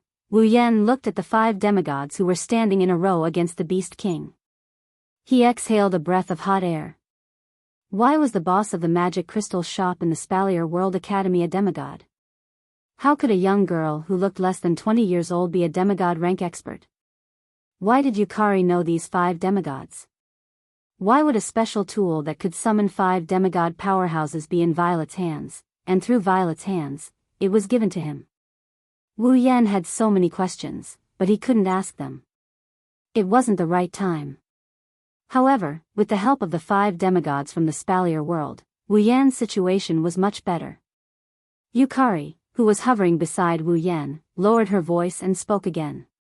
Little Yen, you should have some kind of telepathy magic that can allow the 7 of us to communicate telepathically, right? Wu Yen paused for a moment. He nodded. It's not difficult to converse with one's mind, and it's quite simple to use. It doesn't even take much time. I can cast it now. Very good. Yukari raised her head and looked at the Beast King. Little Yen, help us to communicate telepathically. I have a plan. After a while, under the Beast King's gaze, Wu Yen turned around and landed in the capital of alternate generations. Seeing this, the Beast King frowned. The 5 demigods from the Spalier world didn't know that Wu Yen could use the power of a demigod. However, the Beast King knew. In the Beast King's opinion, the other party should have gathered the power of all the demigods to deal with him. With 7 demigods working together, the chances of winning would be much higher. If there was one less demigod. If that happened, their chances of winning would drop by a few percentage points. Now, why did you ask one of them to leave? While the Beast King frowned in confusion, Wu Yen stopped above the capital of a different era and didn't continue to descend. However, they didn't charge forward. Instead, they remained where they were, surveying the surrounding flying magical beasts. Seeing this, the Beast King understood. It turned out that those demigod powerhouses were worried that the surrounding magical beasts would suddenly launch a sneak attack while they were fighting, which would affect the battle. That was why they had one of them stay on guard at the side. Are you worried that I'll let the magical beasts around me attack you? The Beast King smiled disdainfully. Don't worry, I alone am enough to deal with all of you. Upon hearing the Beast King's words, the 5 demigod powerhouses of the Spalier world didn't respond. Instead, they gazed at the Beast King coldly. Dense battle aura and magical powers rose from their bodies, stirring up turbulent winds that swept in all directions. The disdain on the Beast King's face intensified.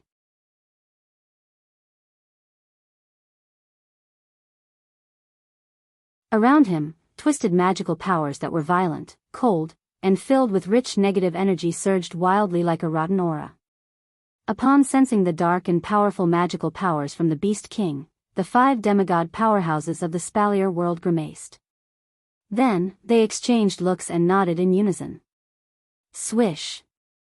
At the next moment, apart from Z, Linya, and Cynthia, Garen, Magnubi, and Mura transformed into razor-sharp arrows that shot toward the Beast King at their maximum speed. The Beast King swept a glance at the three demigod powerhouses from the corner of his eyes and let out a sneer. He extended his palm gradually, and the dark magical powers around him gathered and coalesced into an enormous black blade. The Beast King suddenly opened his eyes as he gripped the black blade. A vicious look that only magical beasts would possess flashed through his eyes. Soon after, the black blade in the Beast King's hand turned into a black blur. With a sonic boom, it cut through the air like a black windmill. With the Beast King as the center, it viciously slashed through the surroundings. Almost at the same time, Garen, Magnubi, and Mura, who were charging towards the Beast King, suddenly sped up and rushed in front of the Beast King. However, before they could attack, they were met with a windmill slash. Immediately, Garen, Magnubi, and Mura were shocked. The Beast King had actually seen through the trio's intention to speed up midway, and had taken the initiative to attack them. In this situation, it seemed as though Garen, Magnubi, and Mura were the ones who collided with the Beast King's attack. How could they not be astonished?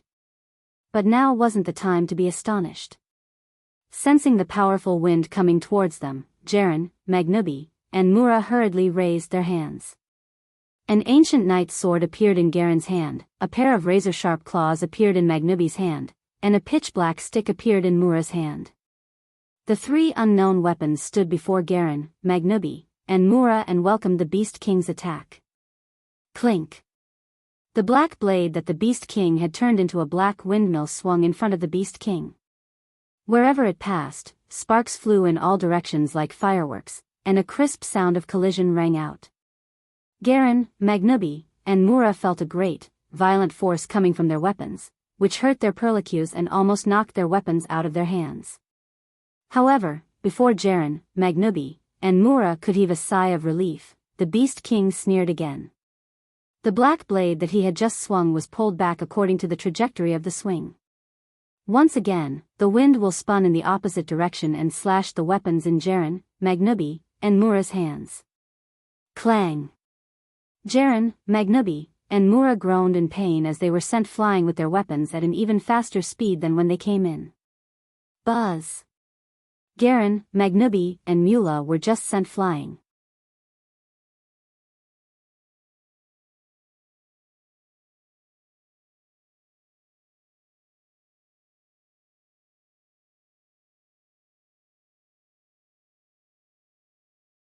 Chapter 1886. Whoosh! The black fog that suddenly descended from the sky caused Z to be slightly surprised. She lifted her head, and soon after, the thick black fog was like a gust of wind that rapidly magnified in Z's gem-like eyes. The black mist carried an extremely gloomy aura, and the curse-like power made Violet, who was used to seeing all kinds of powers, frown. She staggered, tapped her foot, and retreated like a bolt of lightning. Swish! However, just as Purple's figure turned, the thick black fog was like a sharp arrow that instantly flashed and arrived before him. Seeing that the black fog that contained a dark aura was about to hit Purple like a tide, Purple's face turned solemn. He forcefully pointed the paper fan in his hand forward, and a crack suddenly appeared in front of Purple. It stood in front of Purple like a shield. The black mist containing a gloomy aura rushed into the gap without slowing down. It was unknown where it was transferred to, but it disappeared in front of Violet's eyes. However, the solemn expression on Violet's face didn't weaken at all. Instead, it became more intense. That was because Violet clearly felt it. Amidst an extremely soft sound of something breaking through the air, a figure silently appeared behind her. "Didn't I tell you?" Staring at Violet's slender and tall figure, the Beast King raised one of his hands. Above his palm, a poisonous black mist condensed and covered the Beast King's palm. "Show me what you're capable of." As these words were spoken, Yi Zichen's eyes lit up. The Beast King's palm, which was shrouded in black mist, viciously smashed towards Z's back. Looking at the violent vibrations in the air, even if it was Z, he would definitely be gravely injured by such an attack. Swish! Just as the Beast King's palm, which was covered in black fog, was about to smash down on Violet, a faint sound of impact suddenly rang out. Buzz! Purple, whose back was facing the Beast King, suddenly trembled slightly. His figure actually trembled after this tremble. After the trembling, her figure became illusory. Boom! The Beast King's violent blow landed solidly on Violet's back. However, this blow was like hitting a rock. It penetrated Violet's body without a single drop of blood. Then, his body was like a shattered piece of glass. Slowly, it shattered. Moreover, there were still ice shards falling from the sky. That figure was just a block of ice. Ice? The Beast King was slightly startled. Then, as if sensing something, he forcefully turned his head to look behind him. There, a beautiful girl in a blue gauze dress was holding up a staff that was blooming with rich magic power, and an icy blue mist was surging around her. Cynthia. That piece of ice was made by Cynthia. That girl may be very young, but she has a very unique magic, a cold voice echoed in front of the Beast King.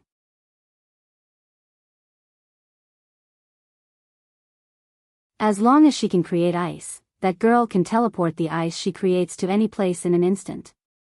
If necessary, she can even swap places with other things, even if that thing is a human. The moment he finished speaking, a burly figure appeared in front of the Beast King. Taking a closer look, this burly figure had rushed out from the gap that Violet had left behind to divert the black fog. Roar!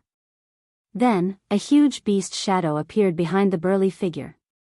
Its entire body was wrapped in lightning, and it roared towards the sky. It was a beast battle technique unique to the Baruba Empire. As for Magnubi's beast battle skill, it was even more special. It was a beast battle skill that contained the power of lightning. Magnubi rushed to the front of the Beast King and bent one of his hands into the shape of a claw. The claw-like armament in his hand surged with a majestic aura. Magnubi fiercely swung the claw and compressed the air in front of him into a ball, blasting the Beast King. Boom! Amidst the low muffled explosion, the ripples of air waves rapidly spread out, causing the space to tremble slightly. However, such a violent attack did not directly land on the Beast King. Instead, it smashed into a bone wall that had appeared in front of the Beast King out of nowhere and smashed the bone wall into pieces. Playing tricks all you want. Behind the bone wall, the Beast King shook his palm abruptly. In an instant, black fog surged out and transformed into 3 arm-thick black snakes. They circled around the bone wall and darted out abruptly. Their hideous mouths snarled silently, filling the air with a foul stench. The black snake instantly shot forward and circled around the bone wall. It rushed towards Magnubi, who had clawed at the bone wall, from the top, left, and right, and surrounded him. Magnubi's expression became incomparably solemn when he sensed the faint dark demonic energy being transmitted from the 3 black snakes. He slowly spread out his claws and violently swung them at the black snakes that were shooting over. Roar! As Magnubi swung his claws, the beast shadow behind Magnubi roared violently. It raised its huge claws and crushed the space in front of it as if it was squeezing it into a ball, then smashed it down heavily. Boom! Just as he passed by, the 3 black snakes that were circling around him were immediately crushed into a cloud of black mist under this earth-shattering claw, just like the space around him. Buzz! At the same time, after Magnubi dealt with the 3 black snakes, the space around the Beast King trembled abruptly. 2 gaps split open and spat out 2 figures as though something was being spat out. Hiya! Garen and Mura darted to the sides of the Beast King like loaded bullets. They brandished their simple, unadorned knight's sword and pitch-black long stick in a crescent arc and smashed at the Beast King's head. Humph!